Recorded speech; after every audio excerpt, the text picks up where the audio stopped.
you'll find it taxing. We work hard to keep the vacancies low, so at the end of the month, you collect the dough.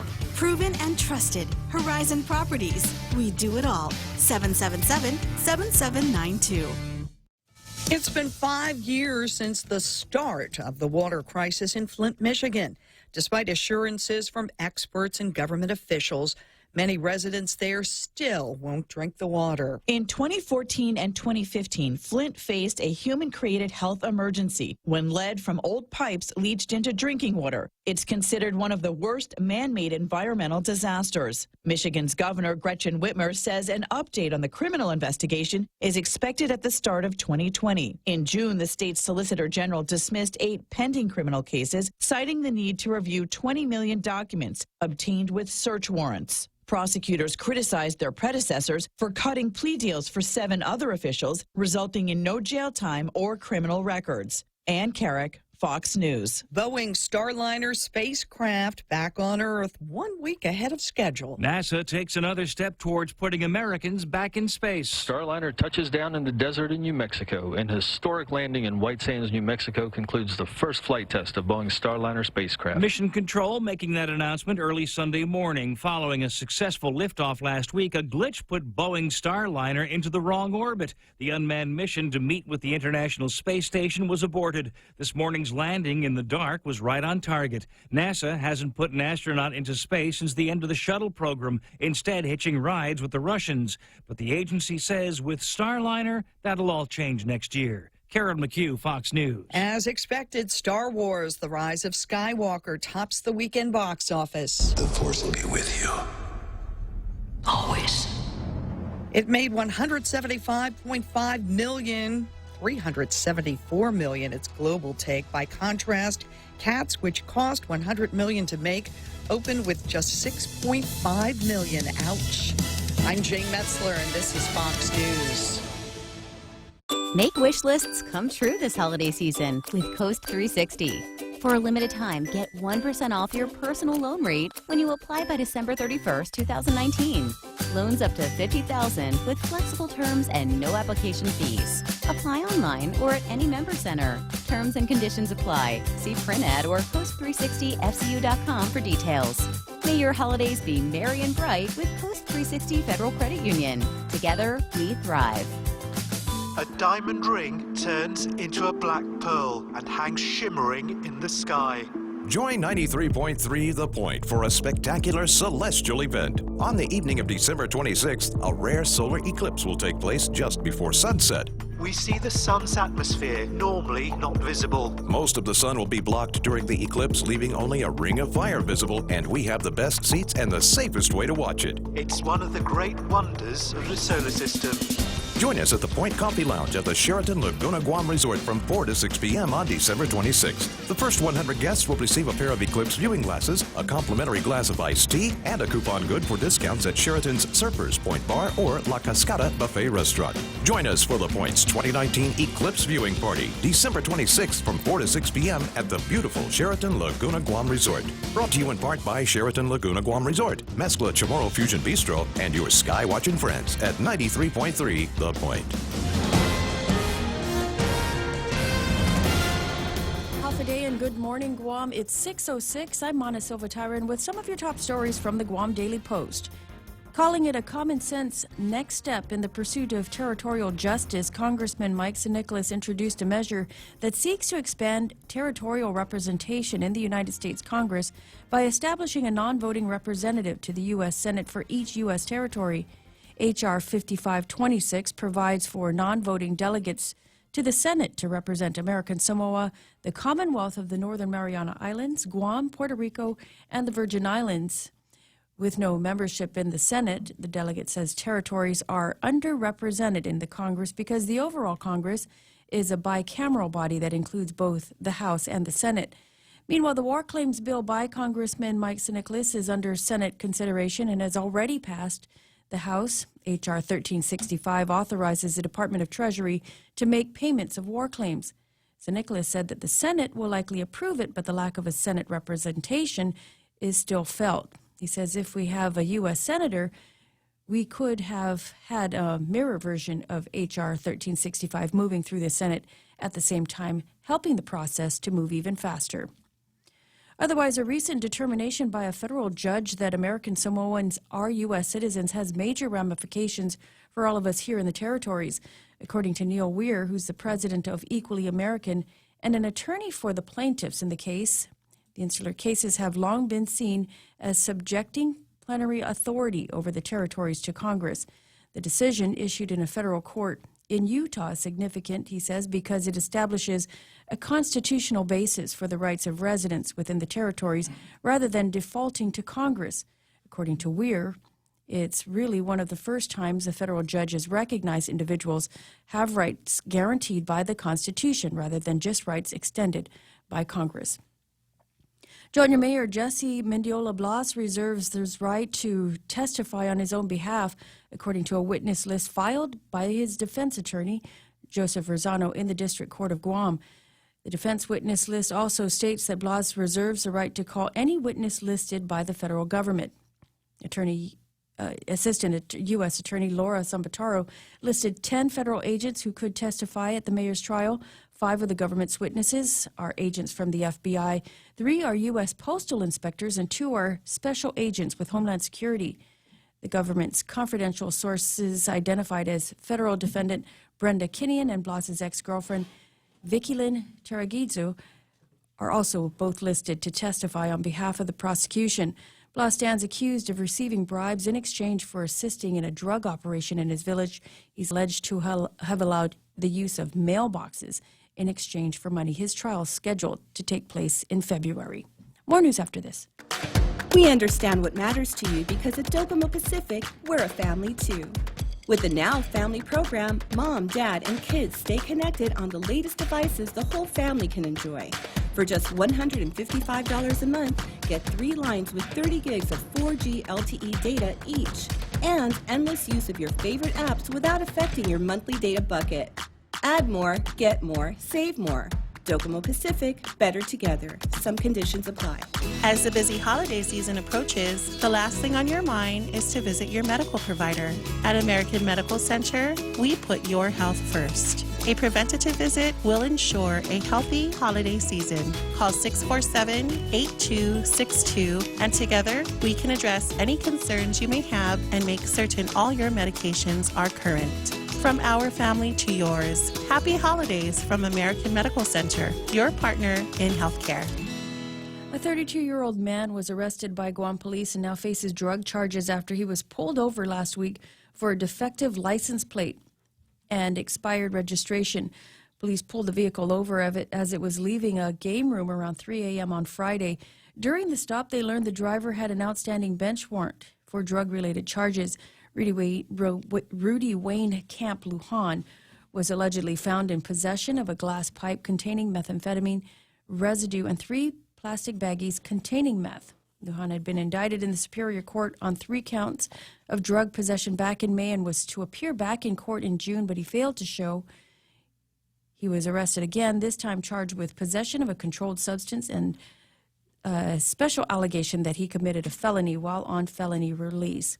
Meanwhile, another pullover landed a 40-year-old man behind bars. Police conducted a separate traffic stop on Saturday when they noticed a red and white motorcycle exiting a game room in Dededo. During the stop, they noticed the license plate had been altered with a black marker. As it turns out, the motorcycle was reported stolen. Jesse Munya admitted to police that he borrowed the motorcycle from a friend to go to a game room, and that he had an idea that the vehicle was stolen because his friend has done it before. Munya was arrested and charged with possession of a Schedule II controlled substance, fraudulent use of a license plate, and unauthorized use of a motor vehicle.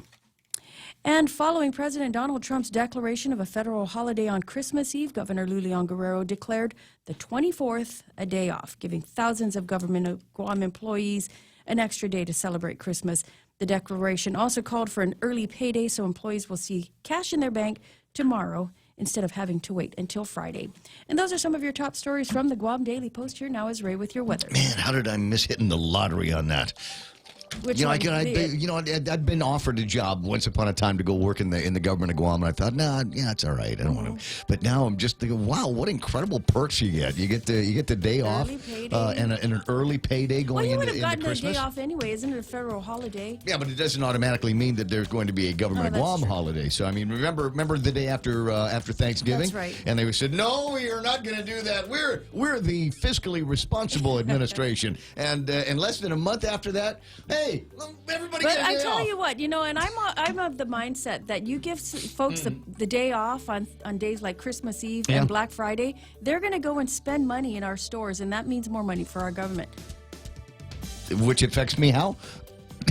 I just saying we had plenty of money in the government anyway. What, Snippy Monday? She's like, you're salty already. I'm like, He's what? been growling since he walked in the studio. No, it's the noise I'm making here. 6:13 in the morning. What is the weather? Is that what we're supposed to be doing right now? Partly sunny with isolated showers. Winds out of east 10 to 15 miles an hour. Highs today 87 degrees. Overnight low should be about 77 degrees. Man, it was nice last night. I went to a little get-together dinner at a friend's house up around Maina area and right there on a promontory.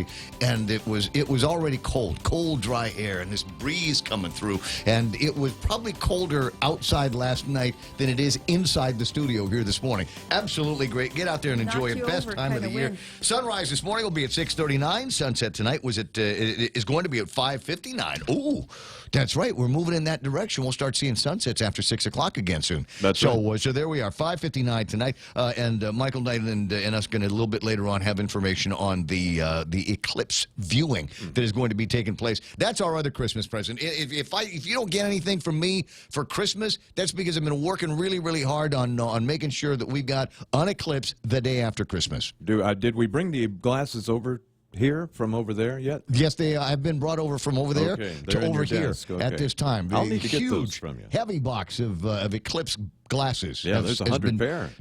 Been transported to where we are here today. All right, so what have I got to do here? What's the infrastructure? Press this and take a look at the weather radar. Still got that glitch in the system, but you can see a whole lot of nothing coming in from the east. Yeah, a lot of interference in the radar. Not sure what that's all about, but you can see the isolated showers off to the east, notably moving much slower than they were yesterday. That's because the winds have eased up a little bit, the pressure gradient as well as an organizing system. Tropical Storm 30W Fanfon moves away down to the southwest. We'll take a look at that in just a moment, but for right now, you might see an isolated shower or two, but again, we're in the diurnal cycle switch right now. A lot of these showers will probably die out, and that'll leave us fairly dry for the rest of the day. Might get a little bit of that in the central part of the island. I awoke this morning to the sound of rain. There we go. And we had plenty of rain over the weekend. It was not too bad, though. Not too bad. Looking at the satellite here, now we are up near the top here of this particular satellite picture because it's down around the lower part of the tropical zone. And you can see Fanfon there. That's 30W Fanfon. That's a Laotian name that just means animal. It's going to be a Christmas Grinch storm. A minimal typhoon it will be before it strikes right around Leyte Island, maybe southern Samar Island on Christmas Day. They just can't catch a break over there in the Philippines sometimes. Fortunately, it won't be terribly strong. It will be a minimal typhoon, bring them lots of rain, lots of wind, and those folks have done far worse than that. They're still, though, rebuilding from Haiyan 6 years ago. So hopefully they'll come out of that without too much problem. For us, just a few clouds to the east, but they're starting to die out a little bit, and then we can see another surge coming on in on the other side of about 140 longitude, and when that surge gets on through here, we'll see winds kick up just a little bit more again tomorrow. But today, winds about 10 to 15. Not too bad. Not as strong as the last couple of days. Pretty nice sky up in Jigo. That's what we're looking at right now. It's an image that I got from Pam, who is up early this morning because she's probably got all of her Christmas shopping done. We'll riff on that and a little bit more as the program continues. In the meantime, 6:16, that's news and weather together on The Point, brought to you by Bank Pacific. Banking on the Pacific for 65 years. Did you know that home loan rates have plunged again? Would you like to take advantage of these lower rates to help lower your monthly payments? Refinancing doesn't have to be for another 30 years. It can be for 10, 15, or 20 years. It's up to you. Reduce your monthly payments. Pay off your loan earlier. At Bank Pacific, where we're open to closing your loan in a hurry. Bank Pacific, where others put branches, we place roots. Equal housing lender. Credit conditions apply. Celebrate your holiday festivities with dinner at Hyatt Regency Guam on Christmas Eve and Christmas Day at Al Dente Ristorante. Enjoy a holiday family set menu, which includes Fiorentina steak, lobster tail, and an array of Italian favorites, suitable for up to a family of 4. Eat, drink, and be merry during the holidays at Hyatt Regency Guam's Al Dente Ristorante. To make your reservations, please call 647-1234.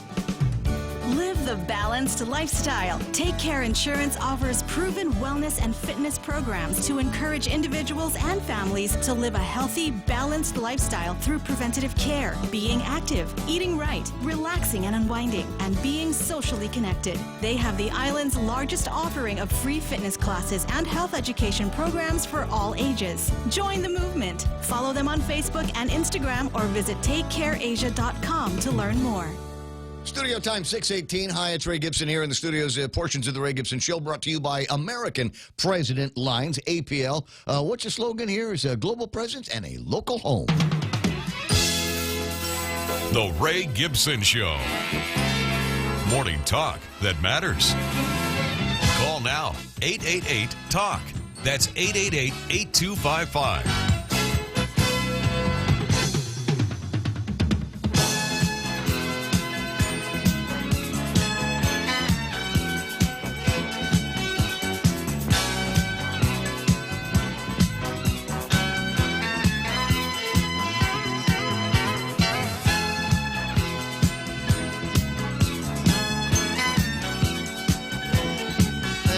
On the video screen here this morning on the Facebook Live. Hey, welcome to the program. Excuse the mess. It is the Ray Gibson Show.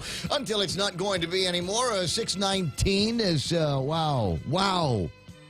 It's Monday. It's Monday, Mana. What happened? What happened to Friday? I don't know. Went too quick. Was there anything productive going on over at your place for the weekend? You know, I have a full-time job now taking care of 2 puppies. Oh, that's right. Oh, that's right. my goodness. And then I forgot how much work that is. What now are they noisy puppies? Because like I said, one of the neighbors got a puppy. They're what? Japanese. Japanese. They're a bunch of yappers, man. more on that and how that transpired in just a little bit. 6:19 in the morning. Michael Knight is the other voice that you get close to here as you listen to the broadcast. He is the voice of Duke Sky Talker, taking care of all of the weather-y stuff that we've got to take care of. Plus, he's the producer of the show, and his role here is to push a lot of buttons when it gets to be commercial times. Answer the phone when you call at 888-8255. That's 888-8255 here this morning. If you've got stuff that you want to send on the WhatsApp, 988-5874. That's 988-5874. And in case you're curious, I have multiple copies of the Kenjo. That was. Oh my goodness! It came to me in virtually every form, in every group that I'm in, and every single solitary chat. I'm getting it on WhatsApp. I'm getting it on Facebook Messenger. I think I might have even gotten a message on Tinder that had the Kenjo thing going on. Just a crazy. If you don't know what I'm talking about, and it's amazing because there still are people. Who might not be as technically corrected. I told you I went to a thing last night. A beautiful promontory out in Maina, just wonderful weather, beautiful people, great food. And a guy sits down next to me and he says, I got to admit something. He says, the guys upstairs from the caterers, they were talking about this 37. Do you know what that means? Mm-hmm. And I said, yeah, I got a feeling I know what it means. And I played him the video, and he was on the floor, just absolutely, I love absolutely Kenjo. howling. Absolutely. I want Kenjo to run for senator again. Will there be how he needs to run? You remember the last time he did this, and it might still be some controversy lingering on about it. The last time he did something like this, the guys over at AutoSpot actually did a spoof.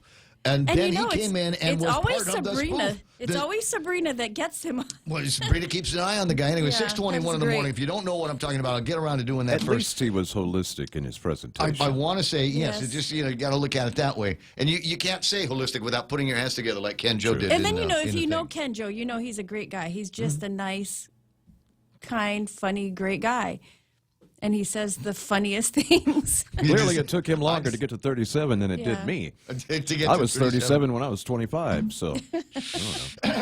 Nah, there's an old joke rolling around my head, and I can't do it. Just people will get a heart attack and say, I can't believe you said that on the radio. Where am I supposed to be? A couple of things before I get into the to the Facebook Live here. A big shout out and congratulations to those of us that have held out over the years. There is now such a thing as the Space Force. It's a real deal. It's a real entity now. It is the sixth branch of the federal government, of the our offensive and defensive capabilities in this country is going to be the Space Force. Not everybody's crazy about it. Apparently, nobody likes any of the logos that have come out. What did he hire grade school kids to make these logos? Yeah, Are you kidding me? It looks like the clip art version of Trump's Space Force logos are just as dumb as Space Force. You know, you're not going to be saying that when somebody comes to you and says, would you like to be a Commodore in our Space Force? Would you like to be an Admiral in our Space Force? What are the uniforms going to be looking like for Space Force? This is a real deal. I'm hoping that at 57 years of age, I'm still not going to be disqualified from potential service in something like the Space Force, because it sounds like it would meet all of my requirements for an additional job, right? A decent salary, decent opportunities for travel, and no realistic expectations for any kind of results whatsoever. Anyway, we'll talk about that and a whole lot more. There's plenty on the Monday plate. Whatever it is that you want to talk about, you're more than welcome to spend some time reaching out and touching me in all the different ways that I've told you that we do this. But first, let's say good morning to this Space Force. Sometimes you want to go where everybody knows your name, and they're always glad you came. You want to be where you can see the troubles are all the same. You want to be where everybody knows your name. The usual crowd all lined up here. Al Bautista comes in number one. There's Ismael at number two. Huh? For JB St. Nicholas. And I was thinking about JB as I passed by Kmart this morning. I didn't take a picture because I'm far too lazy for that. But the camera was attached to the Bluetooth. But anyway, so I passed by because I wanted to see what it looked like the day before Christmas. How did it? I was surprised at how empty the parking lot was. I figured it would be. You know what I thought it was going to look like? Everyone's at Ross. I thought it was going to look like the Ross picture that you sent out the other day, and I'll see if I can get that up on the screen as well, so you know exactly what I'm talking about. I got to say one thing though. I walked in there on Saturday. They had these for $1.59 each. Which is like nobody can see what you're. It's a Frappuccino, the Starbucks mocha Frappuccino in a bottle. Was this at Ross? No, at Kmart. Oh, they don't sell these at Ross. But so they had these, and which is like at least almost half off. And then shoes, buy one, get a pair for $1. I've got 2 pair of shoes. Did you check the born-on date on that Frappuccino? Is it possible the reason why they're selling it so cheap is because it's been expired for a year? Well, 2016 is not too old. Coffee doesn't get bad. You're in the right decade. That's the most important thing here. 625. Who else is playing around? So JB St. Nicholas out there, Rico Blancaflor. I got Heather Paris, Pat and Norma Jean Flores, Keena McCausland listening in Washington State, and Nate John Regis. Good morning, Auntie Bennett. Auntie Bennett doing this from over at Family Finance. If the reason why you haven't gotten your Christmas shopping is because you don't have any money, go see Family Finance. Tell Auntie Bennett we sent you, and we'll see if we can take care of you that way. Rooster is online this morning. 888-825-5888-TALK. Let me see who else is playing around, who else is online as we make our way into it's a Christmas break Monday. I don't anticipate, wow, numbers are actually big considering it's Christmas break Monday. I thought it would be a little bit slower because I can't tell you. Can't tell you how many people seem to be out of the country right now. I mean, have you noticed that there's a lot of people that are traveling and start looking at your Facebooks, and a lot of the Facebook images, like my friend Denise, I got another Jenny, their Facebook pictures these days, their update is a picture of them sitting in an airplane seat headed for someplace else. Just what? Don't like Christmas here? Is it my breath? What happened? 626. Who else is there? Rooster saying, sleigh bells ring. Are you listening? Happy Christmas week. And good morning. James Howard is there. Yoichi Rangil says, good morning from Palau. Yoichi is watching the show in Palau. It is addictive. He says, I'm going to have a nice, relaxing breakfast at the Pet House restaurant this morning. Yes. Let's just say yes, and it doesn't matter what you have there. You know, you can go to Pet House in Palau and have fried parrotfish for breakfast. I know. He says so jealous. He says he's going to be going over to Yano's to look for fried baby parrotfish. I will think of you when I'm having lunch today, and then you can go to the Lobster Shack or Lobster House over at the port and have more parrotfish if you're not tired of it. But they also have barracuda over at that place, which is another tasty delight. Sabine Chargalos says Monday. Let's hear what's new. Okay, we'll get around to that. Ismail says White Sands, New Mexico, 1964 UFO incident, and that's how we got the Man in Black. There's Marianne Tyron St. Nicholas online. Ed Massey saying good morning, Guam, and happy holidays. We're almost there. What a game, Niners! Wow. Yeah, it was quite a ball game. Yeah. We'll get around to talking about some of that in just a little bit. Jess Mendiola says, thanks, Ray, for inspiring my morning with that crackhead post I just seen. It's a great perspective, and if you missed what he's talking about, I'll get that back on the screen here for you.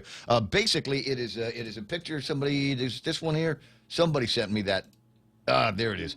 It's a picture that says, have you ever heard a crackhead say, I have no money, I'm not going to smoke today? No, they always find a way. Are you going to let a crackhead out hustle you today?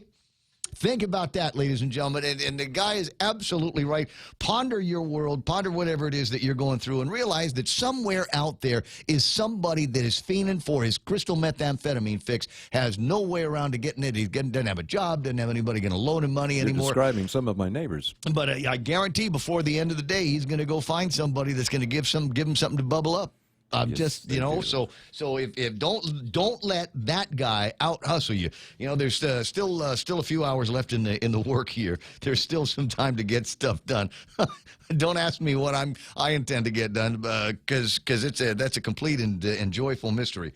Or maybe it's one of the sourful ones. Thanks, Jess Mendiola, for reminding me to put that back up.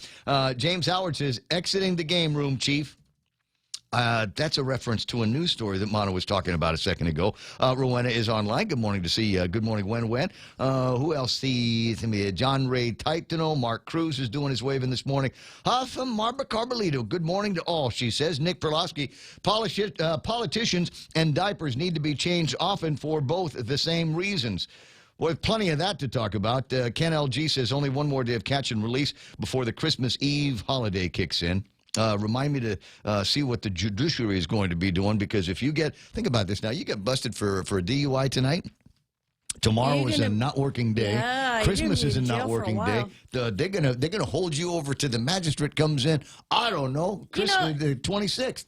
And it's so much cheaper to call a cab or call a stroll Guam and pay that price as opposed to pay for an attorney, pay for your defense, and then all of that nonsense. I just don't want to go and sit in a jailhouse without my phone for 2 days. I think I'd go crazy without the social media. I said, did anybody like my last post? How many people like my last post? Oh my gosh! I know I like that. Big Sister Shelley says hi, Mong, and Mana June Bells Carino says, morning, Mary. Ross lines must be crazy. Good morning, Ray, Mana, and Fast Mike. lines. You know what? I couldn't tell you right now. I haven't. Are we getting gas station presents this year? The gas station's going to be open? Payless. Payless. Actually, at the front of the line at Payless, when you're paying, there's a whole slew of stuff that you can get. That you can turn into holiday gift giving. I've actually got some of the Christmas shopping done, and a lot of it comes from stuff that I bought. That you're going to throw out? From No, your closet? it's stuff that I bought when I was in the Philippines last, and I was supposed to give it to you when I came home. Oh, nice. After the trip, but I didn't. So guess what? That's your Christmas present. It's nice stuff. I got it at the Intramuros. Anita Muffness with Valentine's eyes and Christmas trees on her deal. Not on her deal, on her post. I see James Howard in the Space Force. Kina saying happy belated birthday to my goddaughter Diana Cruz. Right on. Should have aliens and lasers, man. That's what we're talking about with the Space Force. When I try to fit my big butt in the kid's chair at the parent-teacher conference, that's the Space Force.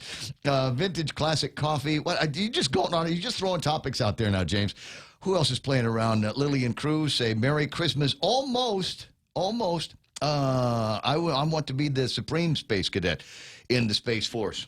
Henry Gonzalez out in Vegas saying, waiting for my Cowboys to play and clinch the division. We'll get around to talking about football in a second. Just take your time. We got all morning long to go over everything that happened in the land of football and all of that. But the important thing is we've got a ton of great stories, and the legislature basically handed me a couple of days worth of stuff to tell you. And that's a short week that we're going to be having anyway. Mine going to be made a little bit shorter. Programming note here, we're not working on Christmas Day. Let me just FYI, in case you were curious, turn on the radio while you got the kids opening up their presents going. I wonder what Ray, Mike, and Mana and Jerry are going to be doing. We will be doing the same thing that you'll be doing over at your place. That is sleeping in and telling the kids, get back to bed. I'll call you when it's time. Tomorrow's a holiday. Tomorrow it's not a holiday for us. It is a holiday it's a holiday for the government of Guam. It is a holiday for the federal government, but there's still going to be stuff going on. I told you Tammy and the guys over at the post office are going to have some holiday, some working hours tomorrow, and I think even GWA and GPA are going to make it so that you can still pay your bill on the day before. So, because fiscal responsibility is we still got to get the money coming in so that they can pay those early paychecks that they've got. Anyway, 6:32 in the morning, lots to talk about. We'll get around to doing it when? Seconds? Yes, because right now it's time for our first look at headlines. From the Guam Daily Post, here's Montezuma Tyrant. His bill that will give authorization for a federal payout of war claims has cleared the House, but Congressman Mike Nicholas says if Guam had representation in the Senate, it could move even faster. This prompting him to introduce a measure that would establish a non-voting representative to the U.S. Senate for each U.S. territory. So Nicholas says with no membership in the Senate, territories are underrepresented. The trial for Judge Mayor Jesse Bloss is set for February, and both sides presenting their list of witnesses. Bloss is reserving his right to testify on his own behalf and reserving the right to call any witness by the federal government. The prosecution will call 10 federal agents to testify and a couple of previously confidential informants. Bloss is charged with playing a part in a drug operation in his village. He's been in jail since his arrest several months ago. And Governor Lou Leon Guerrero declared the 24th a day off, giving thousands of government employees an extra day to celebrate Christmas. The declaration also calls for an early payday so employees will see cash in their bank tomorrow instead of having to wait until Friday. And those are some of your headlines from the Guam Daily Post. For more on these stories, log on to their website at postguam.com. I hear that. 6:34 in the morning. That's iConnect time. Call iConnect or swing by any iConnect location over the holidays and ask them about how they can save you all kinds of money. Mobile, internet, push-to-talk plans, and more with iConnect. Cocoa Coffee Company is now available at Circle K. Single origin coffee beans carefully sourced and locally roasted to give you the freshest cup of coffee Guam has to offer. Grab a cup that's brewed every 30 minutes or purchase a bag of the locally roasted whole beans. Flavors now serving: light medium roasted Ethiopia and medium dark roasted Jamaican Blue Mountain. Exclusively available at Circle K. With every Cocoa Coffee Company purchase, a portion of the proceeds will go towards the Cocoa Recovery Program. Are you ready for some football? The Ray Gibson Show has got your fix every day with the Points NFL Pick'em Contest. Get the latest updates as we check out the past week's performance and break down the upcoming action. Get your game on by calling the hotline at 888-TALK or sound off on Facebook Live at thepoint.gu. League members get a chance to win some awesome weekly prizes with a shot for your choice of a new GTA phone. The NFL Pick'em Contest is brought to you by Current Guam with special thanks to GTA. Yeah, see, that doesn't look like there's anything major on any of the roadways. They all seem to be running clear this morning because it is 6:35, 2 days before Christmas. You might find a little bit of a jam going in Tumon. This is Chelan San Vitores, from about where the Hyatt is up to the turn over at the Westin. Once you get on the road, you're going to be fine until you get to the top of the road and join Marine Corps Drive traffic. Not sure exactly what's going on unless it's a big long line of tourists trying to get into what's the name of that place? Not Cracked Egg, the other one, the Hawaiian one. Eggs and Things. Eggs and Things. Maybe that's what all of that is. Don't see anything else that's going to slow you down into the downtown Hagutnya area, the greater metro and downtown Hagutnya area. 8, 10, and 16 running clear. All of Route 4 and 10 are running clear as well. Nothing major in Sumai or in front of Navy Hospital. At 6:35, that's right now traffic. This is The Point.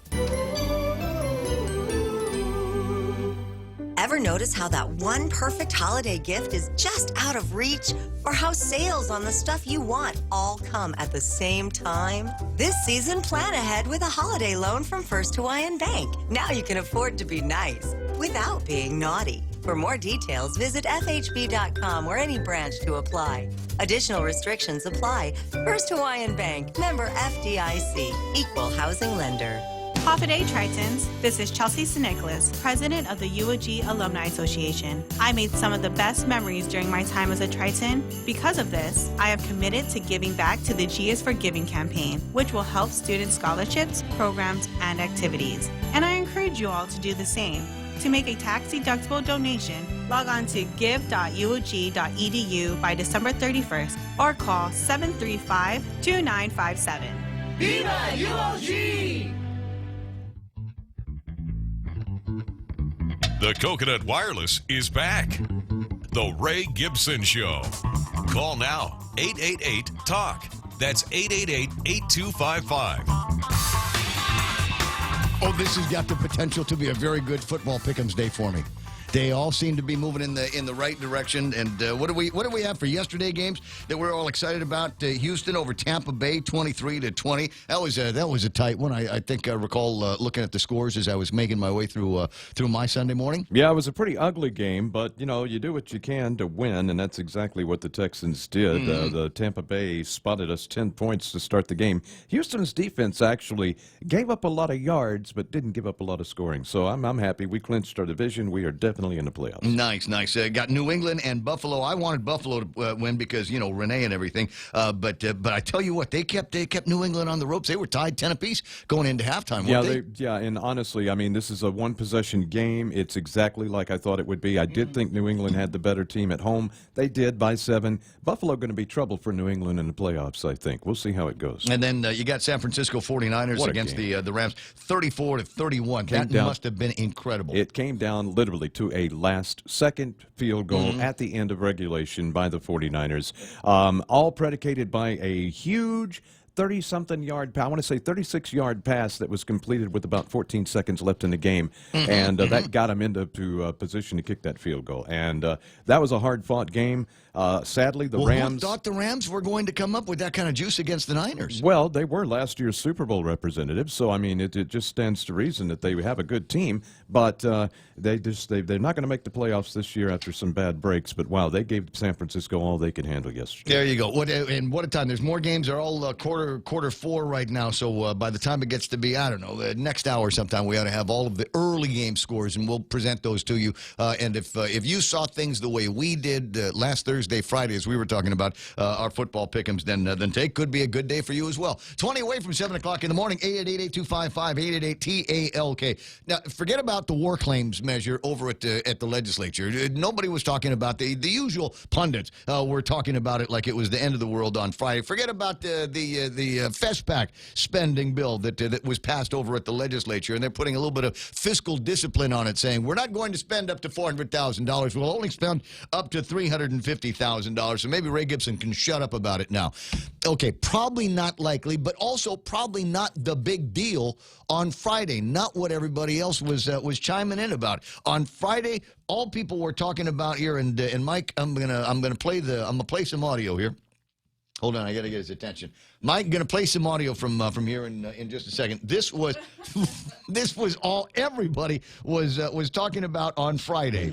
Former Jotnya Mayor Kenjo Ada was also among those in attendance, saying he offers a unique testimony about the village's strength in times of adversity. I'm 37 years old, and it may not sound significant to you, but it takes 37 years to be 37 years old. What you've just said is one of the most insanely idiotic things I have ever heard. At no point in your rambling, incoherent response were you even close to anything that could be considered a rational thought. What did he say? Years old, and it may not sound significant to you, but it takes 37 years to be 37 years old. It's just so simple. When you finally bring everything down, you compress the universe to those simple truths, huh? Simple truth. It takes 37 years to become 37 years. My eyes are open. There's the clarity. I understand the universe now. It's all there right in front of me, and it's a kind of happiness that I think you only get from being the Dalai Lama or Kenjo. God bless you. Amen. 19 away from 7 o'clock in the morning. You saw that, right? Everybody caught that. That's in everybody's WhatsApp this morning. And in terms of maybe a little bit of, what's the word I'm looking for? Political capital. There is the possibility that there is so much notoriety now after the holistic comments after the last election, and then that line there, it may come down to people going, I don't know what he stands for, but I sure see his name out there a lot. He's sure often in my emails and in my WhatsApp. Yeah, we do have elected representation like that in the past, and I don't know that that would be. Well, he's been elected before. He was as a junior mayor. That's it. And Sabine says, "Thank you. You're making my Monday morning bearable." And laughter we wonder is why things are the way they are. The best medicine. So we got, as I said, a couple of interesting things coming out of the legislature. We've got the war claims bill that apparently nobody really understood, but they voted for it anyway. It looks like it's 12 people voted to support the measure, yes, including a bunch of people that made a huge stink about how much they hated the bill. At the end of it, they decided to vote for it. So it's got the bipartisan veto-proof thing, and that's all right because the governor was going to sign off on it anyway. But there's still lots and lots of questions that I think we're just going to have to count on the government to be able to put together a plan and get it right. Like they did with the land trust and the ancestral lands. I think maybe something along those lines. So if you're a World War II survivor and somebody whose name's on the loyalty recognition list, they ought to have this done and in standard government time start getting checks to you sometime in the next 3 or 4 years. Just hold on a little bit longer. Yeah. How's this going to affect what's going on in Washington, D.C.? Don't really know. But Washington, D.C. got their eyes on other things. They've already got a mechanism in place for war claims. Mike Sinicolas is looking at the next thing now, and he sent out a release the other day that was talking about adding to the number of senators on the Senate side of Congress. And so he's introduced an HR that would seek to do something like that and allow for a voice in Senate for him and other territorial representatives. Not necessarily for him and other territorial representatives, but it would be for the other territories. I have not read the measure yet, but I thought maybe just to start, we'd go to our legal counsel and our constitutional expert, Bob Klitsky. Good morning, Senator. How you doing there? Good morning, Ray. Or Judge, or whatever title you want me to give you here. Merry Christmas to you and Auntie Lou. Well, thank you very much, Ray. And as far as titles are concerned, I have perhaps the uppermost title of anyone on the island of Guam. I'm the host of Tall Tales. I'll remember that this afternoon about 4 o'clock as you take to the airwaves. Programming note: don't show up on Wednesday. We're not working. Okay. All right, because it's Christmas. Birth of Christ. Even Tall Tales will take Christmas off. Exactly. Well, you can make some new Tall Tales on Christmas Day with you and the family. So Congressman Mike has got a piece of legislation moving through the House now. It has been introduced that would create positions, non-voting positions, as it were, for representatives of the territories on the Senate side. That the right way to go? Well, as long as he was giving that one a try, he might as well have taken a shot at the New York Stock Exchange, the British House of Lords, the College of Cardinals. Can you help think of a couple of other bodies that he might ask that we be admitted to? Not very well. I can't say that I'm very enthusiastic about it, if for no other reason that it has a built-in catch-22. If by some miracle the House should pass his Bill 5526, it has to go to the Senate.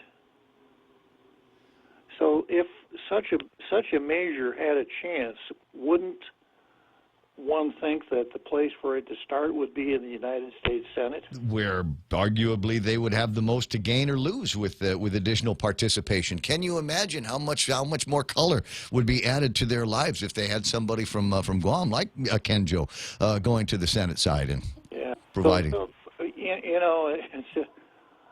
I just wonder what prompted him to do that at this time when obviously it's, I suspect, given the concept of comedy between the two houses of the United States Congress, that no congressman, no member in the House of Representatives is going to be very enthusiastic about it either. Well, because if it was me, if I was a senator and somebody came to me and said, all right, the House has passed this, what do you think? I'd take a look and go, wait a second, Guam is run by Democrats, isn't it? We got Democrat governor, Democrat legislature, or we got the congressman, the representative in the House side is also a Democrat. I mean, at least in name. I don't know that there would be a whole lot of people in the Republican-run Senate that would embrace the concept. There's always the political reality that must be faced. Amen to that. Amen to that. But what would the process be? So you think the smart thing to do would be to start at the Senate side, have somebody introduce a similar Senate measure, and then they can come up about the same time? Well, no. If he can't persuade at least one senator to go along with the idea, then don't even start, because it doesn't put us in a very favorable light. If there is a senator who thinks it's a good idea and would introduce that bill in the Senate, then maybe he's got something to talk about. But other than that, I mean, to introduce the bill in the House, I'm saying, he might as well try to get a seat in the British House of Lords or the New York Stock Exchange or the college. How about in the Electoral College? It just doesn't make much sense as a practical matter. Have you had a chance, former Senator Bob Klitsky, his honor, and a variety of other titles that he's had in the past, host of tall tales, have you had a chance to review Bill 181, that is the War Claims Bill? I have indeed. Now, I'm sure you're going to riff on it this afternoon. Can I have some highlights here so that I can continue my morning riffs? It's an extremely poorly drafted bill. The one section of the bill says that a memorandum of agreement should be negotiated between the Department of Administration and the U.S. Treasury. And my analysis of that part of the bill is that the bill is probably pinned to the bulletin board over the water cooler somewhere in the Department of Treasury, where they post all of the really funny cartoons of that week. Uh-huh. Can you imagine anyone thinking that you can negotiate with a department of the government of Guam? So I suspect that, using your imagination, when that bill was introduced, the Secretary of Treasury of the United States said, hey, we better assign some people to get up to speed on this because they want us to negotiate with the Department of Administration. Right. I bet they danced long into the night when they got that. Oh, thank you for sending this over. And nothing can happen. Nothing can happen until there is an MOU between the Treasury and the Department of Administration. Later on in the bill, there is a direction for the government of Guam to negotiate with the Department of Treasury. Well, that's a little better, but not much. But which silly section is to control? Now, if there were any serious thought given to that bill, there would be an authorization for the governor of Guam to negotiate with the Secretary of Treasury or whomever would have the authority to enter into such an agreement. Did you notice whether or not a fund had been identified with the usual caveats about not being commingled with other funds in the government of Guam? There's no fund identified at all. So even if we did have a memorandum of understanding, there's no clear line between a World War II survivor and somebody to write a check in the government of Guam. As pointed out by San Nicolas, there isn't even a direction in that bill directing anyone in the government of Guam to cut a check. So we've got the Bordalier phenomenon in our own bill. Yeah. So it's an very poorly drafted bill. It has a severability clause.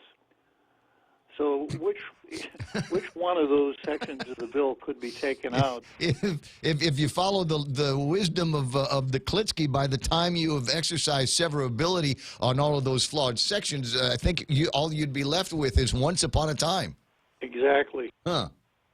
Yeah, so it's a very poorly drafted bill. The discussion and debate surrounding the bill, as reported in the media, doesn't make a whole lot of sense. There is the requisite pandering to old folks. You know, Zahunai Manamkuna Debidi Naigwe Niha Salapeniha. But that's it. So on Tall Tales, I hypothesized that the reason that Tina was in such a hurry, there were two reasons. One, they've got to get this done before San Nicolas prevails. San Nicolas's bill passes the Senate. I agree. And second, if they didn't pass it, if they didn't vote for it on Friday, they wouldn't be able to set up the bill signing ceremony before Christmas with the necessary audience of old folks applauding the governor for taking care of them. It'd be interesting to see who they're able to get to show up to something like that when it happens. 6:52 in the morning. Bob, it's always fun talking with you. Tall Tales this afternoon, 4 o'clock, right here, 93.3 The Point. Hug and a kiss to Auntie Lou. Thank you very much, Ray. All right, 888-8255, 888-TALK. So there you go. Take a look at a couple of things that are happening headline-wise this morning. One of them is Congressman Mike St. Nicholas doesn't want to be alone anymore in Washington, D.C. Wants to make it so that he might be able to bring somebody else out there to sit with Guam's interests on the Senate side. We don't have anybody over there. Probably end up, and if it happened, they'd be a non-voting delegate in the Senate as well. But there would at least be people that could shepherd measures that come out of the House and move them through the Senate side, and with a little bit more of a hint that there might be more successful action. Also, we'd get to sit in certain committees, maybe on the Senate side, and be able to steer some of the conversation in our direction as well. And the other one is that, might be, I was looking at this holistically. Sorry, didn't mean to use that word, but I'm trying not to do it with the thing with my hands. But I was thinking out loud about it this morning as I was shaving my face. Like out loud? Yeah, no, I guess I didn't shave my face. Well, I'm just pondering, why would you do something like this? And one of the things I thought might be part of it was to take, it's no secret that Mike St. Nicholas is hated by the deep state Democrats that we've got here in town, because some of the things that he does in Washington, D.C. make it so that the deep state Republicans laugh out loud at the deep state Democrats. It's hilarious. And we get together like hyenas and go, can you believe the degree to which Mike St. Nicholas has got these guys just flummoxed, right? It's great. At least that's my view on it. So it's possible that he this did might that when be, he was here. Yeah, this is also true. But it might be possible that this is an olive branch, a gesture of peace, goodwill among men at this time of the holidays at Advent, to go back to the deep state Democrats and say, listen, I know you all want Regine or Tony to be able to take my job here. How about if we make it so that there is a job in the Senate for Regine and Tony to run for? How about if we do something like that? Would that make you guys like me more? I don't know that it matters.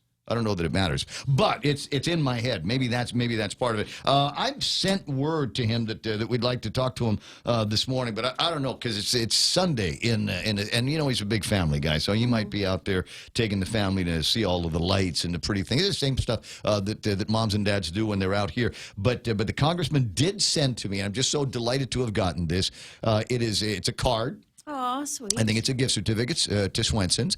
And then inside, they've also... Swenson's, I think it's expired. That's the other thing. If you get a gift certificate from me, chances are I either didn't give it away at something I emceed. Yeah, you are a re-gifter. Or I got it, somebody gave it to me. So you can go to the house and purchase the United States, the official 2019 holiday ornament.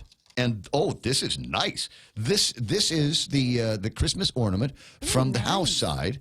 I'll see if I can take a picture of it and post it up on Facebook. It's sparkly. You know what it is? It also looks like it's a picture of the house, the Capitol in Washington D.C. And if you look really close, you can make out Our Lady of Camelin. She's actually she's actually in there. Can you see it? Anyway, so thanks very much. It's nice that they've got these things, the holiday ornamentals. And when I get to Congress, I'm going to be on the committee that designs this stuff, because it's Very cute nice. and everything. Or Senate, It's kind of girly. You could run for the Senate But it's position cute. if it goes So through. But I heard a new name thrown out for the congressman, the Really? Congress race. Republican or Democrat? Republican.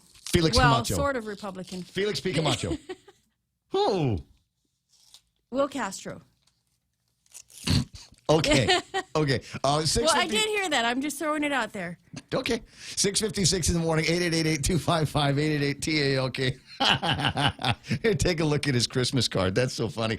Mayor Melissa Savares on the line. Mayor, good morning. Hi, good morning. Hey, Molly. Good morning. Merry Christmas. Good morning. Merry Christmas. So here's it. I'm not really going to ask you about anything because and just whatever's going on in the villages, whatever's going on in the village. I haven't had a chance to drive up around Dededo, and so I'm sure that you've got the lights up in all the place, and I'm sure you've got all the big festivities going on up in Dededo, right? Mm-hmm. Yes, we are. The reason is it's getting close to the holidays, and I know how busy you are up there. So I want to reach out to you because you've been friends with me. You've always taken the call on the program, except now when you hung up. But hello, looks like there's a phone thing today again. Anyway, so I was going to give Mayor Savares an opportunity to give me a Christmas to send out her Christmas wish to all of her constituency in the Dededo area, but then the phone is majulang again. And it dropped her. I don't know if we're going to be able to get her back in the meantime. But and I'm going to do that for the next couple of days because and she really is great. She's one of the most responsive. They all are. They're all pretty good. But whenever you reach out to Mayor Savares, she's always available, any time of the day or night. Just a terrific lady. Are you there, Mayor? Yes, I'm here. Yeah, see, now you were offline. We were lauding how great you were. So basically, the reason why I'm calling is because you're always nice to us. You always get the phone. Always tell us what's going on in the village, good or bad. And so I wanted to give you an opportunity as the mayor of the most populous village on Guam. And she's also the president of the mayor's council. And so I don't know why I haven't convinced Sibras to hang up the headphones yet. But just if you got a second or two, just your holiday wishes to the residents of Dededo and all of the people that go through there every day. Yes, well, I want to wish everyone a blessed and happy Merry Christmas, and also to be safe. And, remember that Christmas is about, the birth of our Lord, and then also about being with family. It's not about the gifts that we get, or we give. It's about spending quality time with family, because that's where the memories are. When do you get quality time with your family? Because we reach out to you at all kinds of crazy hours. When do you actually get to, again? Yeah. Well, I don't know. Whatever it is, I'm sure it's not on our side because everything on my side is working. 6:58 and change. Let's see if we can get that problem resolved before it gets to be the end of the day. In the meantime, if you got something that you want to tell me about, put it on the Facebook. You could ask me the question About what? Do you have a Christmas greeting to the people of Dededo? No. No, but what? Pam wanted me to ask the. Okay, all right. So, all right, fine. Pam Duval says, ask the mayor about the abandoned tire shops in Dededo. Okay, we'll see call now. That's why you have to be the mayor to answer the. No, the you're phone. supposed to ask me the fluffy stuff. Oh, fluffy stuff. When do you get? Yeah, when do you get to spend time with your peeps? Now, do I have to stop? Mike's got this special thing going with the walkout music here before it gets to be. Do I have to stop talking at 15 seconds? Is there something special that happens in the last 10 seconds? No, these are just really rocking tracks. Oh, well, then you'll let's want to crank hear it. them. All right, 6:59 change. The radio station is KUSG. I got you. We are 93.3. This is The Point.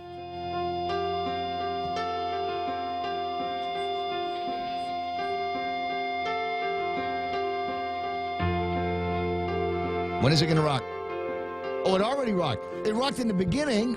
We didn't tell me it was rocking. I thought it was rocking out to the end. Crap. Already did the ID. Here's Fox News Live. Nearly 3 dozen hospitalized after a massive chain reaction crash in Virginia. I'm Jane Metzler, Fox News. It happened in York County. Roads were slick, visibility poor. Fox's Grinnell Scott live with the latest. Jane, according to state police, 63 cars involved in traveling and weather conditions that included fog and ice on a bridge along I-64 is what caused all this. An investigation is being conducted to determine which vehicle triggered the chain reaction crash. Witnesses say cars were mangled and at least one truck wound up on top of another car. Police say 35 people were taken to hospitals, some with critical injuries. Initially, the crash happened in the westbound lanes, but shut down both directions of traffic. Eastbound lanes were eventually opened again. Westbound traffic still being rerouted in some cases to secondary roads, Jane. What a mess. Thanks, Gernal. Holiday travelers urged to keep an eye on the forecast. Two systems across the country that could be slowing down or delaying travel over the next couple of days, getting closer and closer to that Christmas holiday. Portions of Central California running all the way to the Pacific Northwest. One system that's going to continue to work its way onshore may slow up travel a little bit, and then that larger system, and this is a big slow mover, now moving across the southeast. It's been raining in some of these locations. It's going to keep moving slow, and it's going to keep raining and piling up. Fox meteorologist Adam Klotz, only people living in mountain areas are likely to have a white Christmas. A violent start to Christmas week in Chicago. We have at this time 13 victims ranging in the age from 16 to about 48 years old. We had about 4 of them are critical. The others are stable with different and various gunshot wounds to their bodies. Chief of Patrol Fred Waller. America is listening to Fox News. Did you know that home loan rates have plunged again? Would you like to take advantage of these lower rates to help lower your monthly payments? Refinancing doesn't have to be for another 30 years. It can be for 10, 15, or 20 years. It's up to you. Reduce your monthly payments. Pay off your loan earlier. At Bank Pacific, where we're open to closing your loan in a hurry. Bank Pacific, where others put branches, we place roots. Equal housing lender. Credit conditions apply. GRMC's cardiology department treats most complex heart problems. In our catheterization lab, cardiologists use imaging equipment to treat clogged arteries that can cause heart attacks or heart failure. We perform balloon angioplasty, stenting, and other life-saving cardiac procedures. If you suffer from a heart condition, have your provider refer you to GRMC's cardiology clinic at 645-5500. GRMC, where patients are partners.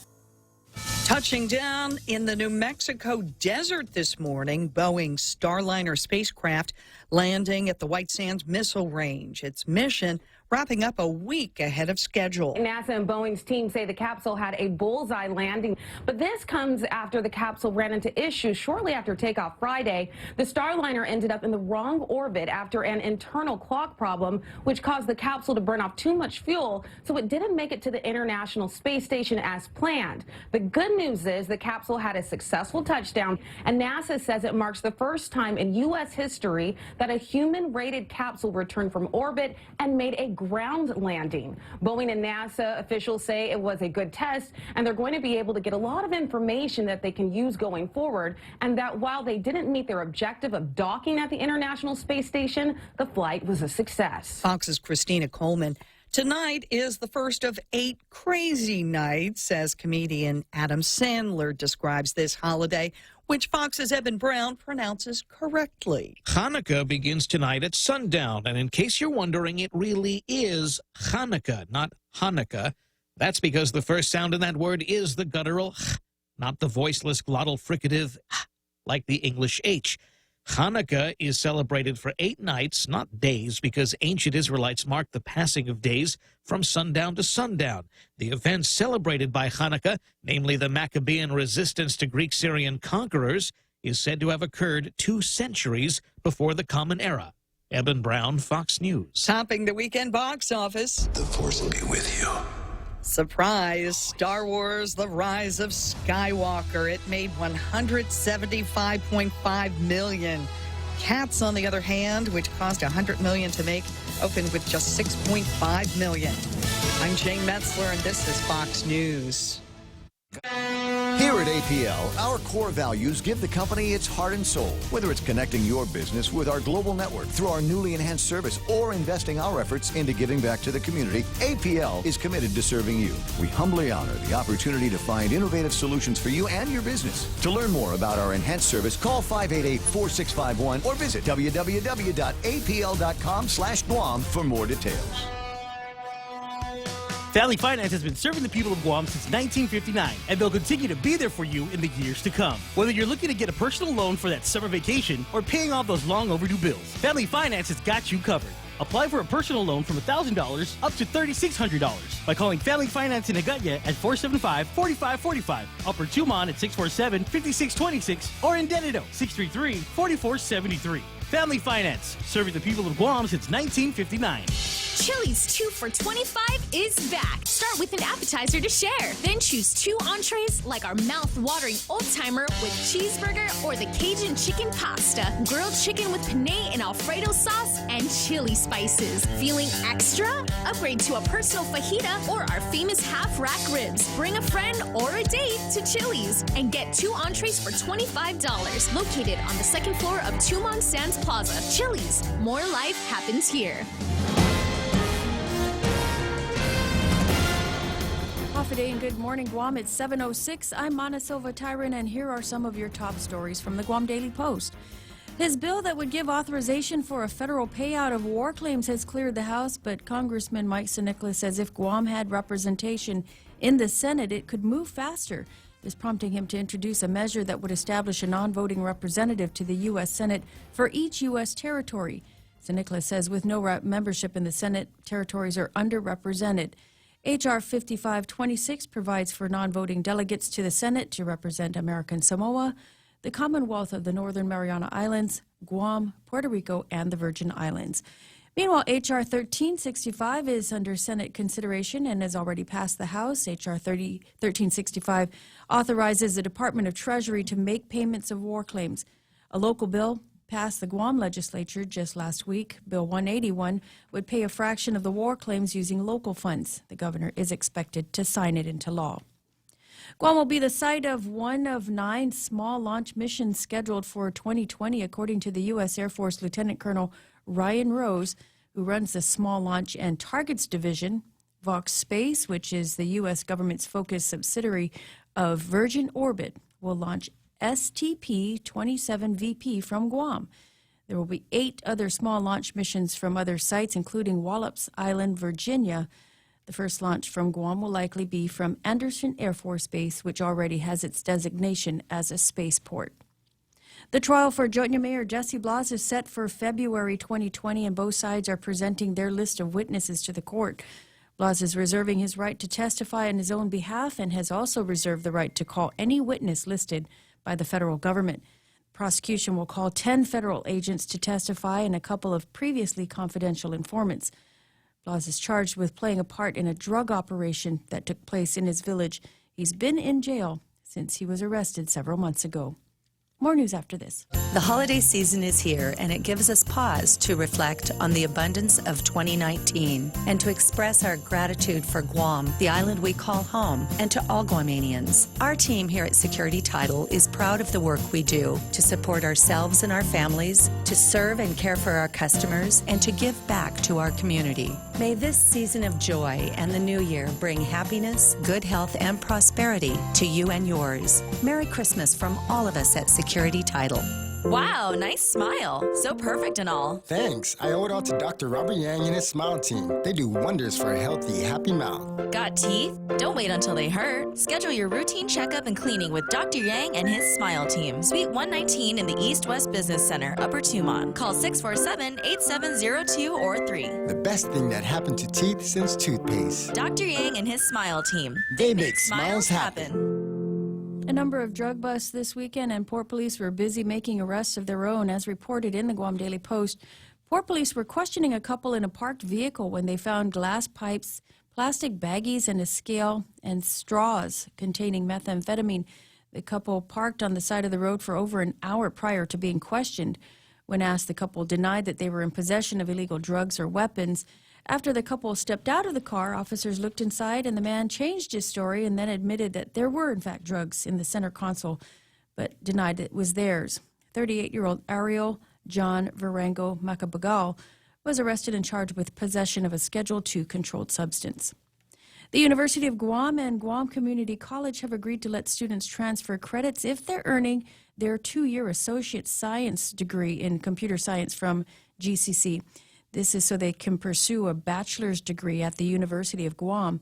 The new program provides a framework to establish program-to-program articulations, dual enrollments for students enrolled in computer science, and complete articulation of general education courses required by both computer science programs. The new cooperative 2+2 degree program will be available beginning in the spring semester. And the Guam Visitors Bureau is working to improve tourists' experience when they visit Guam, and they're reminding residents that the deadline to participate is right around the corner. The Tourism 2020 Evaluation Survey was produced by the GVB Research Department and released in October of 2019 as an effort to gather feedback from the island community on the Tourism 2020 strategic plan. The last day to participate in this survey is December 31st. GVB will share the final results of the survey in the coming weeks and will utilize it to help develop the next strategic plan for the tourism industry. And those are some of your top stories from the Guam Daily Post. Here now is Ray with your weather. It says here, 7:11 in the morning, it says that we are going to have partly sunny skies with isolated showers. Winds from the east about 10 to 15 miles an hour. Highs today, 87 degrees, but it's a dry 87 or drier 87 than we're used to. Overnight lows are going to be 77 degrees. Sunrise this morning was at 6:39. Sunset tonight should be at 5:59, and by the time it gets to be the day of our Lord's birth, anticipate we'll have a sunset about 6. About that? Yeah, sounds about that's right. what we're going to be looking at. 7:11 in the morning. Michael Knight's going to take a look at the weather radar, just refresh this, get an idea of what traffic is going to be, or what weather conditions are going to be like that might influence traffic here. Yeah, maybe just a few showers. It looks like with that new surge is coming in from the east. That is that bit of an arc of showers that you see pushing in very slowly from there. Once those showers break through, then the winds will pick back up again, about 10 to 20 miles per hour. Not as strong as they were for the past couple of days when we had some gusts well up around 35 miles per hour. These showers will move on through. They'll be very light, very isolated, and they'll push right on through if you get anything at all. It won't be much. Checking out satellite real quick, we can see things are going on, and we've got some moisture pulling away from us. There we are right there, and we can see that bit of an arc of clouds coming on in from the east. Another trade wind surge, or just an enhancement or a reinforcement of the trade winds that have already been here. Down to the southwest, that is Tropical Storm 30W Fanfon. That is a Laotian word, by the way, that means animal. And this is going to be a Grinch Christmas storm for the Philippines, as it's expected to move into Leyte or even southern Samar Island in Visayas on Christmas Day. So a minimal typhoon it'll be when it gets there. Fortunately for them, not a really strong storm, but that's the last thing you really need on Christmas is a typhoon. And it looks like that's what they'll get. For us, not much of anything. Things will start to dry out slowly as the surge sets in. And the eclipse on Thursday is looking real good. Got it firsthand from the weather guys just yesterday when I was joining them on their live feed. What'd they say? They said weather's going to be great for the eclipse tomorrow. I'm sorry. I was looking at a couple of things here that I want to include in our business report. No, it's not. No, you'll like this. You'll like this because this will be jobs, baby. This will be jobs. Somebody's going to be able to make bank on this. Scott Coker, who I never heard of, wants Bellator's, who we have heard of. He's the MMA guy. He wants Bellator's Hawaii-Japan tour to expand to include South Korea, China, and Guam, because we got guys that go into those fights, and can you imagine if they were to bring in some real high end Bellator class dudes to come out here and fight in some of these tourneys? Problem is we don't have the venue. There's venue in Mighty over by Poke Fry. Well, when you're talking MMA, you need a 10,000 person plus venue. Yeah, well, that's the same reason why we can't get Joe Coy to come to Guam, because we don't have anything big enough for that. But you know what? Maybe we could build something with if we had $400,000 that we weren't going to send people to Festback for. I don't know. Festback MMA. Ask the guys that question, would you? 7:14, that's news and weather together here on The Point. Cocoa Coffee Company is now available at Circle K. Single origin coffee beans, carefully sourced and locally roasted to give you the freshest cup of coffee Guam has to offer. Grab a cup that's brewed every 30 minutes or purchase a bag of the locally roasted whole beans. Flavors now serving: light medium roasted Ethiopia and medium dark roasted Jamaican Blue Mountain. Exclusively available at Circle K. With every Cocoa Coffee Company purchase, a portion of the proceeds will go towards the Cocoa Recovery Program. 888-825-5888-TALK. Portions of the Ray Gibson Show brought to you by American Water Tech. Passion for, and they got a big deal going on between now and the end of the year. Stand by, I'm going to bring that up here in just a second. But brought to you by American Present Lines, global presence with a local home. Team over at Guam Regional Medical City, the first step in all of your specialty care needs. And Wendy's or Cold Stone, what's your pleasure? for Wendy's. They're celebrating their 50th anniversary. Congratulations to my friends over at Wendy's Place, because they've been around for. I remember when they first opened up on Guam. You get yourself one of those Wendy's burgers, and you get a bag of fried chicken. They actually had a little aluminum foil bag of fried chicken. I thought that was pretty cool. But now they've got they've got Frosties and things like that taste just like birthday cake. You need to try that the next time you're over at Wendy's. Now, I was telling you about American Water Tech. They've got a deal going through the end of the decade. That's my clever way of saying until December 31st. You can save almost $900 on a complete Kinetico non-electric reverse osmosis drinking water system for your home. Non-electric? All right, so no new drag on the power bill. That's nice. Call American Water Tech at 649-2301 and find out more. And if you need some kind of encouragement, we have tools and technology from American Water Tech here at the radio station, and that's what we use to make our coffee with. We make rice with, all of that stuff. It's so good. You want to get a whole lot of it. Wash your car with it. American Water Tech, a passion for improving lives through better water. News to fill your mind. Talk to get it out. The Ray Gibson Show.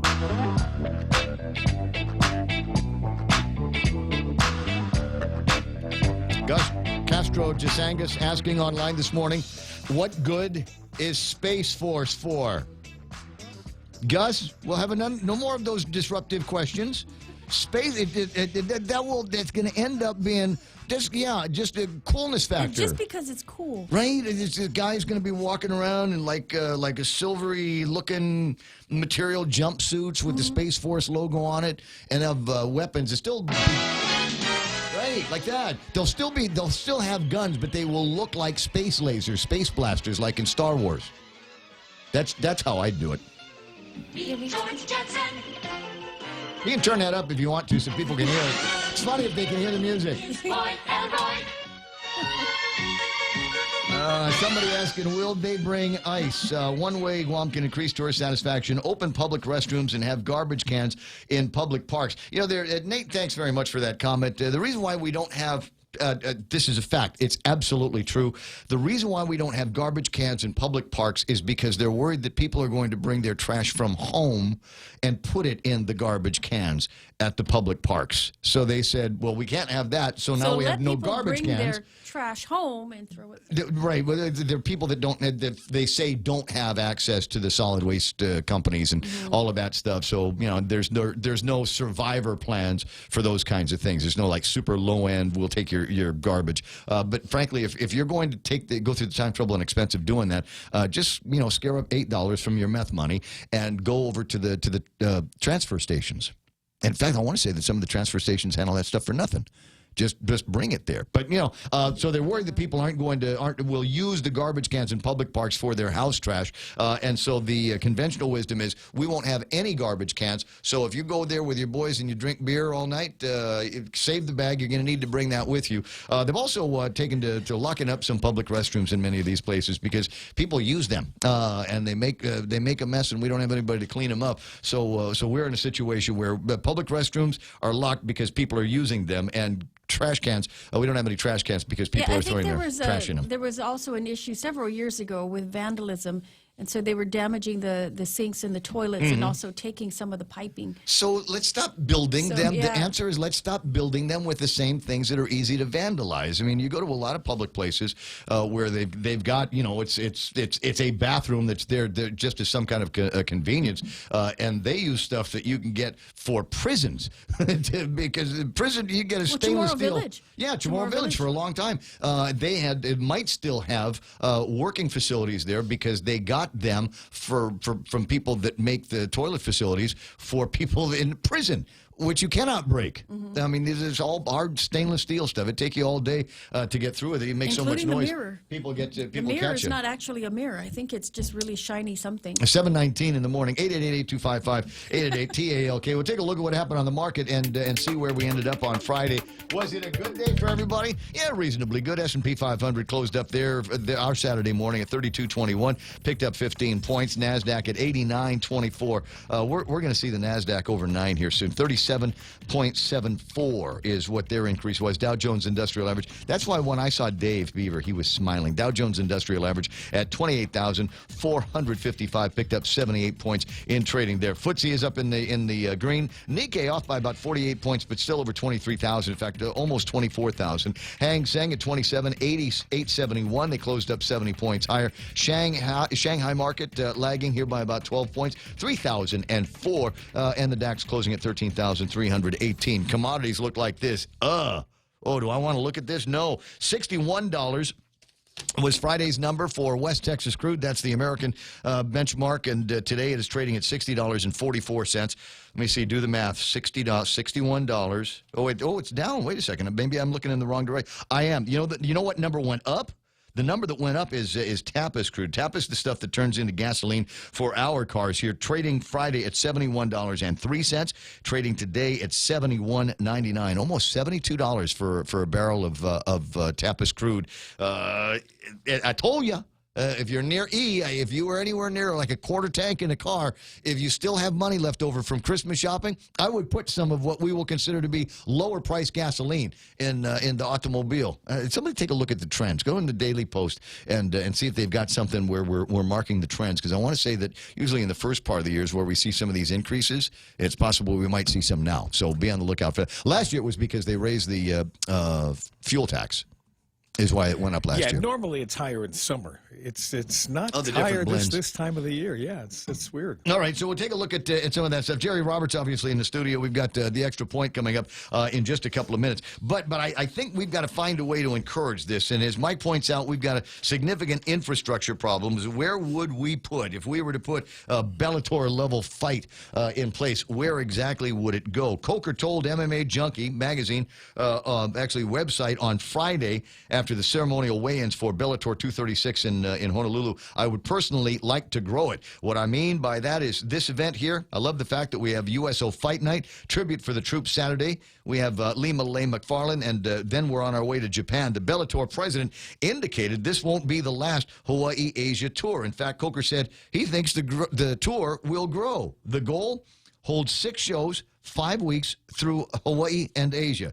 He says, as you guys know, on the 29th, the fight is in Saitama Super Arena.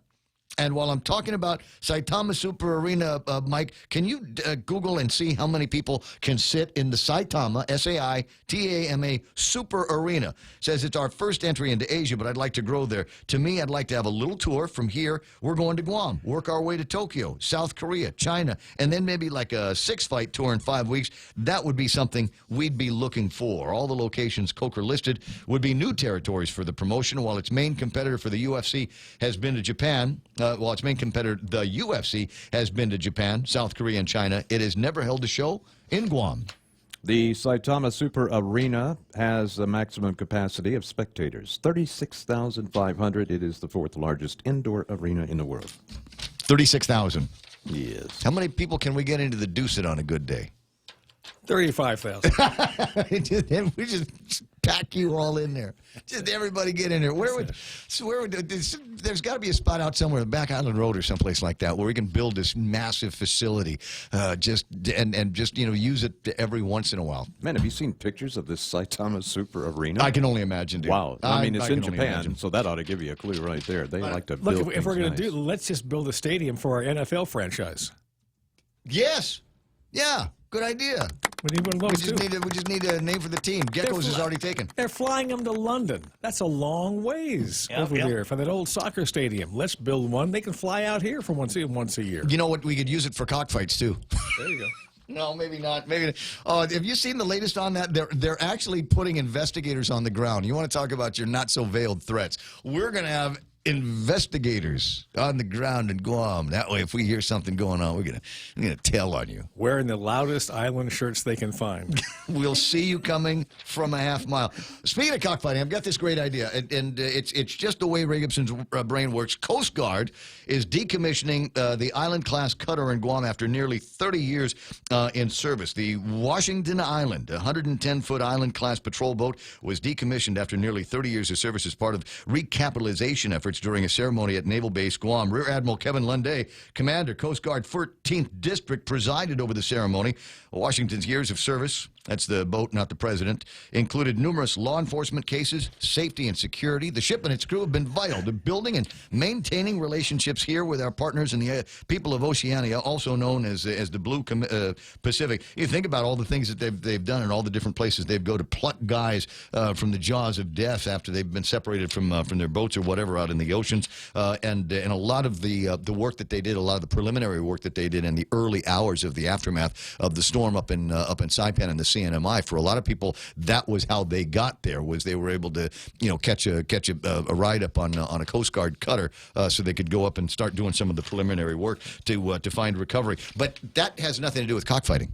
No. Right? How many people? It's a 110-foot island-class patrol boat. How many people you think we could get on this boat? And we just do cockfighting on the deck out, 12 miles? Is it 12? I think it's 12, yeah. Yeah, so you know what I'm thinking about, right? You remember the gambling ship that we used to have here in the 90s? Vaguely. You really? Vaguely. No record. I'm sure you were here. I was never on it. I went on it a couple of times. That was a good time. Mike Powell did a comedy show in there. And really? Yeah, so the deal was you get on the boat over at Hotel Wharf or something. You get on the boat over there, and then they'd steam out that way for, I want to say, 12 miles. And so there were little cocktail parties. There were places where you can go and eat on the boat, and there was nothing happening. And then all of a sudden, they'd ring a bell somewhere, and that was the sign that we could open the casino. And there were people that would go out there and do their gambling. It looks so good on paper, but I imagine that having a gambling operation aboard something like, I don't know, a boat, maybe the most expensive thing that you can do by way of a venue. I would guess. Yeah. Now, is it 12 or is it 3? Because I remember it used to be 3 miles. Remember the Russian trawler that was there for umpteen years? Yes. That was 3 miles out. So why was he out? Why do you allow the Russian spy 3 miles and they got to go 12 miles to gamble? Russia.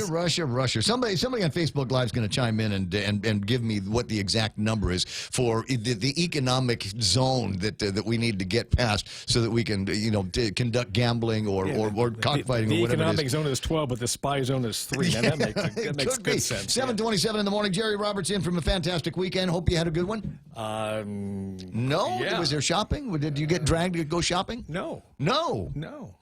Are you done with your shopping? Yes. The only reason I'm asking is You don't do the shopping, do you? I do. Do you really? He does. He does. He last year, I'm not sure if the miracle of Christmas is going to strike twice, but last year he actually had stuff for everybody. He gave me a grooming kit for my beard that I use to this day. Hey, there you go. Where do you Very do your thoughtful. shopping? He gave me a cool Where do you do your Texans mug shopping? that I Like, use every month. At Ross, Kmart? I do my shopping at one store. I will not reveal. But I do my shopping generally at one store. And I do it over a period of 3 to 4 hours. Playboy store. Except for this year. Playboy store next to McDonald's in Harmon. This year I didn't do that. I did something else. You went online. Uncharacteristic. You went online, didn't you? All right, if we're fingers crossed, if we're nice to him today, we'll find out for sure tomorrow. 7:28. Jerry Roberts got the extra point, being brought to you here by the guys over at Guahan Insurance Services. I saw Yuka over the weekend. She said to say hi, and everybody over at First Hawaiian Bank, where they say Ray, stop using your card. There's no more money in the account. But if you need a loan, the answer is yes. How do we take care of the most important part of our body, our brain? Today, we'll look at the easy things we can do to keep our brain in the best possible condition. And that's next on The Extra Point. When's the last time you looked at your homeowner's insurance? We buy a homeowner's policy and never give it another thought until something happens. Life brings changes, and our coverage needs can change. The smart thing to do is get the answers and level up our insurance to make sure we're totally protected. That's the Insurance Extra Point. Get out there and make something good happen today by calling Guahan Insurance Services at 475-1162 or visit us at the Camacho Landmark Center in Tamuning. Ever notice how that one perfect holiday gift is just out of reach? Or how sales on the stuff you want all come at the same time? This season, plan ahead with a holiday loan from First Hawaiian Bank. Now you can afford to be nice without being naughty. For more details, visit FHB.com or any branch to apply. Additional restrictions apply. First Hawaiian Bank, member FDIC, equal housing lender. Brain health is the most important part of an effective health care regimen, but the vast majority of people know little or nothing about it. Today, it's my hope that we can change that. Let's be honest. Most of us don't think about the condition of our body until something goes wrong. We don't go to the dentist until we have a problem, and it's the same for the doctor. The majority of people living under the American flag have become reactive when it comes to their health, not proactive. From the WebMD site was this quote from Elise Capopolo, a PhD and associate professor of neuropsychology at Columbia University Medical Center in New York. Many people don't start thinking about their brain health until they notice some cognitive changes and memory loss in their 60s or 70s. But there are many things you can do starting as young as childhood to keep your brain as healthy as possible throughout your lifetime. We know that intellectual pursuits, social interaction, and perhaps most importantly, physical activity are helpful in keeping one's brain sharp. The site listed 6 specific areas to focus on. Number 1, maintain a healthy heart. High blood pressure, high cholesterol, smoking, and diabetes all increase the risk for developing neurodegenerative diseases by impeding blood flow to the brain. That can cause temporary or even permanent brain damage. Number 2, quality sleep and lots of it. We've talked about this numerous times. Sleep is the number one thing we can do to reset the brain, allow it to heal, and restore mental health. Commit to the same bedtime each night. Turn off all digital devices 30 minutes before you head for the pillow. It's recommended that we get 7 to 9 hours of sleep each night. Research shows that during sleep, the brain clears out toxins called beta amyloids that can lead to Alzheimer's and other forms of dementia. The more sleep we get, the better off we are. Other strategies. Write down on paper any lingering concerns for the next day. That will remind you, and it signals the brain that it doesn't have to deal with those issues while you sleep. Another is that you pray or meditate for about 10 minutes before you climb into bed. Number 3, eat well. Obviously, this is the main area where people go off in different directions. You have the standard local diet, keto, paleo, the Mediterranean, plant-based, and more. Experts who are well-versed in brain health recommend a diet rich in omega-3 fatty acids, low in saturated fat, leafy, green, and cruciferous vegetables, whole grains, fruits, nuts, olive oil, and avocados. They also suggest controlling caffeine intake, particularly in the afternoon, as it can get in the way of falling asleep. The site made reference to eliminating coffee by 2 p.m. However, if you want some additional caffeine, some say a good dark chocolate can help improve memory and cognitive function. Tomorrow, 3 more ways to keep your brain healthy and operating properly for the long term. That's the extra point. Get out there and make something good happen today. For 93.3, The Ray Gibson Show, Guahan Insurance Services, and First Hawaiian Bank. I'm Jerry Roberts. All right, a couple of notes here. Number 1, if you don't want to look like a wannabe, then go to the gym and sign up for your membership today. Don't wait until January the 1st, New Year's resolution time.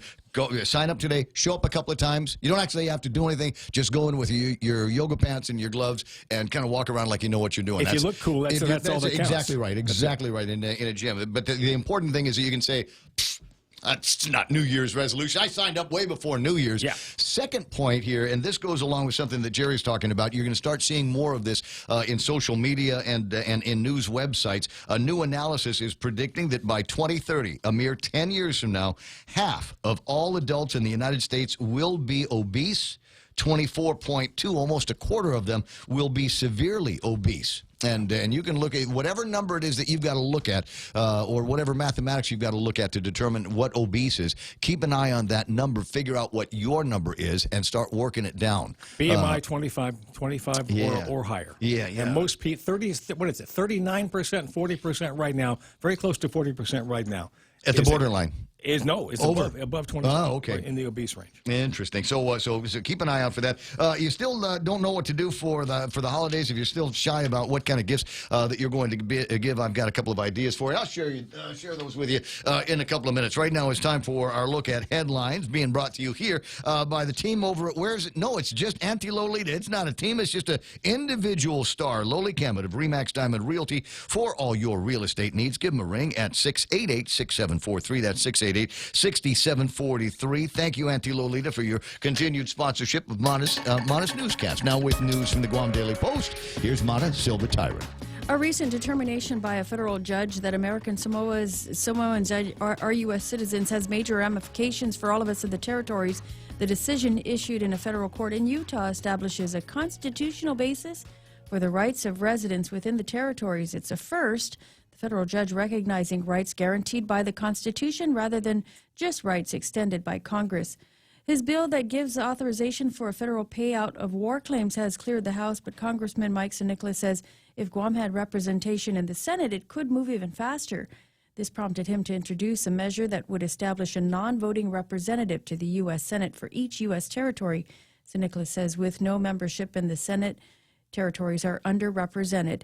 And the Guam Visitors Bureau working to improve tourist experience when they visit Guam, and they're reminding residents that a deadline is looming to participate in a survey. The Tourism 2020 Evaluation Survey hopes to get feedback on the previously released strategic plan. The last day to participate in this survey is December 31st. And those are some of your headlines from the Guam Daily Post. For more on these stories, pick up a copy of the paper, log on to their website at postguam.com. I see that. It's 7:36. That's iConnect time. Their phone number is 888-8888. Call them and ask them about push-to-talk plans for your business in 2020. And if you're just looking for mobile and internet, they can do some incredible plans for you on that as well as at iConnect. 'Tis the season of wish lists, wreaths, and wrapping paper. Make this year a little more special by sprinkling the holidays with wonder. Apply today for a personal loan of up to $50,000 for as low as 4.75% annual percentage rate. Apply today at bankofguam.com or visit us at any one of our branches. Subject to Bank of Guam lending criteria, terms and conditions apply. Wishing you a wondrous holiday season from Bank of Guam, the People's Bank, member FDIC. Lolita Cabot from RE/MAX Diamond Realty, a friendly, hardworking, and passionate RE/MAX professional, is committed to helping you make a difference in your life and to helping you achieve the American dream of home ownership. She also specializes in commercial leasing, land sales, local residential sales leasing, and military and corporate relocation. So for all your real estate needs, call Lolita Cabot from RE/MAX Diamond Realty at 688-6743. That's 688-6743. It's Traffic Gizmo time once again on the point, 737. What is the Traffic Gizmo saying? Wow. Is it working? I've got the feeling like I'm staring at the radar thing. Is there something wrong? I don't see a whole lot of places where there's heavy traffic right now. Might see a little bit on your way to the Infusion on Route 27 over by that side of the mall over by Cost You Less. A little bit of traffic through there in the backside of the Micronesia Mall. Nothing major happening on Marine Corps Drive. Oh, I know why. I'm sorry. This should have been. There's no school today. There's no school today. That's why there's no traffic. Traffic heading down the overpass, underpass, looking good on your way between 76 Circle K and Bellow Street. 8, 10, and 16 running absolutely clear. Nothing at 10 and 15. Nothing at 4 and 10. 4 is all the way nice into the downtown Agutnia area. Maybe a little tiny bit of traffic trying to get off Route 8 onto Marine Corps Drive if you're headed northbound through there. Don't see too much slowing you down over at Agutnia Shopping Center, Navy Hospital, and Big Navy in Sumai is probably as busy as it's going to get all day long. It's 7:38. That's right now traffic on the point. Family Finance has been serving the people of Guam since 1959, and they'll continue to be there for you in the years to come. Whether you're looking to get a personal loan for that summer vacation or paying off those long overdue bills, Family Finance has got you covered. Apply for a personal loan from $1,000 up to $3,600 by calling Family Finance in Agutnia at 475-4545, Upper Tumon at 647-5626, or in Dededo 633-4473. Family Finance, serving the people of Guam since 1959. Howdy, folks. I'll never forget that fateful day. I was having a lovely ride with my KFC biscuits when, boom! An easily avoidable accident resulted in a collision of flavors that became my most delicious creation yet. New KFC Cinnabon Dessert Biscuits. Get it with every 12-piece meal. KFC, it's finger-licking good. I'm okay!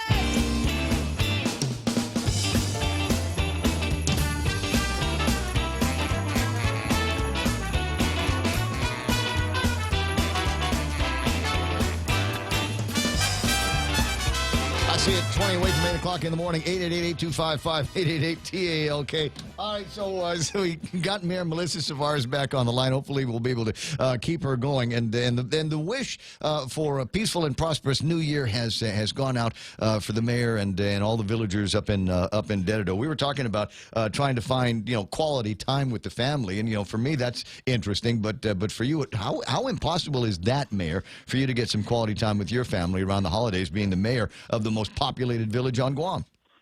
Well, actually, Ray, it's about scheduling during non-traditional time.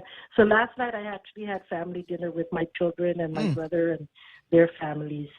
So because Christmas is a busy time, and so we just had to plan it ahead of time and just say nothing happens during this time. Do you have people in from off island? You got family and friends coming in? I was looking at my friend Bobby, and she's all excited because her kids are back in for the Christmas holidays. You got anybody coming back from the States for you?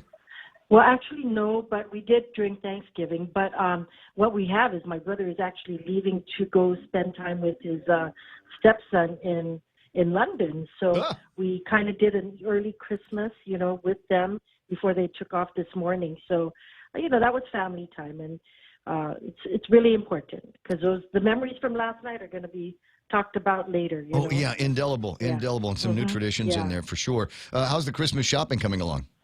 Well, I did my shopping way before, the traffic out there. So yeah. I really don't like the crowds.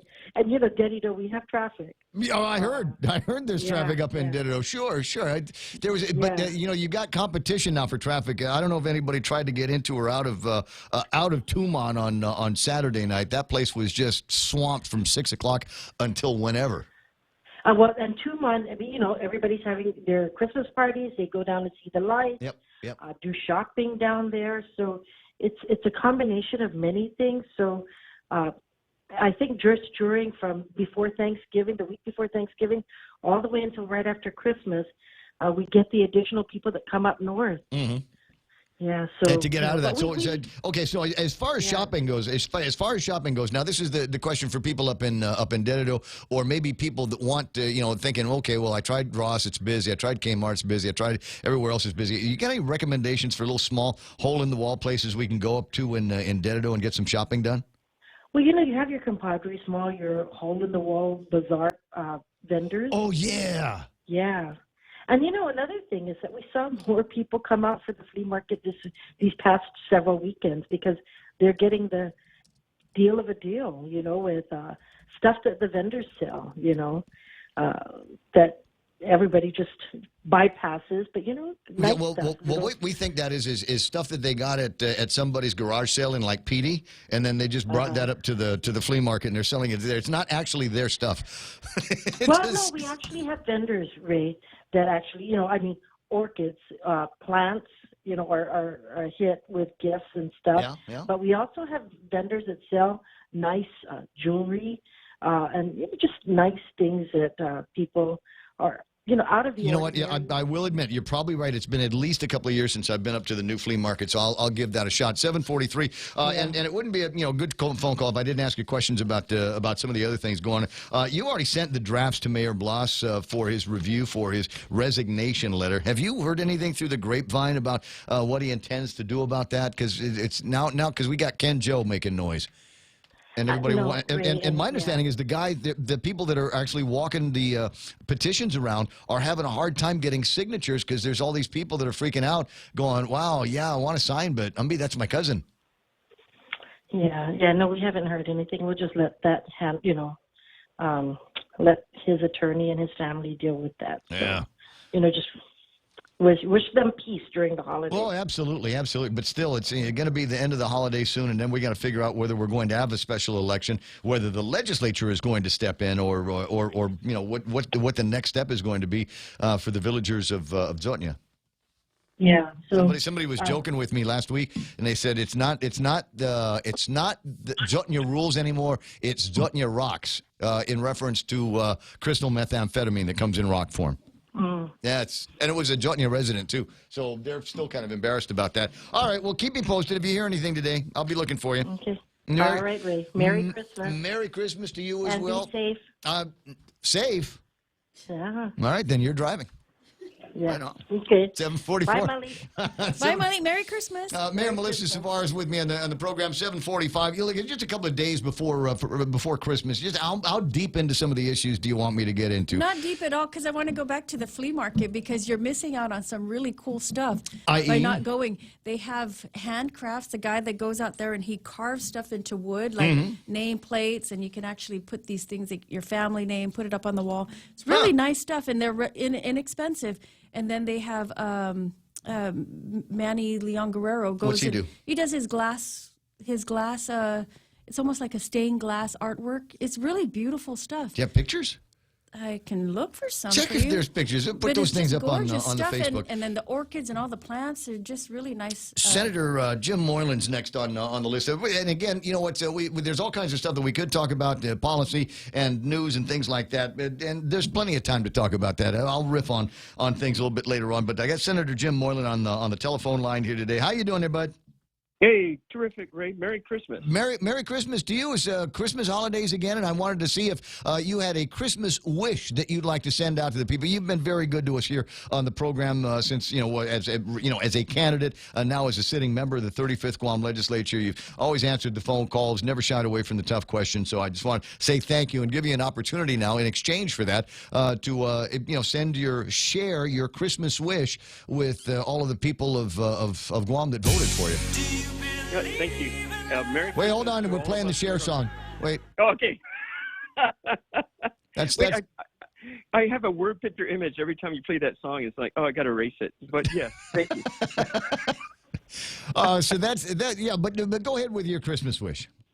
Merry Christmas to the people of Guam. We live on a beautiful, beautiful island, and the people around us are loving and very caring. We're so blessed to be on this island, and we look forward to all the blessings to come. So Merry Christmas and a Happy New Year. Interesting. Now I'm kind of curious about a couple of things that were happening over at the legislature. Bill 181 came down to a vote. Did you support that measure? Is it passed through? I definitely support the payment for war claims victims. Yes, I believe in that, and it should be. It should be done. This bill, however, to me, does not do that. This bill, of course, was ramrodded through. It's completely different than what was discussed previously. And the one introduced on the floor, we did not have a discussion on during session, which is not fair, which is not diplomacy, which is not what the legislature is about. That's communism. But unless we can talk about a bill and speak about it and to answer our questions. But since then, of course, I've read the bill, and I'm still not happy with this bill. I'm disappointed. It says when funds are available. When would that be? I don't know. And then what funds? Says, what funds are they talking about? The funds to pay the war reparations. But from what source? So I mean, are they just going to magically appear from someplace? That's how it appears on the bill. It says from when funds are available in the general fund. But where will it come from in the general fund?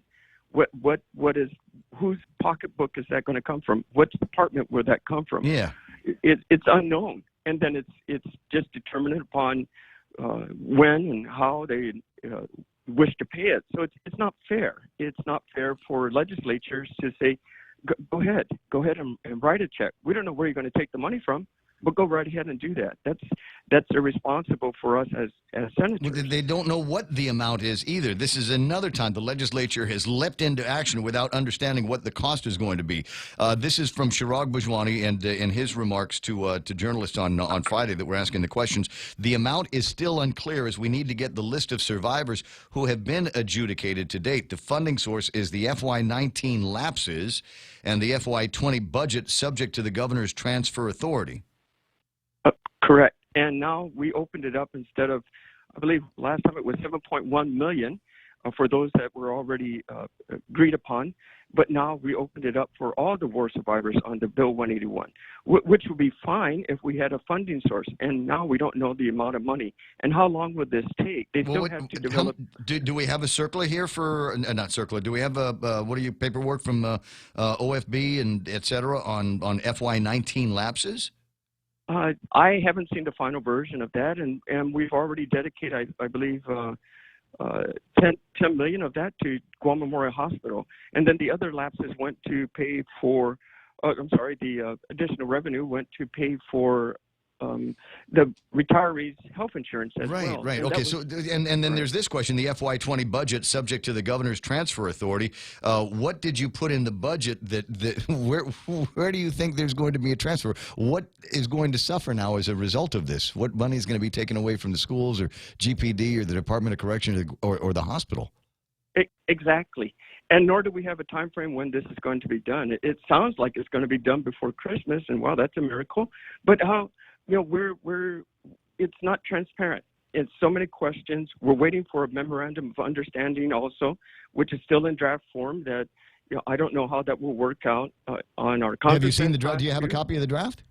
I have seen it, and there's still there, but that was an old. They make it sound like they're doing this. Here, look, it's over here. Here's a copy of the. Right. Okay, can I look at it? No, but it's No. here. I've got it. I have a copy of the draft. Right, trust me. Yeah, and I wish yes, I would, but I'm going to trust also following the procedures, right, and making sure that everything is properly done. Right now, I have so many questions, and if Auntie Irene decides to ask me when am I going to get my check, I can't answer her. But yet a bill was forward to the governor's signature, which the governor said will sign. But I still don't have the answers of when that will be implemented.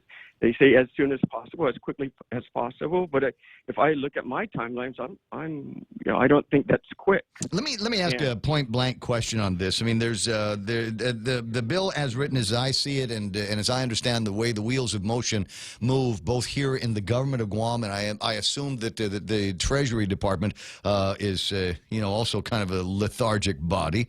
I don't think we're going to see anything coming out of this. Do you think that this was more politics than it was actually trying to get an answer? I mean, there's wide speculation here that all we were trying to do was get headlines out before Mike St. Nicholas was able to score a victory.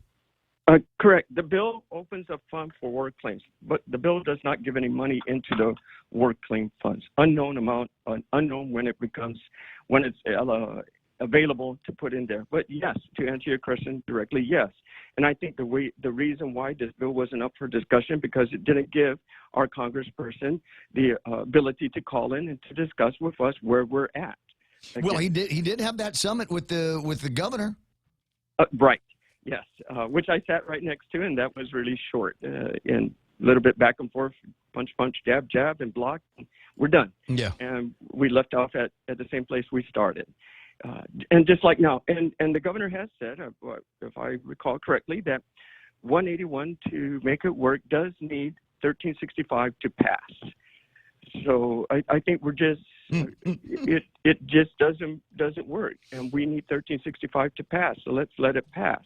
I know everybody is we're getting older every day, but we got to have the money in place before we promise our survivors that this is going to happen. It's true, as Mon is trying to point out. It takes 37 years to be 37. Yeah, exactly. Don't laugh. Don't laugh. That guy's going to be your colleague in the 36th. I appreciate that, and yes, I did have a conversation with him not too long ago, and we both wished each other Merry Christmas. But we all had to get out there and try and do our best, right, for the island of Guam. And we each have our own strengths as well. But going back then to 181, I support war reparations to our survivors. But this bill has no money attached to it, so this is not right. I don't believe this is right. Well, did we finally get the be all end all numbers on FESPAC, or did we just say you can spend up to $350,000? Is that's the net effect of what the legislature also passed on Friday, which was spending consideration for FESPAC of the arts. Right. An amendment was made by the author, and that amendment passed, and so did the bill. So it's around $350,000. That's correct. Out of their $700,000 currently that they have. All right. So instead of telling them that they had to toe the line for the taxpayers and go out there and do as many fundraisers as possible to get the individuals off, that are responsible, that are going to be going to FESPAC and representing Guam, all we essentially told them was you don't have to scrimp and save. You can spend up to $350,000. Right. That's correct. And they did submit a budget, and that was close to that as well. I voted no on this bill. I support CAHA, and I like to see the arts grow, but also we can do a lot with what the current budget has on island. Like, for example, Southern High School has this beautiful auditorium that is just mildewing away. No, not again. Not again. Yeah. Not again. We fixed that. We went, didn't we? We took out a loan for that, didn't we?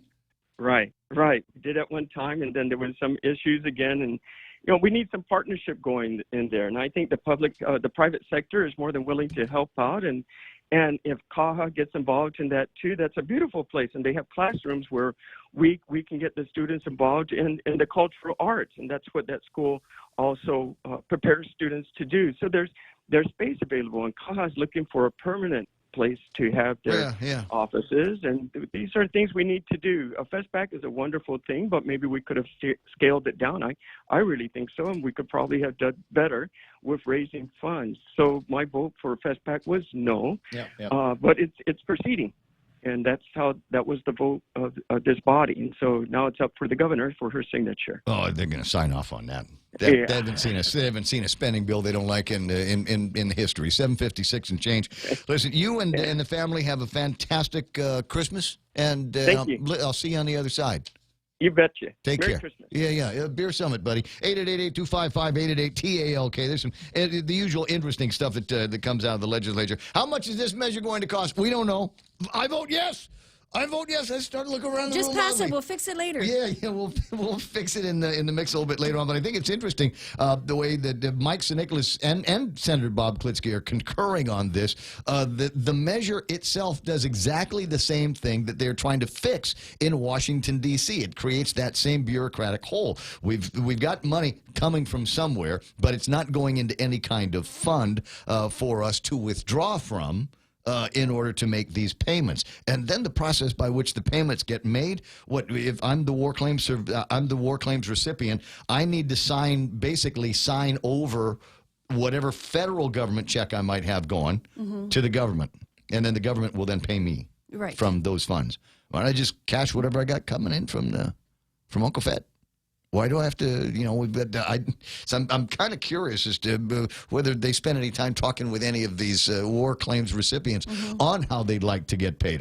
Were they comfortable waiting out Mike and the Senate? And the Senate is working. The Senate's moving. They just signed off on the other day that spending bill that is going to do wonders for Guam, which involves additional money coming in for Medicaid and less trade-offs that we've got to do, less in trade for that, and more by way of a cap. So it will be easier for us to get to a point where we're spending more federal money on Medicaid here on Guam. And the matching part for a lot of the grants and programs is a difficult thing for Guam. If we can't come up with the money to match whatever they're going to put out, it almost just stops all of our efforts in its tracks. Well, it goes back to the Guerrero administration from when I was just a little boy, and he pointed out then this is how the government makes the states go bankrupt, is by, we come out and we say we're going to do all of these programs and it's going to be free, no charge to the local government. Local government signs up for it. All of a sudden people realize that they can't live without it, and then the federal government comes in and says, okay, we're going to go ahead and continue to do that, but this is a 50-cent match now. So for every dollar that we give you, you have to come up with 50 cents on the other side to give it back to us. And most of the time, after living off that kind of largesse for free, and like I said, everybody's gotten used to it, how do you take it back? So we find ourselves now compensating the federal government for programs that we didn't have and nobody really identified a need. But now that it's out there, we're stuck with it. Okay, these are rocking beds, right? So crank it up.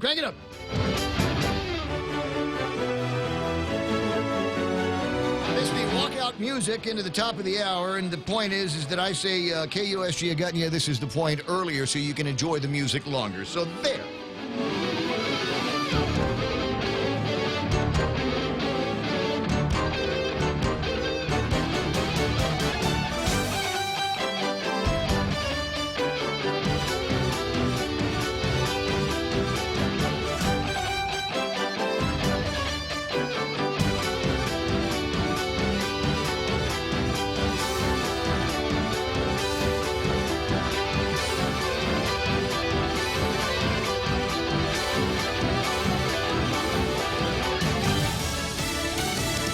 Massive chain reaction crash near Williamsburg, Virginia. I'm Jane Metzler, Fox News.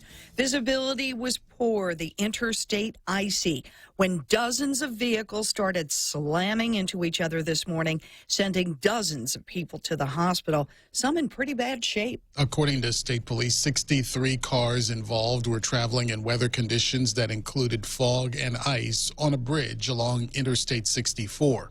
An investigation is being conducted to determine which vehicle triggered the chain reaction crash. Witnesses say cars were mangled and at least one truck wound up on top of another car. That's Fox's Grenell Scott. 35 people were taken to hospitals, some with critical injuries. Initially, the crash happened in the westbound lanes, but shut down both directions of traffic. Eastbound lanes have since been reopened. Westbound travelers were rerouted to a secondary road. Major storm systems could cause some problems for holiday travelers on the West Coast and the Gulf Coast to the north and east. Wondering about a white Christmas? People can look at the ground and see what they have now, and that might give them a good idea of their chances for a white Christmas. National Weather Service meteorologist Alex Lemires. In other words, if you don't live in the mountains, your Christmas is not likely to be white. It's about our democracy. Democratic Congresswoman Debbie Dingell on why House Speaker Nancy Pelosi is waiting to send articles of impeachment to the Senate ahead of a trial. What we're trying to do is to make sure that there's a fair trial. The Congresswoman on Fox News Sunday also was asked about comments President Trump made about her late husband, John, at a Michigan rally, suggesting he was in hell, claiming she asked the president to give him special honors. Dingell saying the president called her, and he was empathetic. America is listening to Fox News. This Christmas, GTA announces the magic of giving. We've custom designed a line of 9 pop socket accessories that honor 3 organizations whose main goal is to help children. They are the Harvest House, Regalu Foundation, and Sanctuary Incorporated. For every customized pop socket sold in our stores, all of the proceeds will be donated to these great charities. This Christmas, come into GTA and be a part of the magic of giving. GTA, we start with you. Half a day. This is Melanie Mendiola. And this is Ricky Hernandez. We're with the Guam Economic Development Authority. And we're both alumni of the University of Guam. We're calling on our fellow alumni to make an investment in Guam's future by contributing to the G is for Giving campaign. With your donation, you are giving more students the opportunity to graduate, making Guam a better place. To make a tax-deductible donation, log on to give.uog.edu before December 31st or call 735-2957 for more information. Viva UOG! This developing story out of Syria. Syrian air defenses opening fire on missiles fired from inside Israel. That according to Syrian state media. Syrian state TV giving no further details, but residents of Damascus said explosions could be heard near the capital. No immediate comment, though, from Israel. At least 34 people shot in Chicago so far this weekend, 13 of them at a house party. 4 of those victims critical. This party was being held in memory of another person that was killed here in the city earlier this year. Police now say at least one person was arrested with a weapon. A second person of interest is being questioned. A revolver was recovered. Police say inside the house party there was some type of dispute. People started spilling out onto the streets. Shots were fired in and around the house. Police say the scene was so chaotic, some people did not realize they had been hit with a bullet. Fox's Matt Finn in Chicago. In Baltimore, 7 people shot around 2 o'clock this morning. Unclear what started that or the condition of the victims, but police call this one of the most violent years on record in the city of Baltimore. Boeing's Starliner spacecraft is back on Earth 1 week ahead of schedule. NASA takes another step towards putting Americans back in space. Starliner touches down in the desert in New Mexico. An historic landing in White Sands, New Mexico concludes the first flight test of Boeing's Starliner spacecraft. Mission Control making that announcement early Sunday morning. Following a successful liftoff last week, a glitch put Boeing's Starliner into the wrong orbit. The unmanned mission to meet with the International Space Station was aborted. This morning's landing in the dark was right on target. NASA hasn't put an astronaut into space since the end of the shuttle program, instead hitching rides with the Russians. But the agency says with Starliner, that'll all change next year. That's Fox's Karen McHugh. I'm Jay Metzler, and this is Fox News. Ever notice how that one perfect holiday gift is just out of reach? Or how sales on the stuff you want all come at the same time? This season, plan ahead with a holiday loan from First Hawaiian Bank. Now you can afford to be nice without being naughty. For more details, visit FHB.com or any branch to apply. Additional restrictions apply. First Hawaiian Bank, member FDIC, equal housing lender. A diamond ring turns into a black pearl and hangs shimmering in the sky. Join 93.3 The Point for a spectacular celestial event. On the evening of December 26th, a rare solar eclipse will take place just before sunset. We see the sun's atmosphere, normally not visible. Most of the sun will be blocked during the eclipse, leaving only a ring of fire visible, and we have the best seats and the safest way to watch it. It's one of the great wonders of the solar system. Join us at the Point Coffee Lounge at the Sheraton Laguna Guam Resort from 4 to 6 p.m. on December 26th. The first 100 guests will receive a pair of Eclipse viewing glasses, a complimentary glass of iced tea, and a coupon good for discounts at Sheraton's Surfers Point Bar or La Cascada Buffet Restaurant. Join us for the Point's 2019 Eclipse Viewing Party, December 26th from 4 to 6 p.m. at the beautiful Sheraton Laguna Guam Resort. Brought to you in part by Sheraton Laguna Guam Resort, Mezcla Chamorro Fusion Bistro, and your sky-watching friends at 93.3 The Point.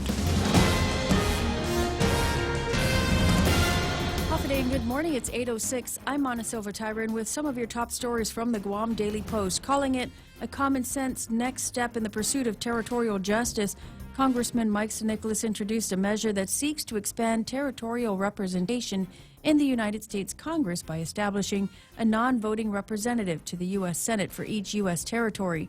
H.R. 5526 provides for non-voting delegates to the Senate to represent American Samoa, the Commonwealth of the CNMI, Guam, Puerto Rico, and the Virgin Islands. With no membership in the Senate, the delegate says territories are underrepresented in the Congress because the overall Congress is bicameral, and it includes both the House and Senate.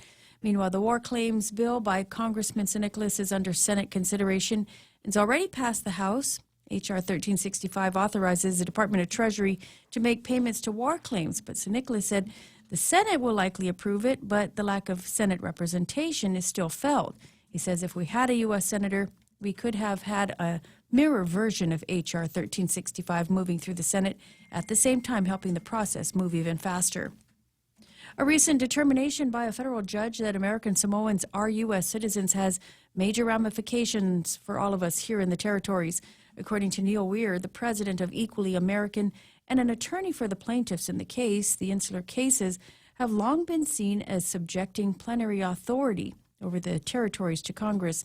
The decision issued in a federal court in Utah is significant, he says, because it establishes a constitutional basis for the rights of residents within the territories rather than defaulting to Congress.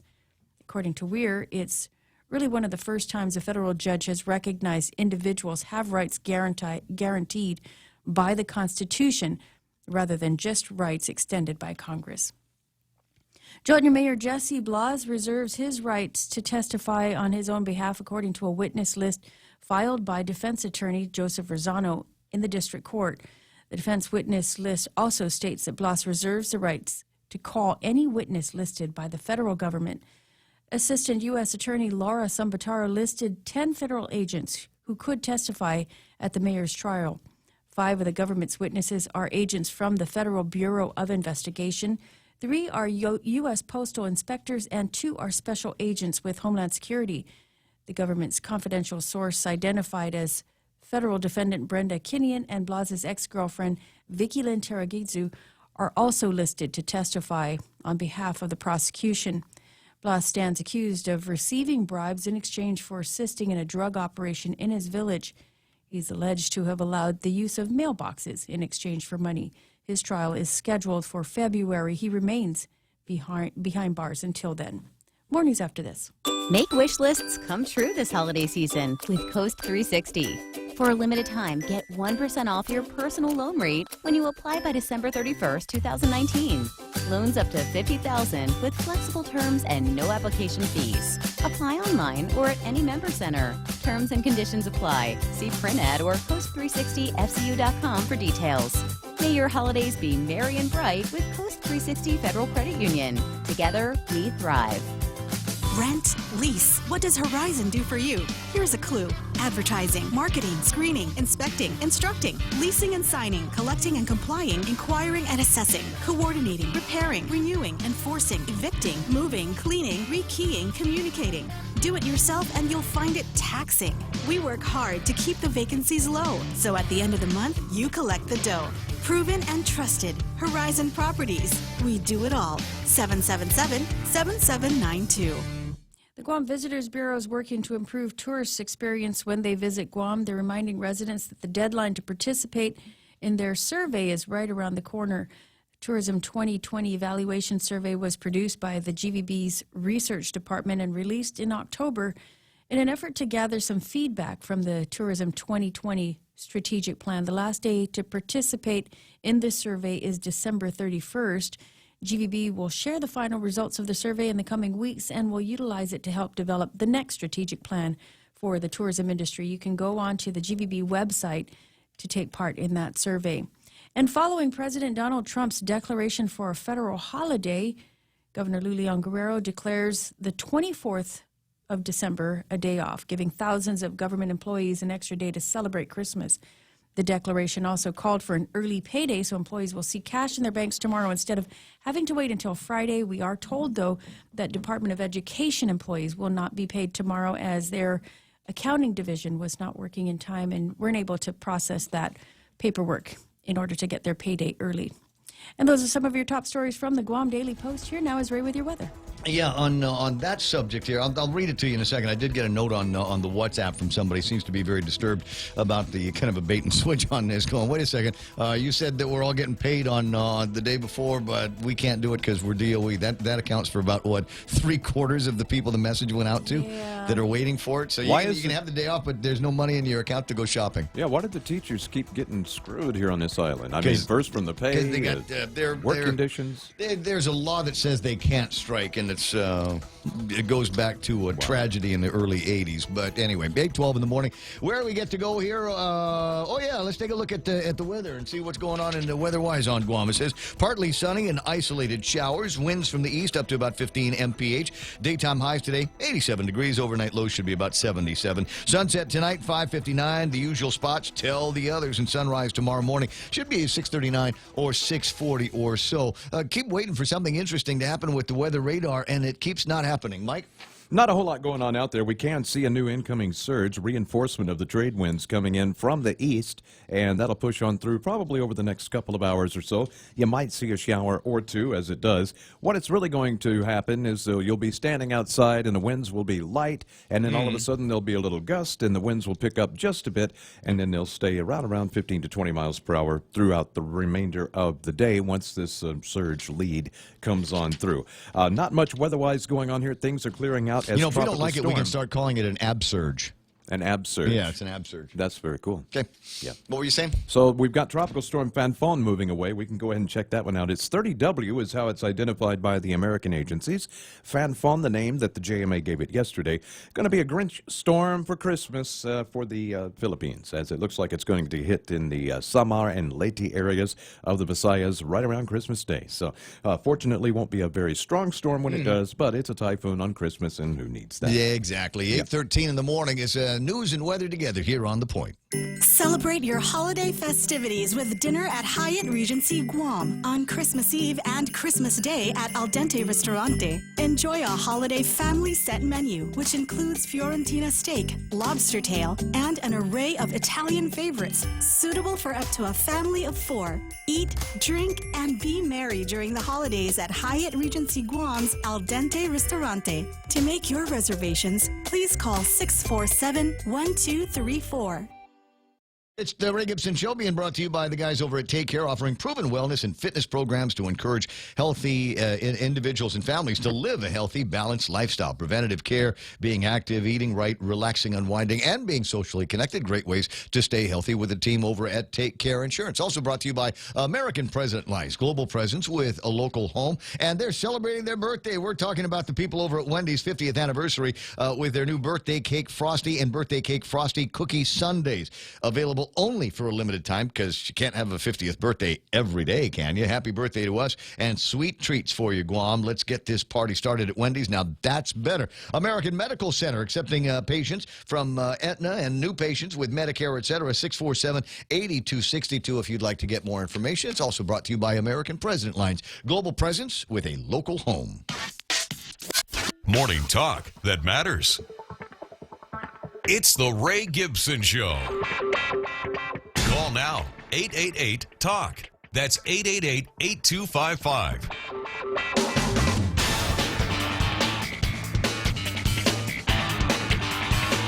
Online, Facebook Livers, Al Bautista says, I volunteered for the Starliner Door Gunner in their very first mission. It's true. You know, we were talking last night, me and a couple of military guys, and we were talking about, you know, what is this new service going to be about?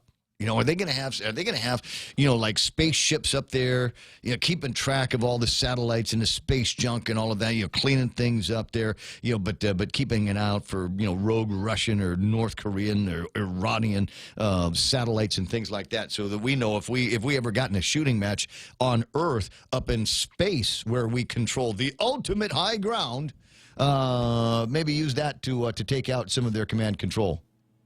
Yep. What do you think? Yeah, well, it just seems like Republican presidents like to pretend that stuff is going to happen in space that just has no chance of happening. But it's things that, no, like I said, ultimate high ground. I mean, that's the idea. So, I mean, it's an old strategy from a long time ago. If you want to do a good job winning a war, you want to put your troops up real high, shooting at people down where they've got to climb up into your bullets. And in a lot of cases, that's a pretty good strategy. You do the same thing because command and control is largely in the hundreds of miles above the Earth, correct?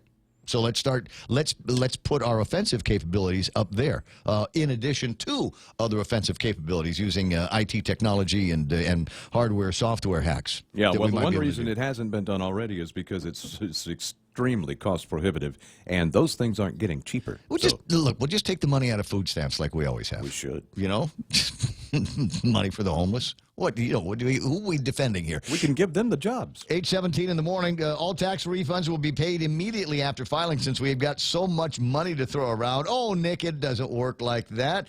Ismail says Gov Guam will get a loan from the Bank of Guam to pay war claims at 22% interest. When St. Nicholas bill passes and funds are released by the U.S. Treasury to Guam, Gov Guam, rather than pay the loan right away, will hold on to the money and utilize it for other functions. Then the Guam taxpayers will be stuck paying the loan even after Lou is no longer in office. I thought all bills had to have a funding source. Did they break the rules again? I don't believe in the measure that there is an identified funding source. Chirag only came out after it had been passed, and after the incredible debate on the floor, where they came up and said it would be lapses from 2019, and then authorized expenditures in the FY20 budget that are subject to the governor's transfer authority. And what was the fiscal note? What did the fiscal note say? I don't know if there's a fiscal note. I got to take a look at the as passed and final engrossed version of it to see what they've got to say about that. I don't know how much money is there for the lapses for 2019, and I don't know what the body of funds are that would be available for transfer authority in the budget. You would figure when they put the budget together for 2020, it was so tight. I mean, we heard it was tight, right? That there probably wouldn't be a lot of room for transfers from one place to the other. Are you going to transfer money again from DOC? You going to transfer money from GPD? You going to transfer money from Guam Memorial Gotta Hospital? come from somewhere. The students at the University of Guam. I'm sure they'd be happy to pay for all of that stuff. 8:18 in the morning, 888-8255-888-TALK. There was a question that we were asking. Hey, Gerard Afflegui's online. That's nice. There was a question that we were asking because I have this. I've got a cunning plan because we've got all of these people that are apparently coming to Guam to investigate, if you will, for immediate release. With federal animal fighting law taking effect today, Animal Wellness urges adherence to the law. And they go over and they say, here's all the things that you can get in trouble for in cockfighting. AWA and AWF will also have investigators on the ground to document illegal cockfighting. Recently, AWA and AWF announced a rewards program to run for an indefinite time that provides a $2,500 reward for any individual who provides critical information that results in the successful federal prosecution of an individual or set of individuals who violate the federal law against animal fighting. Really? Really, you guys? I mean, first of all, So they're going to have their spy drones chickens. flying over Yes. people's property. Yes, we're talking to They're going to be staking out the properties neighbors. and The people. neighbors, the anti-cockfighting neighbors are going to turn in their neighbors that are continue to fight, continue to sin outside of the church by having cockfighting. And if that wasn't enough, they'll have. And what was the wager? 25. Is it 2,500 or 25,000? No, that's the reward. The I don't know reward, about the rather. wages, but we'll have investigators on the ground. Okay. All right. Fine. I ain't no snitch. Yeah, I ain't no snitch, pig. I know my rights. I'm my cockfighting rights. 20 after 8 o'clock, it's time for us to pretend to talk about sports. Mana has a sports? No, that was sports. Oh, the cockfighting? Cockfighting is sports. Yeah, I think so. I don't know. I'm just going. Wow, get over yourselves, guys. It's cockfighting. I get it. Maybe it was going to go away on its own, according to all the surveys that had been conducted, and all these people that say, "Oh, cockfighting bad. I hate cockfighting." Anyway, so we've got a couple of races left in the calendar that you can run in on the Saturday, December the 28th at Teedson Baseball Field, 5 a.m. Showtime go is going to be at 6 o'clock in the morning. It's Christmas in Paradise 2K 5K, and near as I can tell, that's the last of the 2K 5Ks. Say it with me now.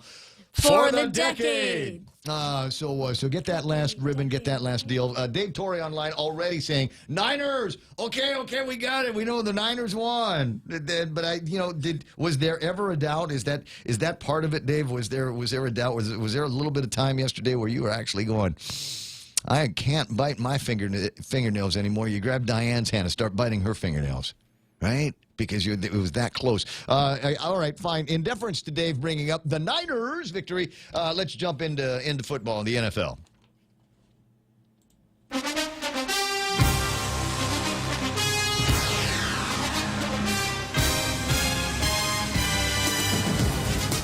So far, this is a spectacular week for me. We'll go over the yesterday's games rather quickly. Houston did beat Tampa Bay. That was a nice game. Close one, 23-20. Here's another nail-biter. It was New England over Buffalo by what was that, 7 points? Yep, one possession. One possession, and that was able. But that was back and forth all day, wasn't it? It pretty much was. Yeah. So Buffalo, sorry, Renee, Buffalo couldn't win them all, but look who they were playing, and they're playing the ultimate fourth quarter team, and it was San Francisco over the Los Angeles Rams. I thought this was going to be, an easy game for San Francisco, but this looks like it went back and forth down to just a field goal, right? Yeah, I did. I never thought it would be easy, but I did think San Francisco would win. It turns out it was a fight right down to the end. San Francisco winning with a literal last-second field goal at the end of regulation. Nice. Atlanta over Jacksonville this morning. That game, 24-12. Yep. I got Baltimore over Cleveland, 31-15. New Orleans Saints.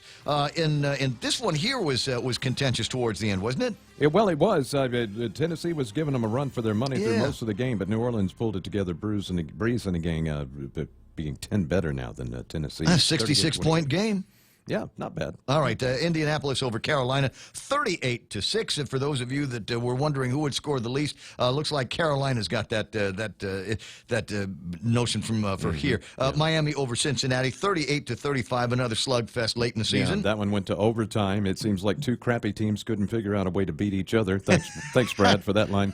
But Miami able to get the field goal there in overtime to win that one, as I predicted. All right, Jets over Pittsburgh here. That one 16-10. Yeah, another one-possession game. Could have gone either way, but Jets pulled it out at home. That ends Pittsburgh's chances for making the playoffs. You know, we both thought New York Giants were looking good going into this game, and sure enough, we were right. 41 against with this Redskins, and they're 35. Yeah, I changed my pick to Redskins on this one because it was at home. I didn't really know what to do, and it was a one-possession game. It really could have gone either way, and the Redskins lose another one to the Giants. Why did I go with the Giants on that one? They were all tied up. I think because I think it was New York Giants' turn to win. Denver over Chicago. At least so far, that game is tied at peace at 10. These are ongoing games now. So in the second quarter, Denver and Detroit, are tied.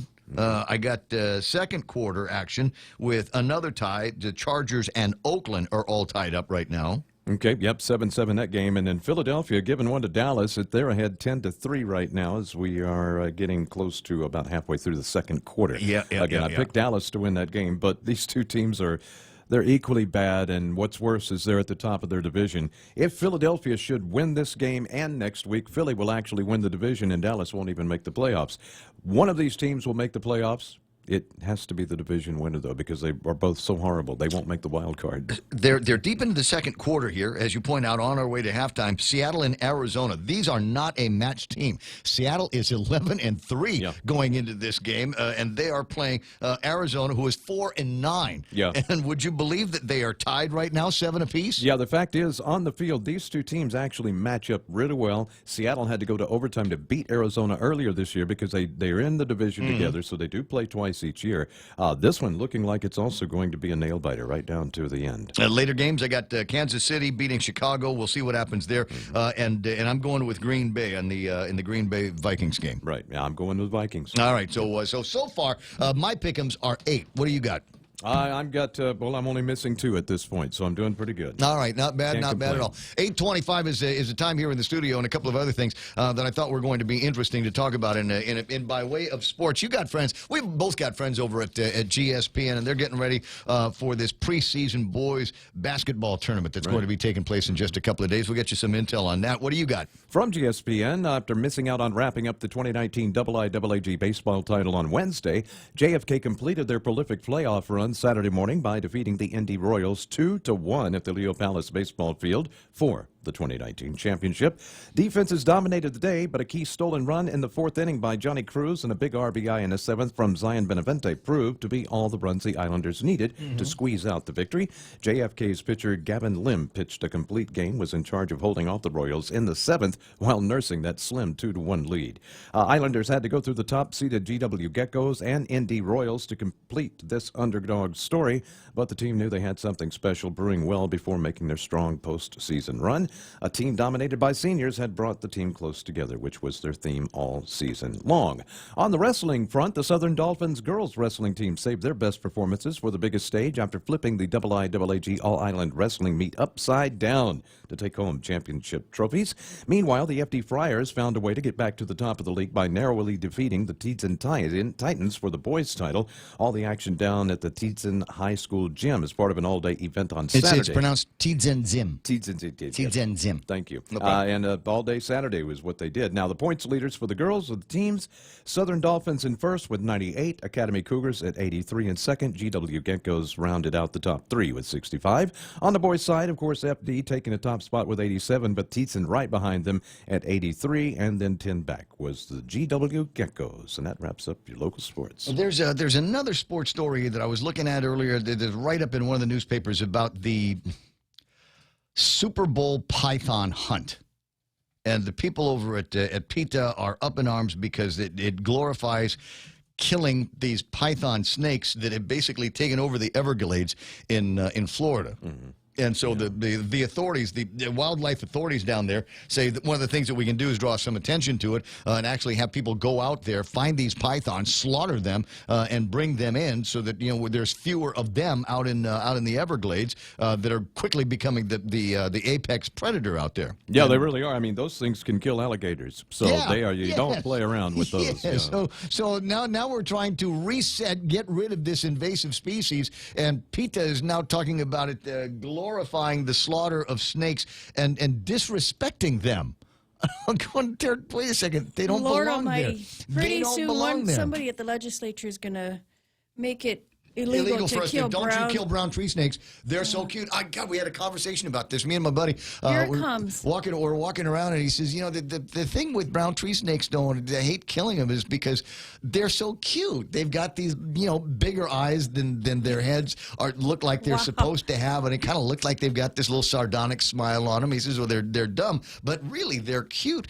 And you're right. It's that kind of thing. And there's going to be somebody that comes out later on that says, you can't kill these brown tree snakes. They're God's creatures. Life. They're God's creatures. All life should be respected. Love is love. And just let them go and let them do their. Yes, they've eaten all of the other birds on Guam, but so what? 8:29 in the morning, and I was just looking over these rules here for the investigators, the dark double secret investigators from the AW what's? There's two of them. Oh, AWA and AWF, who said, we'll have investigators on the ground to document illegal cockfighting. So you illegal cockfighters out there, you don't know who it's going to be. But So they're just going to document it, or are they going to enforce it? Because, documentation and enforcement look, this is just a club. They can't enforce anything. All they can do is say that you and I, for example. They'll document and snitch. Document this. Because I'm wondering if I would be in violation knowingly using the mail service of the U.S. Post Office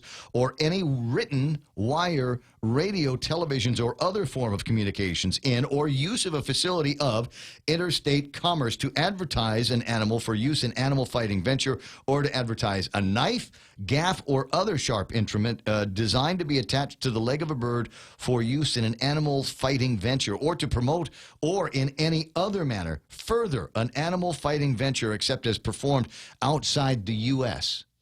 Oh, they were listening to Bob Kelly last week. Yeah, maybe. Outside the U.S. So the question that I have here is, by virtue of me even talking about cockfighting on Guam and encouraging people to snub the laws of the federal government because they didn't come here and ask me or Tina Rose Munoz We'll take away your freedom of or speech. Mike Nicholas. Yes, you're going to take away my freedom of speech here to encourage people to fight this law and not support the investigators that they're foisting up on us. Is that supposed to scare us? That actually ticked me off when I saw that. Right? Okay, so we get this federal laws ramrodded down our throats. We got a special kind of rooster for you guys. They're banning something. We're being banned. The federal government is banning us from doing something, and we got all these people say it's okay because it's there for the protection of chickens. Yeah. Well, wait a second. They're taking away your rights. They're gonna come back and they're gonna say, well, there might be something else that we don't want you doing that we're gonna take, and you gave us the chicken, so you're probably gonna end up giving this to us. And I'm going, why would we have? And so many people fight for rights to be able to do things. Why are we giving this up so easily here in this country? And we've got these guys, they're perpetrating to be brown shirts coming around to investigate us brown people for having fun on our own terms. Yeah. And I'm really annoyed at that. The idea that they think there's somebody here that can tell us that we've got investigators. And you are in violation for talking about it, Ray Gibson. I can hardly wait. Does it get me my lawyer can beat up your lawyer. It's 8:32 in the morning, and we got a headline news. Were we done with sports? I think we took care of everything, right? I think there was that story, and the guys from Bellator, I talked about this, that want to look into the possibility that their Asia-Hawaii tour can one of these days also include Guam, if we can find a venue big enough to support an MMA event. They've got one in Japan coming up, and the place in Japan that they're having this will hold 40,000 people. I think the biggest venue that we've got, if we used all the bleachers and every available use of the floor, would be the University of Guam Fieldhouse, which will hold about 4,225. I forget what the actual number is, but that's where that is. It speaks volumes to our capabilities and our athletes here. They're recognizing that we've got some star athletes that are just making their way up the ranks there. Well, they recognize that people here like to watch fights Yeah. like this, and will be more than happy to spend the money. Look, But if we you got some if you go to a super 30,000 fighters, too. seater, the chances are your ticket prices are going to be fairly low to get in, and everybody will be happy. You get into a 4,000 seater, and for these same MMA fights, the same caliber, the same production, anticipate that the tickets to get into a show here on Guam would be, I'm sure, well north of $150, $200. Watch for that. 8:33 in the morning, and that's all the time we got to pretend to talk about sports. Mana's got headlines after these. Are you ready for some football? The Ray Gibson Show has got your fix every day with the Points NFL Pick'em Contest. Get the latest updates as we check out the past week's performance and break down the upcoming action. Get your game on by calling the hotline at 888-TALK or sound off on Facebook Live at thepoint.gu. League members get a chance to win some awesome weekly prizes with a shot for your choice of a new GTA phone. The NFL Pick'em Contest is brought to you by Current Guam with special thanks to GTA.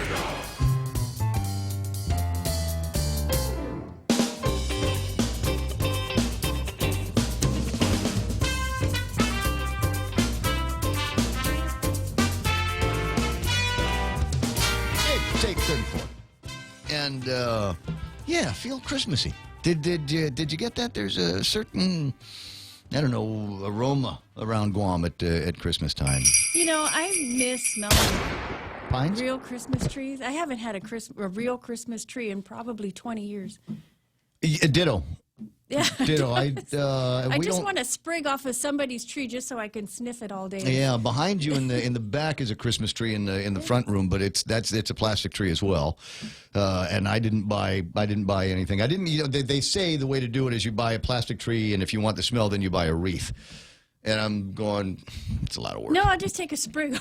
You just go to where they're selling the trees and just grab something that fell. They've got pine scented air fresheners at the gas station, smell right? the That's close same. enough. It's close enough. 8:35 in the morning. I'm curious as to what you're doing with the rest of the day, because you're out at 8:35 this morning. There's not much by way of school traffic, so it's not like you're going to hit any of that. Are you going to do some Route 8 shopping? No, You're done. I'm done. You're finished. Yes. Okay. Told you. All right. Trying to decide whether I'm Payless. done or finished. Payless. We're going shopping at Payless. All right. Well, I'll get around to doing that. 8:35, Montecillo Tyrant's got news now from the Guam Daily Post. A recent determination by a federal judge that American Samoans are U.S. citizens has major ramifications for all of us in the territories. The decision issued in the federal court in Utah establishes a constitutional basis for the rights of residents in the territories. It's a first, the federal judge recognizing rights guaranteed by the Constitution rather than just rights extended by Congress. His bill that gives authorization for a federal payout of war claims has cleared the House, but Congressman Mike Sinicola says if Guam had representation in the Senate, it could move faster, this prompting him to introduce a measure that would establish non-voting representative to the U.S. Senate for each U.S. territory. Sinicola says with no membership, the Senate territories are underrepresented. And tomorrow will be a holiday, making it a 2-day holiday for GovGuam employees. Governor Lulian Guerrero said that she gives that gift to her employees. She's also giving an early payday for GovGuam employees. However, it does not extend to the Department of Education, which will not get paid tomorrow. And those are some of your headlines from the Guam Daily Post. For more on these stories, pick up a copy of the paper, log on to the website at postguam.com. See, that's what the WhatsApp says. Ray, with Christmas Eve a holiday and payday, no one will be working at DOE's payroll office. So we had the option of getting paid today or waiting until the holiday is over and getting paid on Thursday. They claimed it's due to banking issues, that they're not going to be able to process anything. So no one at DOE is getting paid tomorrow. Yeah, I think in order for you to get the early payday, you would have to have submitted all of your documentation with the bank by either Friday or Saturday. For deposits? Yeah, so because it takes a couple of days for them to prompt that early payout. From the government of Guam? Yeah. If there's money in there, in the government of Guam. Right. We heard once, it wasn't that long ago, where there was a problem with direct deposits for the employees, and Government of Guam Department of Administration said, the problem is over at the bank, and the bank came out immediately said, no, it's not with us. And you got to don't hang us with that. They give you a timeline too. They say if you don't give it to us by, let's say, close of business Friday or noontime Friday, it's not going to happen in time for your Monday or Tuesday payout. Okay, I'm looking. Because they know how long it takes to process. Looking all for a of couple of other things here. Post office. I'm looking for information on the post office and what their hours are going to be.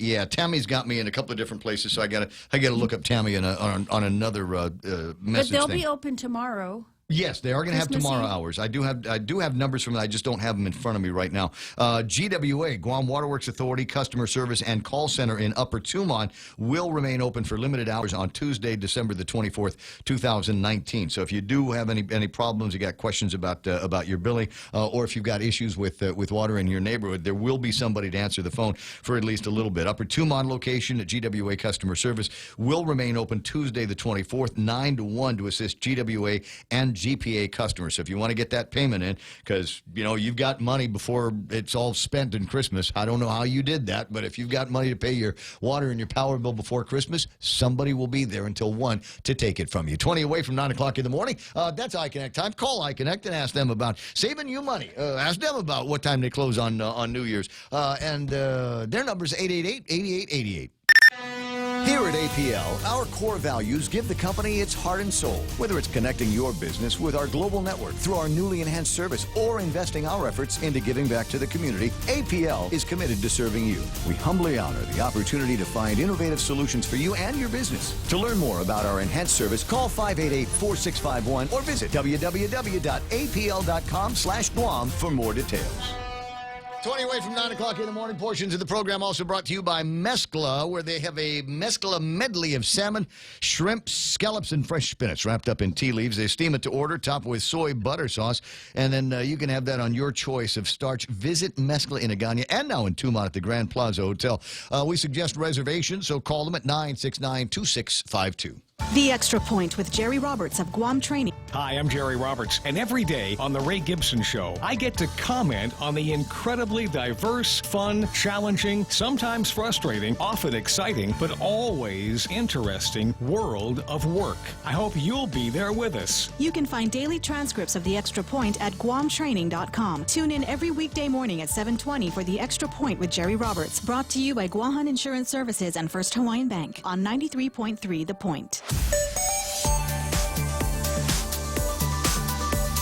20 away from 9 o'clock in the morning. Here's the word from the post office. Although Christmas Eve has been declared a federal holiday, your elves at the USPS will be open for retail until noon on Christmas Eve. They will deliver packages all day during their regular business hours. All right, so you get to have the trucks on the road until it's time for them to go and put them back and recharge them. And then the other thing is, if you've got stuff that you've absolutely got to take care of inside the post office, get there by noon, i.e., wake up at 5. 19 away from the top of the hour. Is there traffic? There has not been any traffic all morning long. Maybe a little bit of up and down traffic up in the Dededo area, but it doesn't look like anything major is going on. I thought I saw something. Yeah, northbound Route 8 just before you get to the intersection there. And if you're on Epau Road making your way, is that Epau? No, that's ITC building. So if you're making your way from King's, Applebee's, whatever, southbound towards Marine Corps Drive, expect just a little bit of delays through there. A little bit of traffic in the downtown Agutnia area, Route 4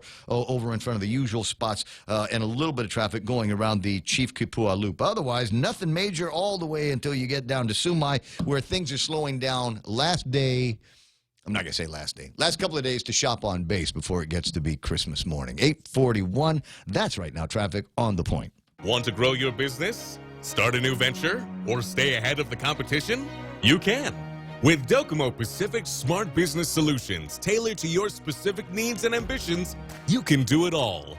Partner with a network with best-in-class network coverage, state-of-the-art communication platforms, and a team dedicated to providing you with premium support. Call 688-2677 to start your journey to success today. Docomo Pacific Business, delivering your future today.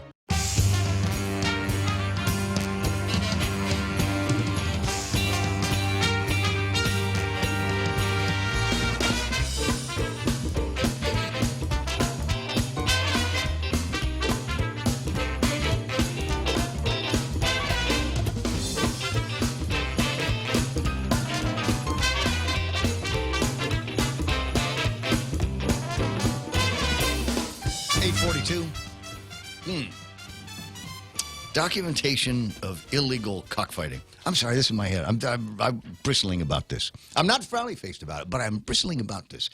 First of all, federal government ban on cockfighting. And like I said, it's simple, guys.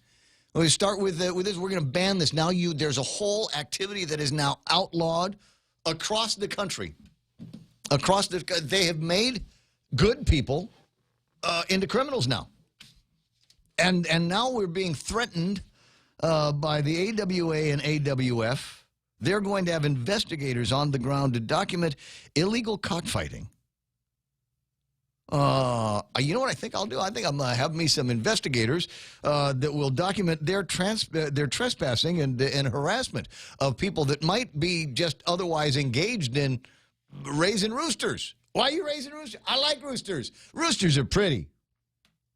They got all the thing in the top, the little floopy thing on the top, and they've got, they got chicken feet and very pretty colors on some of them. And yeah, they might get into a scrap every once in a while. I might watch them get into a scrap every once in a while. I'm not staging anything. I'm just raising roosters. Do you suppose? I'm wondering how many the investigators they've got on the ground. How many of them have already been by your house? To take a look at your yard, see how many of those little rooster houses you've got over there. What did they say there? I'm looking to see. They made a big point about having all of the documentation. AWA and AWF have obtained hundreds of shipping records from the Guam Department of Agriculture that reveal shipment of birds to the island from known cockfighting operators in the States to Guamanians here. So they have already begun the investigations on some of you. They have already begun the investigations on people that have bought birds from someplace else. Known cockfighting operators, felons, break into federal laws in the States, selling baby chickens on Guam. And they've got the shipping documentations. Yeah, I'm just wondering, we got these investigators with all of these resources and all of these investigative assets. Could you guys do me a favor, and instead of worrying about chickens, could you figure out how it is possible that we have so much ice that's coming in from known ice operators in the mainland? Can you direct some attention to that? And then we can get around to talking about the cockfighting. I'm just saying, guys, this seems like a whole lot of tempest in a teapot here, and maybe that's all I need to say about it, just how ridiculous it begins to feel as I'm getting all of these different press releases. They've been hired. They hired, I'll tell you, this is how serious they are. They hired a local advertising agency to send these materials out. So you'll get an email from Shannon, but this is Shannon sending out a press release from these guys over from her advertising agency, not necessarily from Animal Wellness Action. I don't know that Shannon loves or hates cockfighting one way or the other as much as these guys have decided that in order to get with the local community, they had to find an advertising agency here on Guam to give them early the lay of the land in terms of media and things like that. Who knows? It's possible they may start buying advertising. At which point I should probably say, disclosure, everything being what it is, they may buy advertising on this program. It won't change the way I feel about the conversation of cockfighting and therein banned here on Guam, but I'm not going to be in a position to tell them not to buy any advertising. So Shannon, if you guys want to up the level here, we get some avails is what we call it in the radio business. We've got some avails on ads that we can run for these guys, and I'll even give them a special rate so we can just run the heck out of them all the time. 8:47 in the morning, 888-255-888-TALK. Items in the table of contents. Well, we've got Space Force that's working. I think Space Force is going to be a good idea. I think it's going to be fun.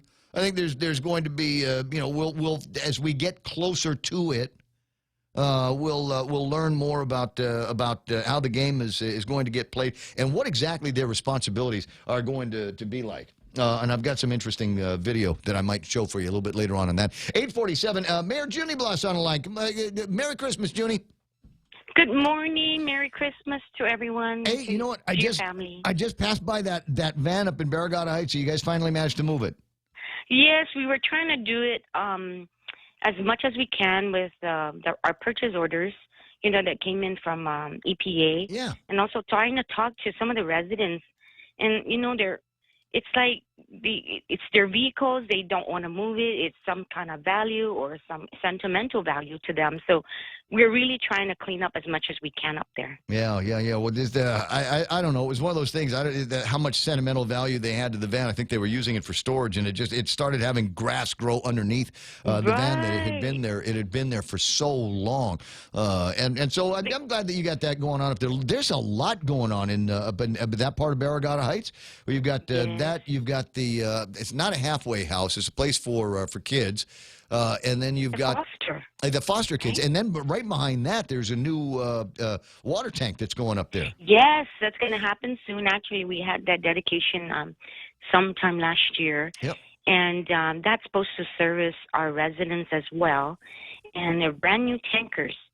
So hopefully we can have sufficient water running throughout the Barragata, of course, Harmon and Mangilao area. Yeah, well, I'm glad to see that there's at least that going on. It's an old project from the last administration that they'll get around to taking care of. And so what do you now? A couple of things. I got Christmas coming up in the village. What are you guys going to be doing there? Well, we finished we had our tree lighting back December 12th. It was really a success. There's so many children that came out. So our park is always well lit, and it's frequently used, even not only from the residents of Barragata, but through other patrons that come and utilize the park. Well, the kids are playing, the lights are on, the parents are walking. Then we have the Barragata veterans that are there also. So it's just things happening. For the betterment of our community, as well as and that's what it is right now. Everybody's just kind of looking forward to Christmas now. Oh, absolutely. Well, just a note here, there's no school, so for the next several nights, many of the kids will have nothing to do if they're not otherwise with their parents. So lock your doors. Lock your doors. No, come to my office. We always have something for them to do. Right on. I mean, they patron, like I said, our basketball courts. It's resurfaced. It's one of the places that everybody wants to utilize because of the parking convenience as well. Yeah, lit. So well, it's a good spot. Well, you got time for a Christmas wish to all of your constituents? Yes, of course. On behalf of myself, my Vice Mayor Jesse Bautista, the Municipal Planning Council, and our staff, we would wish everyone a very Merry Christmas, a blessed New Year, and that hope that their wishes come true. So are you running? Are you running? Right? You're running for re-election? Yes, I am. Ray, I'm looking forward to that support. That's this year, right?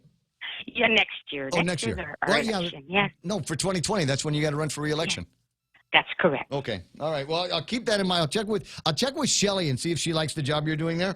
Because I don't live in that village anymore. I'm next door over at Mong Mong.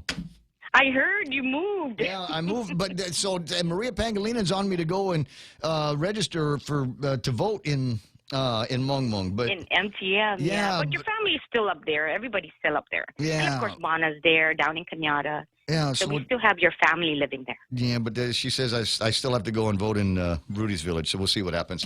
Baby, I got to run. I'll talk to you soon. All right, take care. Merry Christmas. Merry Christmas to you, Mayor Junie Blas from the beautiful village of Barragata, and she's still in touch with what's going on. And I'm in it. I mean, it's right next door, so I'm technically borderline with the village. We all have sometimes some of the same problems and water and idiots walking around in the middle of the village all day and all night. That you call the mayor. Never mind calling the police. Just call the mayor, and he'll send somebody out and push everybody along. Or at least that's the way it's supposed to be. Depending on, I guess, where you live. People don't always have, and I've been blessed. I've been fortunate, in the last jurisdictions that I referred to as my residences. I've been lucky. I got good mayor. I got my mayor. I tell you what, Rudy Paco, just a fantastic guy out in the village. Whenever I need anything, the guys are always right there. They take care of the up and down on the roadways. In fact, you can tell because they did some work recently cleaning up just the sides of the roads, and then you look at the islands that are supposed to be maintained by DPW, and you can tell the difference between the municipal government and then the other government, because you pass by over by the old Rainbow Market up in Mighty at the intersection of what is that 8 and 7. You take a look at the traffic islands there, and they're all overgrown. Now, part of me says, oh, my God, Vince Ariel needs to send somebody down there and zabao that right away. Then the other part of me goes, you know what? For as long as there's overgrown on the traffic islands, then we don't get so many panhandlers up there. They don't want to be walking around because they're going to get sticker burrs in their clothes, and it's going to make them itchy and stuff like that. So they generally will avoid those kinds of things and go to the ones that are a little bit more paved, a little less grass. So maybe we'll just leave it like that for a little bit. Okay, 888-8255-888-TALK. I also got a note here, blurb from my buddy Dave. Says Banks. And he actually put this, it comes in the form of some kind of meme. Banks need to get better at restocking these ATMs at Christmas. This is the 5th one I've been to that has insufficient funds. It's not the bank's reason. It's not them. The ATMs have money. It's your account that is insufficient. Your account is NSF. It still reads the card. There should be money. It's what? It's not taking it. That's how you know it's really. That's how you know it's really bad is when you put the thing in, and not only are your funds, not only are you NSF, the bank doesn't want to give you back the card. It gives you an 800 number. Please call this number for customer service. They'll be happy to talk to you. In the meantime, go away and let somebody else that's got some money. And it actually struck me as interesting because on Friday night I had a conversation with a guy, and I'll just refer to him as Mr. Lucky because he'd gone out. I'm trying to remember where we'd settled up. We all got together, and one of the things on the invitation was make sure you've got some folding money because we're going to be hitting all kinds of places, and some of them may or may not take credit cards. So yeah, that was the instructions. And the guy goes up to an ATM and he puts his card in, and got himself 6 20s. He'd only asked for $100. Wow, isn't that something? But wow. He says, does that happen often? I've said I've never heard of it happening before. There was one time where Phil over at Bank Pacific was having an anniversary, or maybe it was Christmas or something. It wasn't that long ago, where they went in and they'd take the stack of 20s and feed in different denominations. Right, ones and fives. No, I'm kidding.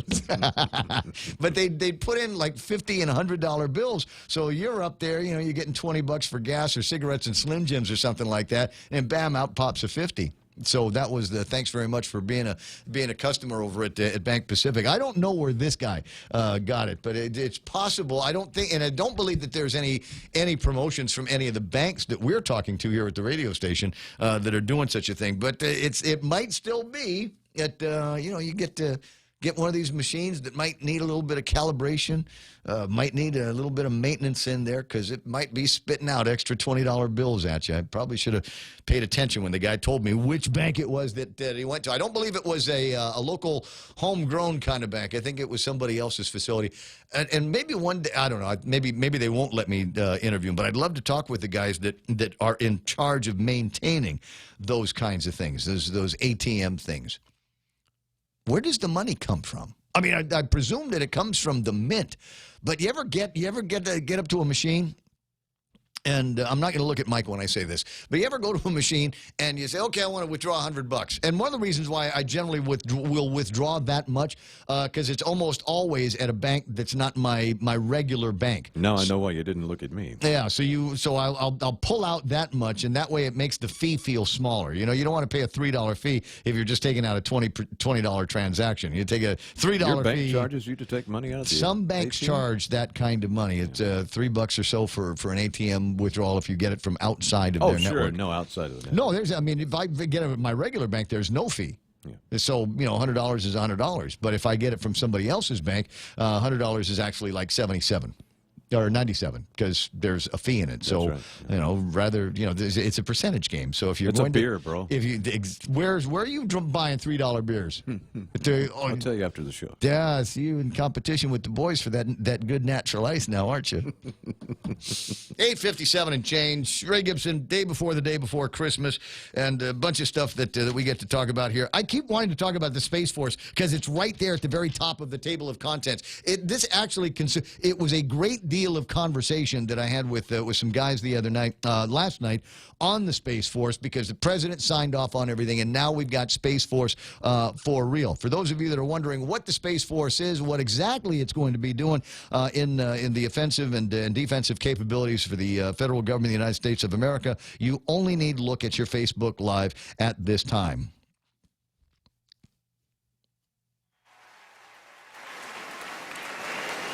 Members of the Space Force in uniform. Who are you? Are you evil? Do you work for this Dark Lord? Good luck.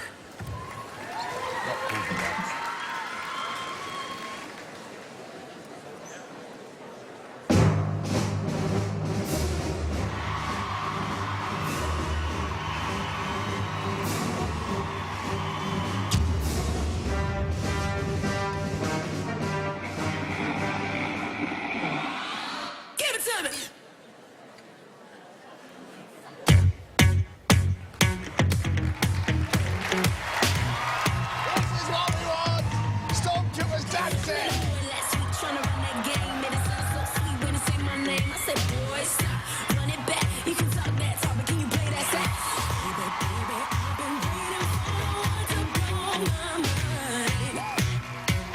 Yeah, I know. It's just fun stuff there. We got the bunch of stormtroopers out there. That's a sweet deal. Let me, for those of you that missed it, because you're going to say, what was that, Ray? What? I'm actually listening to the radio. How am I supposed to know what it is that you're up to here? Let me see. I'll take the video, post it now to Facebook Live. It's now a link on Facebook, so you can go to the YouTube. But go there after 10 o'clock this morning. You got to stay with me at least until the end. 10 o'clock in the morning, the radio station is KUSG Hagutnya, and we've got some pretty holiday music that will walk us towards the Fox News. This is The Point.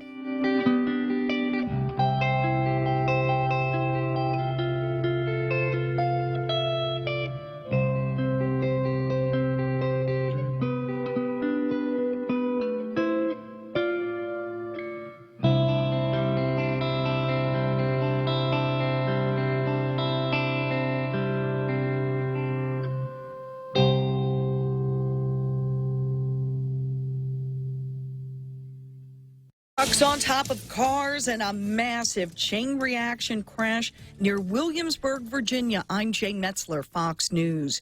It happened in the westbound lanes of a bridge on Interstate 64.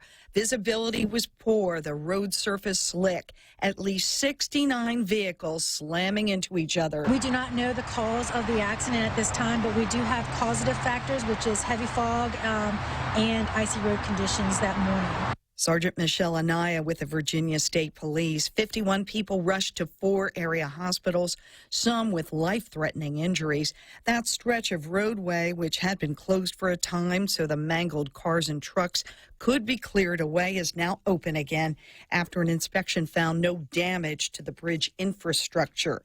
Holiday travelers urged to keep an eye on the forecast. 2 systems across the country that could be slowing down or delaying travel over the next couple of days, getting closer and closer to that Christmas holiday. Portions of Central California running all the way to the Pacific Northwest. One system that's going to continue to work its way onshore may slow up travel a little bit, and then that larger system, and this is a big slow mover, now moving across the southeast. It's been raining in some of these locations. It's going to keep moving slow, and it's going to keep raining and piling up. Fox meteorologist Adam Klotz. Only people living in mountain areas are likely to have a white Christmas. If you're traveling by car this holiday, gasoline prices are still declining. There's been a 4-cent drop in the national average to $2.61 over the past 2 weeks. And over 6 weeks, the price is down 8 cents. Industry analyst Trilby Lundberg. 13 people shot, 4 in critical condition at a house party this morning in Chicago. That party held to remember another victim of gun violence who was killed back in April. In downtown Baltimore this morning, 7 people shot. America is listening to Fox News. Hey, what's that? A Subway Big Hot Pastrami? My Big Hot Pastrami? No, my Subway Big Hot Pastrami. Get your own. Get your own Subway Big Hot Pastrami. Tender, juicy beef on freshly baked sunflower crunch bread, topped with pickles and mustard. Finish off your meal with all new seasoned potato wedges, baked to perfection right in the restaurant. Both available for a limited time only. Subway, make it what you want.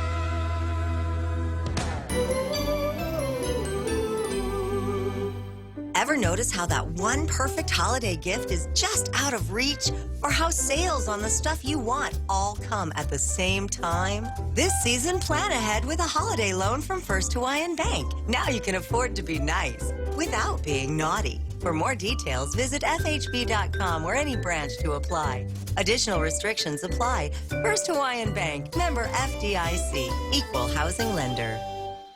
Police now asking for help identifying 4 people seen on surveillance tape when a fight turned deadly outside a bar in Midtown Nashville early this morning. 2 men were fatally stabbed. A third was hurt. One of the victims, the 22-year-old brother of San Francisco 49ers quarterback C.J. Beathard. Clayton Beathard played football for Long Island University. He is the son of country music songwriter Casey Beathard, the grandson of NFL Hall of Famer Bobby Beathard. His high school teammate, Paul Trapani III, was also killed. A dispute over a woman started that fight. President Trump spending the holidays at his Mar-a-Lago resort in Florida, but his attorneys are hard at work preparing for his impeachment defense ahead of a trial next year in the Senate, where there is still a standoff over witnesses. Senate Judiciary Committee Chairman Lindsey Graham on Fox's Sunday Morning Futures blames the Speaker of the House for trying to direct impeachment outside of her own chamber. It's the Senate's job to dispose of impeachment articles once passed by the House. It's not Nancy Pelosi's job. But Democratic Senator Doug Jones on ABC's This Week calls it a way of getting assurances. I think what the Speaker is doing is to say, what are the rules going to be when I send House managers over there? What kind of playing field are we going to have? A trial in the Senate is anticipated in the early part of January. Gernal Scott, Fox News. Friday's launch was picture perfect. So was this morning's landing. Starliner touches down in the desert in New Mexico. An historic landing in White Sands, New Mexico concludes the first flight test of Boeing's Starliner spacecraft. The Starliner space capsule ending its mission a week ahead of schedule. It wound up going off course, entering the wrong orbit because somebody set a clock wrong. I'm Jane Metzler, and this is Fox News. Family Finance has been serving the people of Guam since 1959, and they'll continue to be there for you in the years to come. Whether you're looking to get a personal loan for that summer vacation or paying off those long overdue bills, Family Finance has got you covered. Apply for a personal loan from $1,000 up to $3,600 by calling Family Finance in Agutya at 475-4545, Upper Tumon at 647-5626, or in Dededo 633-4473. Family Finance, serving the people of Guam since 1959.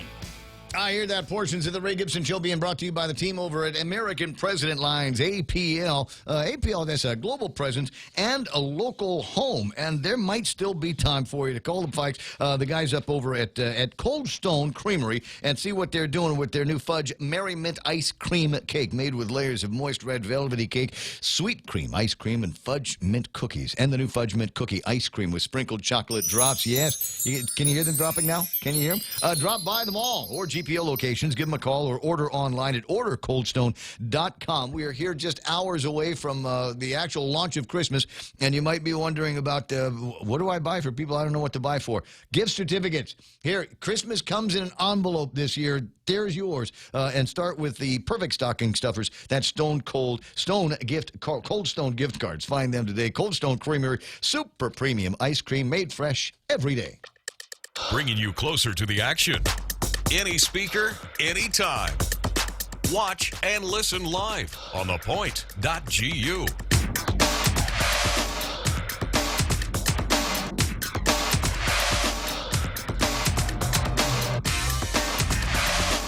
Six after 9 o'clock in the morning, and I heard my thing go ding. So one of a dozen different notices that I've got here. Please be advised that the Committee on Heritage and Arts, Parks, Guam Products, Gutnia Revitalization, Self-Determination, and Regional Affairs will convene a public hearing at 9 o'clock on Monday.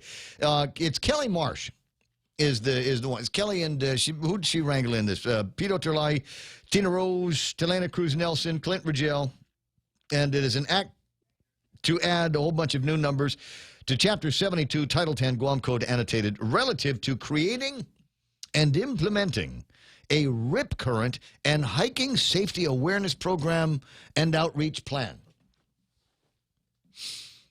I can't tell you what this means to me.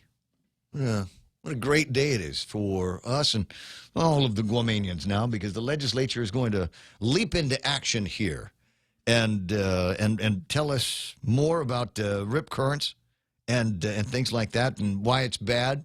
Rip currents, bad. You get into the water with a rip current, you could get sucked out to sea. And drown as a result of that. And you'd think more people would know about that, but it seems to be that just people will sometimes just not pay attention. You'll look out at the ocean, and any sane person would look out at the ocean in some days of the week and go, "I'm not going in there." Would you? It's boiling. It's literally boiling. And then you've got some people that look at it going, "That looks like fun. Hold my beer." And they'll jump in. And I'm here to tell you there's no amount of information and awareness programs that's going to prevent people from saying, hold my beer. That's true. It's not going to happen. And hiking safety. You know, there's a bunch of ways. I've recently learned to love hiking and getting out there with my crew and seeing. I've seen things in the last year and a half since I've started hiking. I've seen more interesting things, interesting places, interesting natural formations, if you will, of rocks and waterfalls and beautiful island rivers. I never knew these things existed. I never knew they existed. But now it's like I'm not happy if a weekend goes by and I don't get some red dirt under my fingernails, right? And there, are rules of engagement as well. There's a couple of good books that you can buy that will tell you some of the things that you need in order to be safe out there. Watch out. A lot of times you listen to it, you hear one of these things, and you go, that doesn't mean anything to me, these flash flood warnings. But when you're out there in the rivers, those things will tend to swell up pretty quick. And what was something that you might have been able to walk in yesterday, it might be just a rage. And you got to be careful around stuff like that. But for the most part, you bring enough water for a while, a headlamp, a phone if you absolutely need one. And just remember, don't do stupid things while you're out there. If you were standing at the edge of a 30-foot waterfall and you're going, I'm going to take a selfie here at the slippery part, chances are pretty good you kill yourself on the way down. Don't do stupid things like that. You don't need to be the next person taking a selfie in that spot. And frankly, go down to the bottom and take a selfie of you at the bottom of the waterfalls, showing the beauty and the grandeur of these beautiful island waterfalls. And that's, again, it for some people should just be common sense. But if you don't have common sense, no amount of government spending or finger wagging or you should do this, you should do that is going to help. And I'm sorry, that's just the nature of it. So they're going to go in and waste Monday morning talking about this over at the legislature. At 2 o'clock this hour. Oh, they're also going to be doing an appointment to put Audie Scrow as a member of the Guam Education Telecommunications Corporation Board of Trustees. Who else we got here? There's a public hearing. Oh, Regine Biscoli's office relative to updating Guam's 30-year-old rates for worker compensation. I don't have a copy of that. Relative to another bill relative to the composition of the Workers' Compensation Commission, and another one later on relative to expanding, enhancing, and implementing the Public Policy Institute program to encourage educational, political, and real work growth, as well as offer work experience. Do we have any more problems out looking for a solution? Or solutions out looking for a problem? Could be. Could be. I tell you what, I promise I will try to remember to watch some of the festivities going on over at the legislature this morning and this afternoon and get back to you with my comments on it tomorrow. And on the other, here it is. It's just kind of going to be the last little bit of we don't really need to get any work done on this stuff until after New Year's. So we'll just go ahead and have a couple of quiet public hearings on a day where most people that might be concerned about it probably aren't going to show up because they got, I don't know, shopping to do, Christmas parties to recover from, Christmas parties to get ready for, and that's what's going to happen today. 9:12 in the morning, 888-825-5888-TALK. What's that, Lady D? Another way to get their hands in your pockets. Yeah, I'll bet it'll be one of those things. Oh, you want to go hiking on Guam? You have to go get a permit from somebody. No, I'm serious. This is what it's going to. If you're look, these are some daffy folks over there at the legislature. If you don't go to a public hearing, chances are real good they'll throw stuff in there like that. Well, we've got to look out for the safety of people. Even stupid people with no common sense don't deserve to die because they wanted to take a selfie at the top of a 60-foot waterfall, and they have them out there. We've got to do something. We can't just have people blindly going into trailheads if they don't know the dangers that are lurking around every corner. How dare they try to be one with nature? Little fire ants and without brown tree the snakes. Government's permission. Boony spiders. Boony spiders. And I finally got around to seeing a couple of boony spiders not that long ago. They did look. They did call them boony spiders. They're the same spiders as in my garage, right? Just kind of scooch them away. 9:13 in the morning. Other things that are taking place. Other items in the table of contents that are going to be fun. Darn it! You know what I forgot to ask Bob Klitsky this morning? Now I'm going to say it's your fault. Because you're the producer. You're supposed to, every once in a while, lean in and go, Ray, weren't you going to ask Bob Klitsky about whether or not President Donald Trump is actually impeached? Oh. You've heard that stuff on the Fox News, right? Well, but he hasn't been. So, I mean, it's just, I don't know why people are even asking about it. All they did was vote to send their notes, their paperwork to the Senate. The process is only halfway finished. And Pelosi hasn't actually made the announcement and the delivery that it is going to the Senate. So as I understand it, she's scared. Because everybody is saying exactly what I've been saying, which congratulations, Democratic Party of the United States of America, you just sealed irrevocably Trump's second administration. I saw a cartoon the other day. It was, of course, a news editorial cartoon, and it showed the donkey with a knife through him, trying to stab President behind him in the back, and go, "Did I get him?" Yeah. The Democrats, they have pretty much sunk their own boat. Yep. Because it's not as though. I think, and it's still early in the process for me to pay any attention to who it is that they're putting out there as presidential hopefuls. But what's the name? Biden. How we went through this on Biden? Isn't he the old guy? Yeah, I mean, are they banking on the support of new millennial progressive liberals that don't like Joe Biden and the era of Democrats that he represents? Yeah, I don't have a problem with the age so much because Reagan actually was pretty old when we elected him. That notwithstanding, though, Biden just, to me, doesn't have the chops. And, listening to him talk and stuff, I mean, he's all they've got, really, but he doesn't seem to bring much to the table. They're going to have to find somebody else if they really plan on winning something. Who's that? I just don't think Biden can beat Trump. Okay, so what is it? The Buttigieg guy? Is Buttigieg? Did he drop out? I think he is. Did he drop out? I can't. Okay, so Reagan was 69, almost 70. He was touching 70 when he was inaugurated in his first term. So how old is Joe Biden now? He's what, 76, 75? Yeah. He's 77. Wow, yeah. He's 77. So everybody says, well, the argument about him being, Reagan being old when he was the president, he was 70 at his first inauguration. If Biden gets it, he'll be 78 years old. What about Sanders? Sanders is like 160 or something, right? Yeah, but he talks funny, which is if you gotta have to put up with somebody that that might be at the opposite of your political realm, I'd go with Biden just because of the way he gets excited about everything. Sanders he's just like this uber rich guy, super duper rich, who tries to carry the torch for the poor people, and it just doesn't work. What was the name of the guy that ran against Bush a few years ago? Lurch. You know what I'm talking about? Lurch. Vietnam veteran. He's just one of these guys. He liked to talk a lot. And he fancied himself an orator, so he was constantly speaking in oratorical fashion and, just vaunted language and soaring speeches.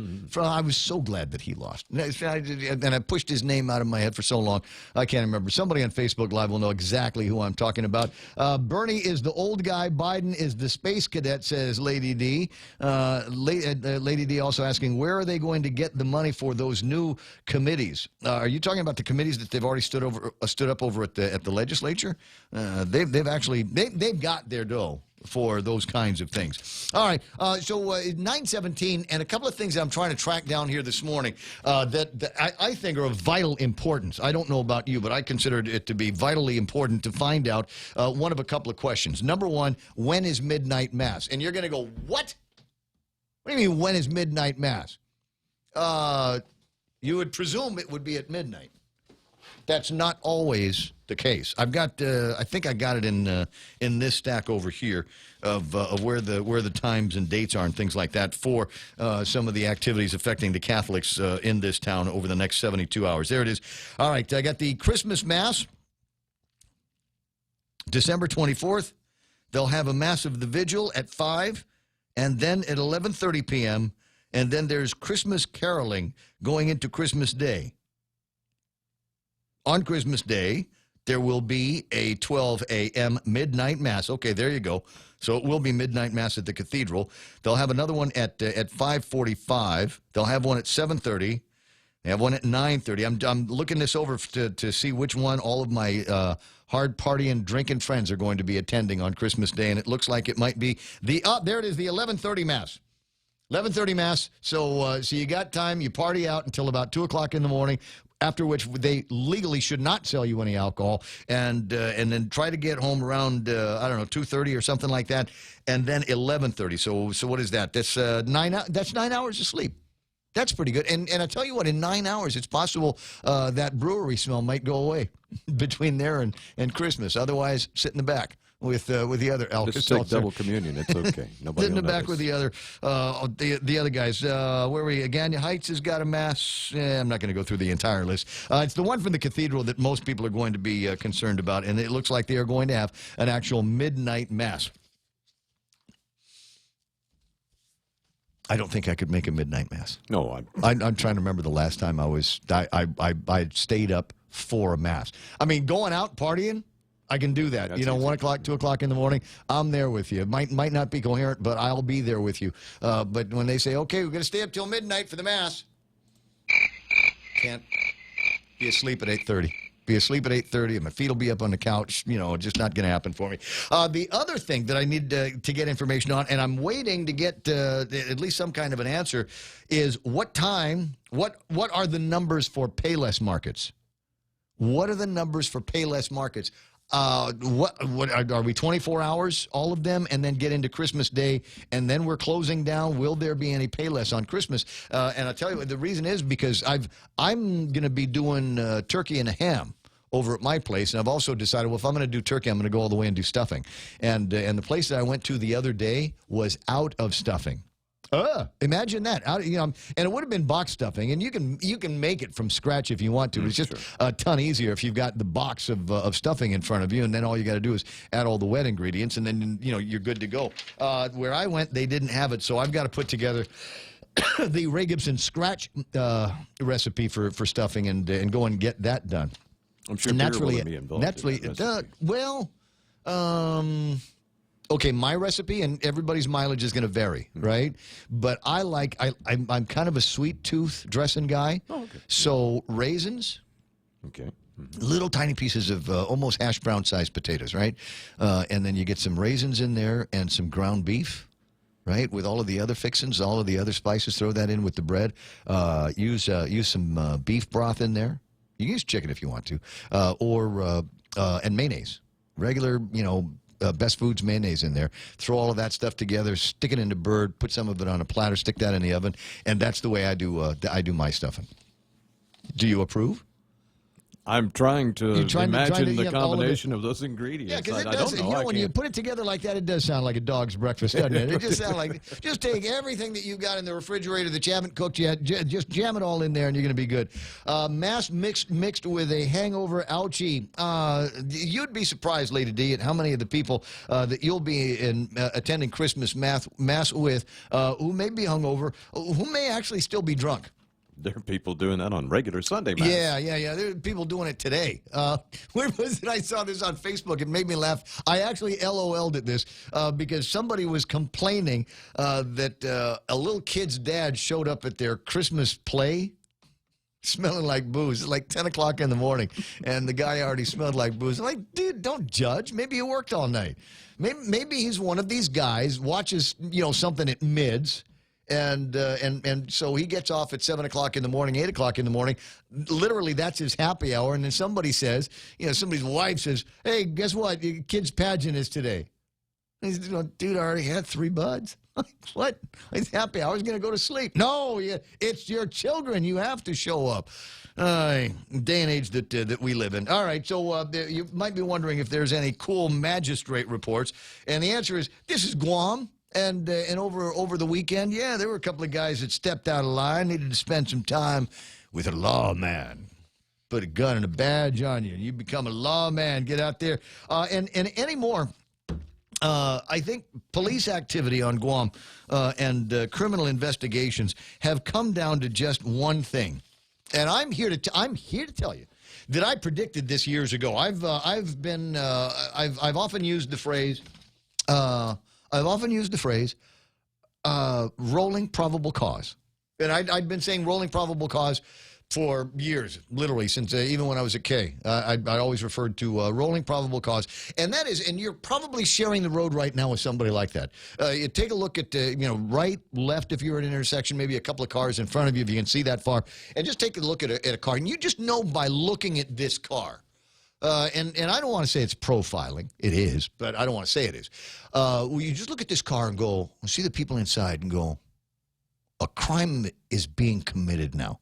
There's those people in there inside that car have either just returned from or are in the process of or going to someplace to commit some kind of crime. Now, you and I don't have the power of the authorities to do anything about it. You follow the guys if you want to, if you want to get picked up on a harassment charge or something like that. But you just look at the car and go, no good can be coming out of this car. It shouldn't even be on the road. And I think that's what most cops are doing these days. I think that's, the cops that drive around, they see those cars, and they come up with the same thing as me. And they'll take a look at the car and go, there is a violation happening here for which I can pull this car over, right? My spidey sense is tingling, but I got to check.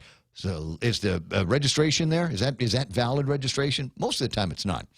Is there a busted taillight? Is there a busted headlight? Did they signal at the last intersection? The cops will find a reason to pull these guys over, and then they do. And almost every single time, there's an arrest. Almost every single time. Somebody is going to get picked up on drug charges. This is just over the weekend. 2:30 in the morning. What does Ray Gibson say? Go home. No, nothing good happens after midnight. GPD officers observed a red and white motorcycle on Route 26 in Dededo and made a left onto West Liguan without signaling. Hey, that's rude. You should signal. It's the law. Officers conducted a car stop, identified the driver of the motorcycle, Jess Munya. Officers asked the defendant for his license, and he replied, starting to hear this more often, he did not have one. Officers asked the defendant if he had any weapons or drugs in the bag he was carrying, and the defendant replied that he had ice in his bag. Didn't even fight, not even a little bit. Yeah, there's ice in there. After receiving the defendant's consent, officers searched and said bag, recovered 1 glass pipe with residue, a straw with residue, and 2 resealable bags containing a white crystalline substance. Officers examined the license attached to the motorcycle and saw that it read M4883. Then they looked a little bit closer and realized that it actually read M4593. The guy used a marker to change somebody used a marker to change the license plate. Allegedly.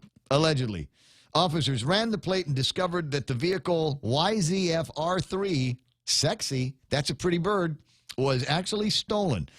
They looked at the VIN, looked for a VIN, and couldn't read it in the usual spots because it had been scratched off. The defendant said, we always have a friend. It's never our fault. A friend. I'm holding this ice for a friend. I borrowed this motorcycle from a friend. I borrowed this car from a friend. I'm staying at a friend's house. Defendant's friend let him borrow the motorcycle so he could go from the Luckland game room to the Sugonaya game room. Cousin Troy, Jess Mendiola, starting to read game room in a lot of these magistrate reports. He further stated that he had a feeling the motorcycle was stolen because his friend is known to steal cars and motorcycles. Drat, my friend got me in trouble again. He got me in trouble. My friend got me in trouble. I hate when that happens. So, like I said, that's all the cops have to do these days, right? Is just pull somebody over because it looks like they might have done something wrong, or the car looks like it might have some kind of violation attached to it, and they're busting everybody. Everybody, it seems. And I don't know. There's a part of me that's kind of amused by it, but then there's another part that's going, we've lost, it feels like another generation of young people that got no plans other than do whatever it takes to get high on my crystal methamphetamine. What do you want to do this weekend? I don't know. Well, it depends on what I am capable of doing tonight. Can I score enough to make it all the way through the weekend? So that's, kind of a concern. I'm worried about that. And the other thing is, and this is telling. It's telling. I'm sorry, I have to dig it out of the trash again. It says here, when the police asked him what he had in the bag, he reported it right away. I've got ice in the bag. There's ice in here. I have ice on me now, Your Honor. Normally, you'd make him look for that, right? Normally, you'd go, okay, there might or might not be illicit drugs or weapons on me. I don't have to tell you. I'm going to take the fifth. Read me my Miranda rights and take me downtown. Am I under arrest? And so I'm not sure where that eventually is going to head. But just watch as the world starts turning in that direction. It's 9:28 in the morning. Ray wanted to chime in on this. Hey, Ray, how you doing? Hey, good morning. How are you, sir? I'm all right. So I think the guy gave himself up on that, fell on the sword rapidly because he knew nothing was going to happen. He knew that he would arrest me, take me in, and I'm going to go see a judge, and I'll cry my crocodile tears, and I'll make the judge feel bad for me. And it doesn't matter whether I'm carrying, whether I'm in possession of a stolen vehicle. They're going to slap me on the wrist and release me pre-trial.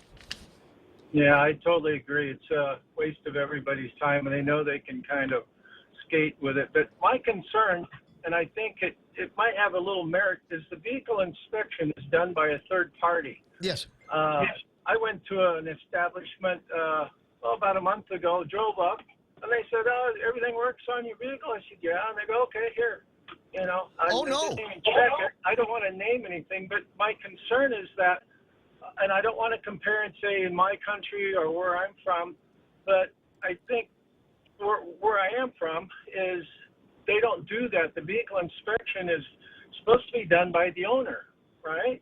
And if you get pulled over, and if your lights aren't working, your emergency brake doesn't work, you don't have brakes, et cetera, license, insurance, registration, then you have a penalty for a citation. And in here, given this vehicle inspection to a third party, and the police aren't doing it.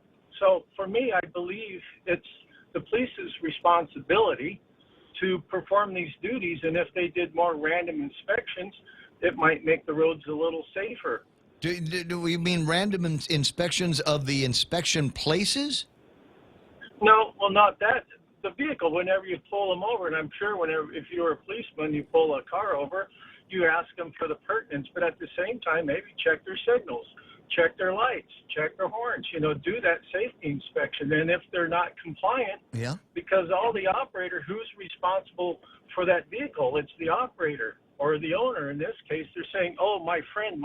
They're just putting it off on whoever this fictitious friend they have, right? So, but here's my point, though, Ray, and I don't disagree with you. I mean, if the cops have got the additional time to just double check and verify that the vehicle, in the very least, is safe to drive, if it has current registration that is actually connected to those vehicles, what we're finding out here, Ray, and I'm sure you've noticed if you read the magistrate reports, or at least the write-ups on them, is cops are pulling people over. They don't have driver's licenses, they don't have current insurance, and they don't have current registration on the vehicle. And if there is current registration, if there is a current tag on it, it's usually because the license plate has been stolen from somebody else's car. We're catching a lot of these cars now for which the license plate has been removed from somebody else.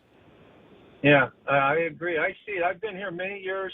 I've watched the evolvement, this thing, evolve into what it is.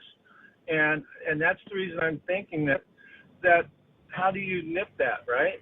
How do you get a little more control on it? Because these vehicle inspection places, there are some good ones there. They do have a purpose and they do mean well.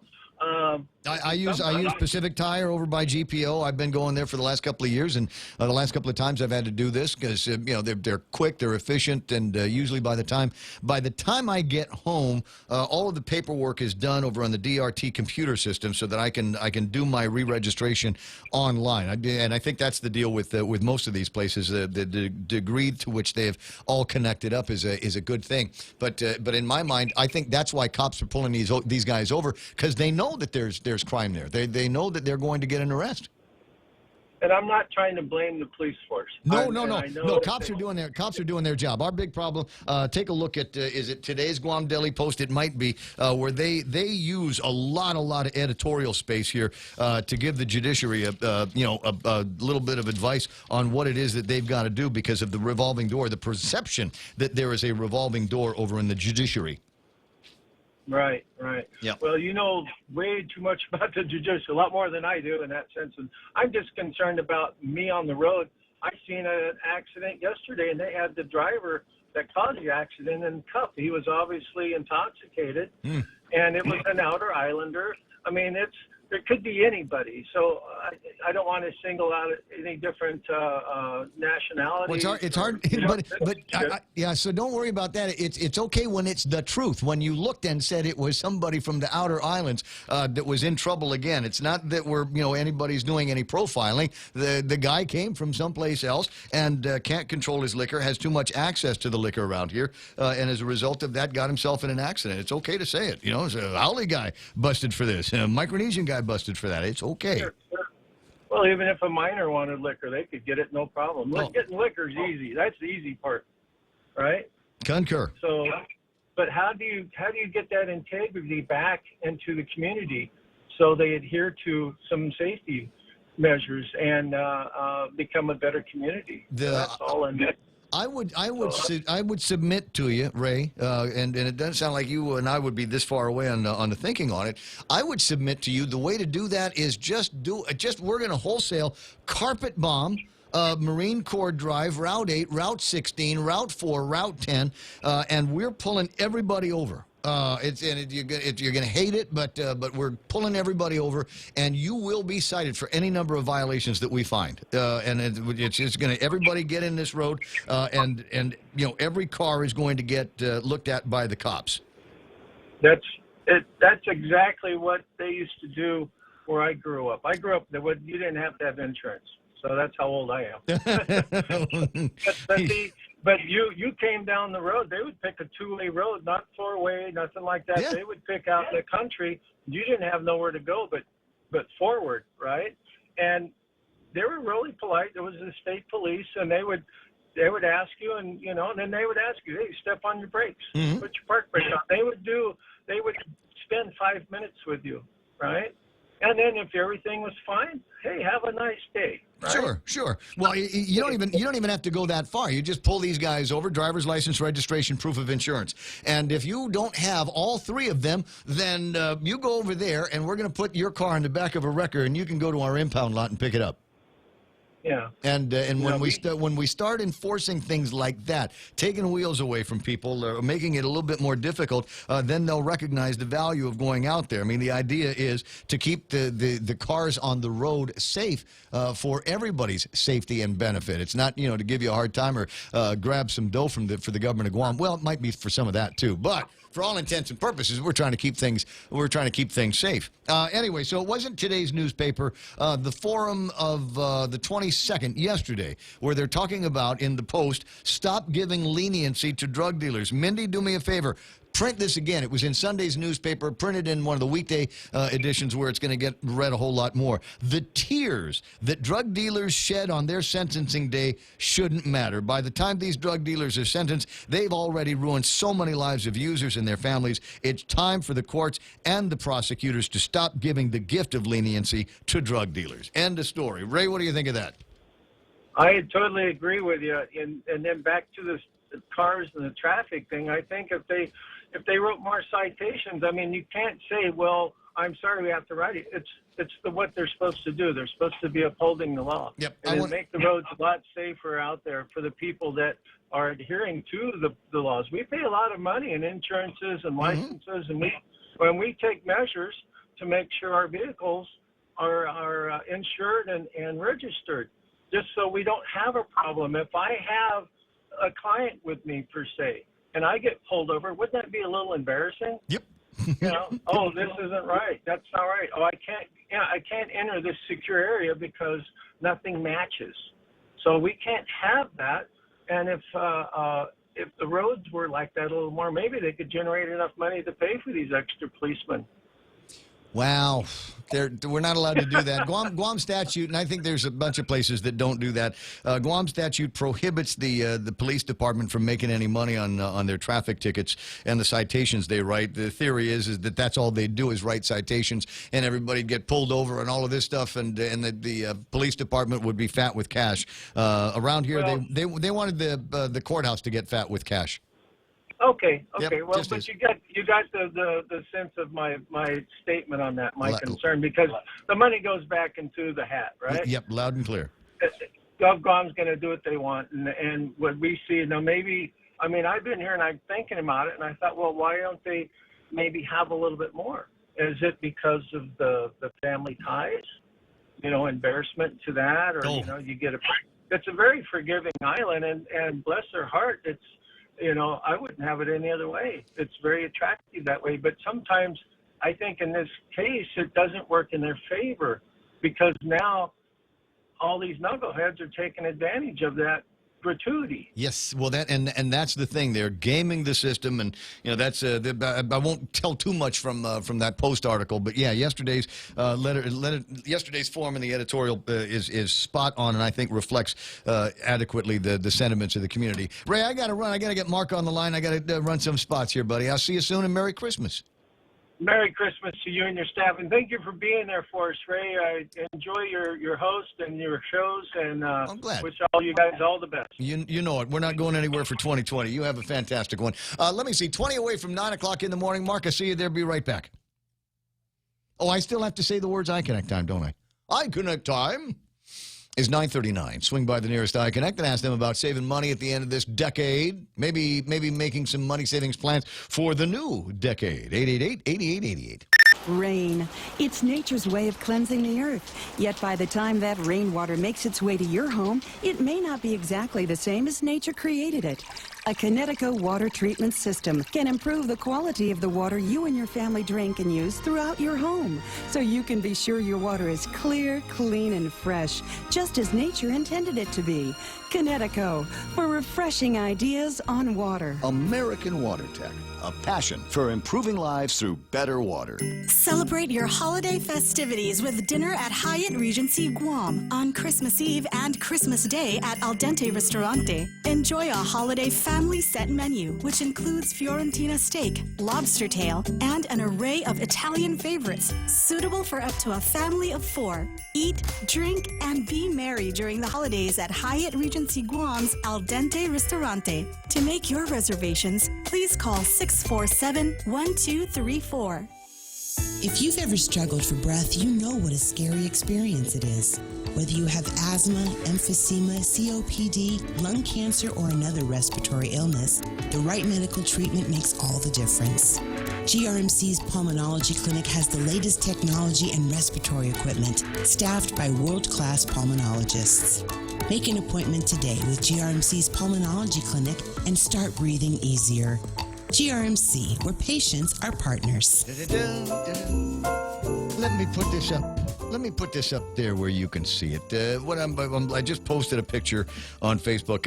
I took it myself and sent it to our WhatsApp here. This is a picture of the Capitol in Washington, D.C., and it is part of the Christmas present that I got from our representative in the House, Congressman Mike St. Nicholas. We would have talked to him, but he went to Mass. It's Sunday there, so they're doing a later Mass, and he didn't have time. But we're getting himself ready and getting the kids ready. But this was on my desk when I came in this morning, and I'm absolutely just thank you so much. It's the official 2019 United States Congressional Holiday Ornament.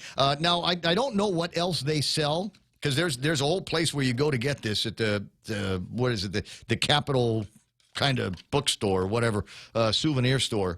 But I'm just wondering, Mike, next year for Christmas, not so much the tree ornament, because I got a small, ugly tree, but if they have any, like, congressional beer steins, I think that would be great. Or like a Bowie knife, maybe a Congress Bowie knife. I think that would be nice. You know what would be great? Mark, how about this? The 2020 Capitol building holster from my Glock. That would be something, right? I mean, the holiday, you know, it's nice. You know, you get the thing for the tree. You got a nice little, decoration for the tree. But I'm thinking, you know, something I might be able to use. It's got a little bit more of a practical nature to it. Yeah, I guess. Yeah. Except but it depends on who's in charge, whether they're pro-Second Amendment or not. We should have ways of convincing these people. All right, so while you're pondering what it is that you called me for, let me get this on the air because this is the vital stuff here, and I can't waste any time. Not making the reference to it, but I'd asked and have received now word from Kathy Calvo of the Payless family on when we are going to be open for the holidays. Listen carefully to me, people. It's the Payless market numbers for tomorrow. Sinahanya and Sumai will close at 10 p.m. Christmas Eve. Sinahanya and Sumai. And I love the Sumai store. If you haven't been in there, it's a nice place. Oka, Manilao, Jigo, Micronesia Mall, and Dedido are closing at midnight on Christmas Eve. So that takes care of the other big ones. Oka, that's yours, Mike. Oka's yours. Manilao, Jigo, Micro Mall, and Dedido are closing at midnight on Christmas Eve. My store, Mighty and Dedido Payless, will be open their regular hours Christmas Eve and Christmas Day, which means that my store is going to be crowded like you wouldn't believe. You're going to say, oh, it's open on Christmas Day? Look, there's cars. Go in. What do we need? Beer and onions. I don't know what we need the onions for. We're supposed to get beer and ice and whatever. So that's the deal. If you need to get in and take care of that. I am on day 2 of the great turkey thaw, so I'll let you know what the plan is going to be on some of that. Anyway, Mutkus, what you thinking about? Well, I'm thinking about, they were talking about pulling people over to look at their, the 3 documents that you should have, but I'm thinking more that they really need to enforce these people who put those plastic covers over their license plates, because I've been in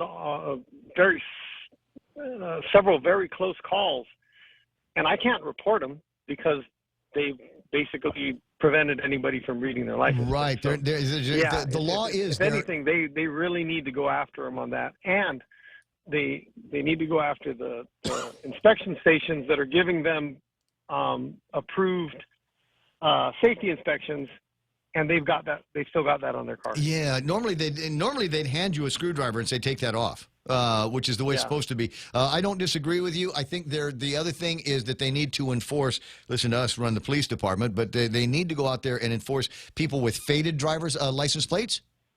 Yep. For exactly the same reason, because you look at the license plate and you can't make anything out. Frank Uggan actually had one a few years ago. I did research on this and found out what the chapter and verse was on the law. And Frank Uggan passed me by on the road one day, and I looked at his license plate, and sure enough, his was faded out, so you couldn't see it. You couldn't see what it was. I said, dude, you got to go out there with a Sharpie and put some color back on that, because otherwise... No, but you're not supposed to do that. You're defeating the purpose. To DMV. Yeah, you're not supposed to go out there with a Sharpie, because everyone uses a black, and it's actually kind of dark brown. Well, how am I supposed to? Don't tell me I got to go back to DMV and ask for new license plates. Probably. When you renew it, just say, hey, my license plates are faded, and you get a new set of plates. And how long did it take you to remember your license plate? So when your car gets stolen, they say, what's your license plate number? I have can no tell idea. you the previous one. I have no I can idea. tell you the previous one. I don't know. I don't know what the numbers are. I just and then my other favorite one is when you get people that have had a vehicle so long, and they take all the registration stickers and put them in a row, like it's some kind of a collection. Yeah. No, don't do that. It makes it harder to read. It's harder for the cops to find out whether or not you're currently registered, because you've got all the colors of the rainbow on your license plate. But all right, man. Well, I got to get going. You have a Merry Christmas. I will, Mark. You have a fantastic one as well. 9:46 in the morning, 888-8255-888-TALK. Look, it's one of those things where figure out what the small laws are that need to get enforced, and then hammer everybody. Hammer everybody. If they did this with, and as I said, put a wrecker out there. Put a wrecker. And you got somebody, especially this movable probable cause guys that I'm talking about. If they show up and they got a car that clearly is not roadworthy and don't have driver's license, insurance, or registration, put it in the back of the wrecker and send it to the impound lot. And you're going to go, but Ray, we don't have a safe and secure impound lot. Oh, well, I bet you better hurry. Get your whatever your issues straightened out. You go over to court. Dedito's usually pretty quick. And you go and you plead guilty, and then you take the guilty plea and a receipt that says that you paid your sin. You take that over to the impound lot and try to get there before 5, before the SAC keys show up, and start going after all the, taking off the parts of your car. Because that's the way it works in other jurisdictions, and where there are impound lots. I mean, if your car is involved in a moving violation, you can't get back in the car without a driver's license. You can't get in the car with expired plates and expired registration. So, it seems to me that's the answer. Is you go through all of these steps. Everybody, not everybody else, but a surprising number of people know what the law is, and then they go out and do it. They got it. I have to have my driver's license renewed every, 5 or 6 years, right? Because I don't know, it's the law, but I do it. Got to register the car every year. I got to call the lady over at Takagi and get the insurance done every year. I got to pay for all of that stuff. I'm paying for it, but you got guys, and I'm not going to say they're scofflaws. I just say they don't care. That driving around in vehicles. I need to get a new. I need to get it registered. So rather than getting a safety inspection, I'll steal the license plate of a car that has been inspected. That's the way to do that. And if we do it right, I'll steal one that's very similar to mine, maybe just a year or two off. Anyway, so there's that. Can I tell you about some of the other adventures I had over the weekend? We did some hiking. And normally the hikes take place in the highlands and the savannas and the trails and the boondocks of the government. The government of Guam, the island of Guam. But over the weekend, we had our hiking, and it was an urban hike. Because there are people that have reported to hey, I saw your brother running around with gloves on. What's that all about? We're hiking. And the hike began in the jungles of the Harmon Industrial Park. Coming down from the airport, behind Papa's, there is... that's what it is. The Harmon Industrial Park. It's the old airplane runway from back in the days, and so you come down there. You go into what the remains of the old Fort San Juan Munya, one of the original guard centers here on Guam, and there's boonies there that have grown up over. The only way that I can describe it to you is it's grown up over forgotten Guam. Because there used to be things there. There used to be warehouses there. There used to be little assembly plants there. There used to be places where there were businesses, apartment buildings and things like that. And for whatever reason, over the years, they've been abandoned, and the jungle has grown up around them. And not totally abandoned. You go through there, you make a lot of noise to scare away the homeless that they've got there. There are plenty of that. And... so pretty soon we were going through there, and just the amount of sheer volume of junk that was in the boondocks, and you don't see it from the road ever because it's deep in there. But there's old containers and things like that, and old structures, some of which look like, believe it or not, that you could probably go in there and spend about $10,000 and turn on the lights and have water flowing in there. And I thought that was really interesting. Then we came out of the Harmon Industrial Park, across Marine Corps Drive, and then went down into the jungles. It sounds stupid. Into the jungles of Tumon. And there are still some green spaces in Tumon. One of them would fall about behind, where Sakura Kitchen is? A little bit down the street. There's kind of boonies behind there. And so that's where our hiking took us. And pretty soon you're going down a path, down to boondocks, and you pass by a house. And it's a big 2-story house. Clearly somebody lived in this thing in the 50s and 60s. And it's abandoned. But wait, did I just see something out of the corner of my eye? And there was movement, and I heard, things getting moved around up there in this old abandoned house. And I stood there for a second and kind of waited. And all of a sudden, a little kid pops his head over the railing on the second floor. Little kid up there, little Micronesian boy or girl, I don't know. And then kind of walk around a little bit more, get to where you can see what would have been the front of the house. And holy smokes, there must have been 15 people there. Living literally in the under cover of the boondocks. There was no car path. There was no Jeep trail. There was a little walking trail out to this place. No electricity. Obviously, no running water. And it looked like a couple of families worth of squatters in the back there. And I thought, wow, I wonder if this is as bad as I'm going to see it. Well, the rest of it, the rest of that run through Forgotten Guam in Tumon, and that area in Tumon, I mean, vividly have memories of families that I knew that lived back there. And thinking, wow, gee, guess what happened to your house, man? Whoever you put in charge of property management, they ain't doing you any favors. I don't think anybody's getting rented any of that property, and it's got squatters all over it. And there's a part of me, what do you do? What do you do? Do you drop a dime on them and call somebody? I mean, that cannot be healthy living for the children that live in that place. On the other hand, it might be an improvement on the living situation that they had in their home islands. That might be an improvement. Yeah, there's no water, there's no power. I didn't have any on the atoll either. But this is nice. This is a concrete house, which means when the winds blow over 50 miles an hour, it ain't going anywhere. I still got shelter. Amazing. And it's just from there's a big Trunkanunu, and then pretty soon it opens up into a street, and then pretty soon there's the Akanta Mall. It's all in a line. It's all right there, guys. I'm just saying somebody needs to go and take a look at that and make sure that the kids are all right. It's 9:55. I better take the last break of the program. We'll see what happens next. Mescla Chamorro Fusion Bistro brings you island hospitality with a true taste of modern Chamorro cuisine. A bistro look that feels like home. Their menu features local and traditional flavors with a twist. From their famous Calaguan Hapa to fresh ahi poke salad and their award-winning barbecue ribs. Mescla takes your favorite local dishes and serves them with extra flair that you'll only find at Mescla Chamorro Fusion Bistro. Stop by their newest location in the Grand Plaza Hotel in Tumon. For reservations, call 969-2652. Mescla, a true taste of Guam. In life, we all have the ability to make a difference, to make an impact on someone's life. As we look around us, time never stops, but we are filled with endless moments of gratitude. The art of giving is incorporated in so many different ways. At Guam Gift Baskets, we want to be able to express your gratitude and love to those who you care about.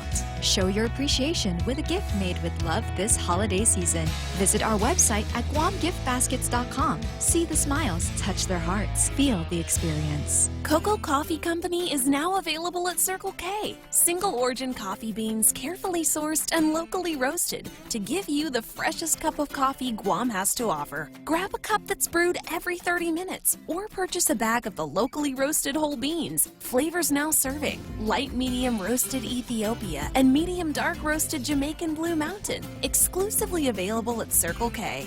With every Cocoa Coffee Company purchase, a portion of the proceeds will go towards the Cocoa Recovery Program.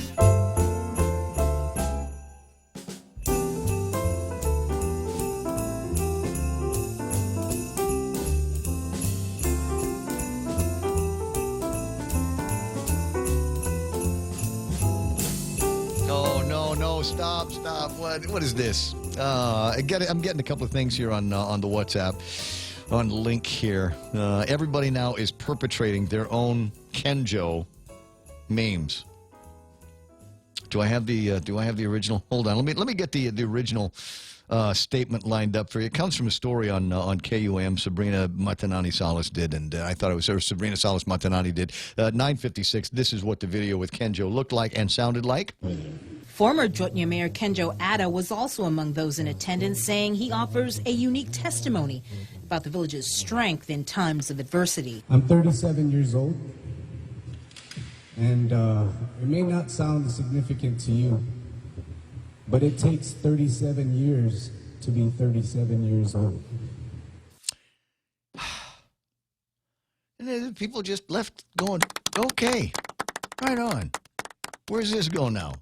My friend Mary Lou sends me this. I don't know where it came from. I think she's just forwarding it along. It's not, there's no audio or video behind it. It's just a meme. It says, you know it's cold outside when you go outside, and it's cold. That's how you know when it's cold outside. 9:57 and change there. Everybody taking a turn at old buddy Ken Joe out there. 888-8255 is the telephone number. What do we got coming up for you? I'm just looking at the last couple of minutes of the hour. It's certainly Tall Tales is going to be on the air, and it was nice to have guys like Jim Moylan on this morning. Senator Jim Moylan. He has since he was on the air with us, and in fact, it sounds like the interview that we conducted with him was the basis for statements that he has put out. He's got twin statements today. Because I think by the time they were all done at the legislature on Friday, he was just flat disgusted with the process. And it wasn't until this morning that anybody said, okay, let's rewind here. What do you think of Bill 181? What do you think of the FESPAC legislation? Well, it's clear now what his thinking is because he told me this morning. And it is also clear because he's put out a couple of press releases on it, which means that you'll be able to read up on it. I'd go to the Guam Daily Post. If you haven't gotten their app yet, get their app. But go to their online website and take a look at it. No doubt they'll have it posted before too much longer. And no surprise either from Jim, who's looking at the bill going, this ain't going to do jack for our Manumco. This isn't going to do anything. More to the point, Andre Bainham this morning writes, congratulations to the people of Guam. This is on Facebook Live. Thanks, Andre. You now have the great honor of paying for the atrocities perpetrated on the people of Guam by the Japanese during World War II. Your payment is due for beheadings, forced marches, forced labor. Please make your checks payable to Tina Munya Barnes, Viva Guam. Look, it is a long and ugly process on the war reparations, and frankly, we have settled now to pay war reparations. You're right, with what is essentially our own money, Section 30 funds. There was a mistake made in Congress that Mike Nicholas is trying to fix, but the legislature wants to get their version of a fix in before Mike Nicholas does, so that he gets absolutely zero credit for it. I'm sure this is the administration working chummy with the legislature to make sure that the ultimate insult to deep state Democrats, Mike Nicholas, gets absolutely no quarter here. That's what we're watching. That's what we're watching, guys, because if you take a look at the legislation that has been passed by this legislature, by this body, and I will express disappointment with senators on the Republican side who lost their backbone on this and decided to support what, as it turns out, is lousy legislation that, if we're not careful, may actually make the situation worse by slowing down the process in Washington, D.C. But hey, I'm just a guy talking from the cheap seats on the radio. This is 93.3 KUSG. Again, you. This is The Point.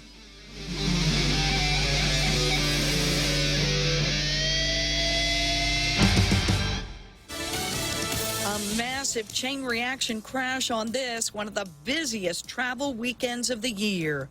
I'm Jane Metzler, Fox News. It happened this morning about 50 miles east of Richmond, Virginia. The fog started getting really thick, and I started slowing down. Next thing I know, I see cars just start piling up on top of each other. Fox's Jackie Heinrich reporting. At least 69 cars crashed, injuring 51 people, 2 of them critically. It happened in the westbound lanes of Interstate 64 just before 8 o'clock this morning. Conditions were icy and foggy, and drivers said the thick fog prevented them from seeing brake lights or the crash ahead.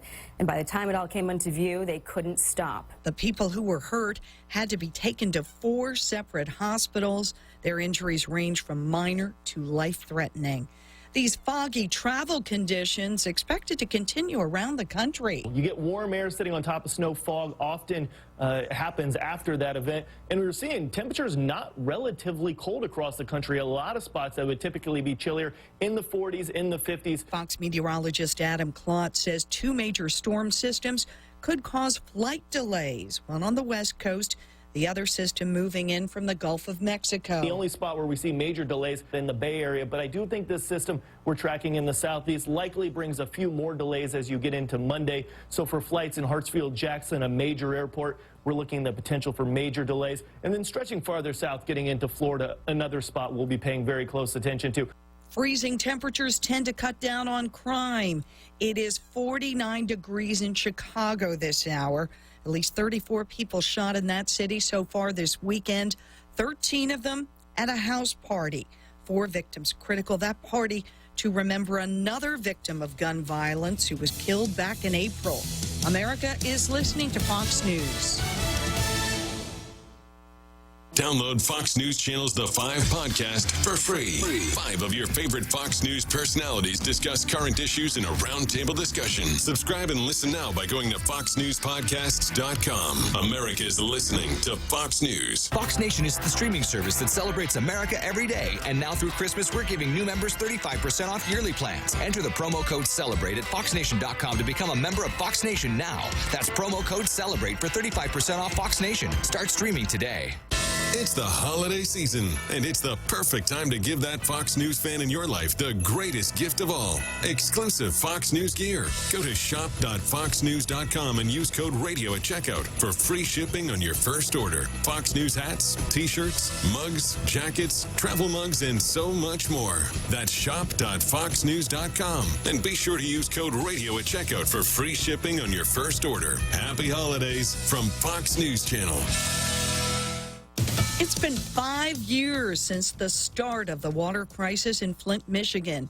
Despite assurances from experts and government officials, many residents still will not drink the water. In 2014 and 2015, Flint faced a human-created health emergency when lead from old pipes leached into drinking water. It's considered one of the worst man-made environmental disasters. Michigan's Governor Gretchen Whitmer says an update on the criminal investigation is expected at the start of 2020. In June, the state's Solicitor General dismissed 8 pending criminal cases, citing the need to review $20 million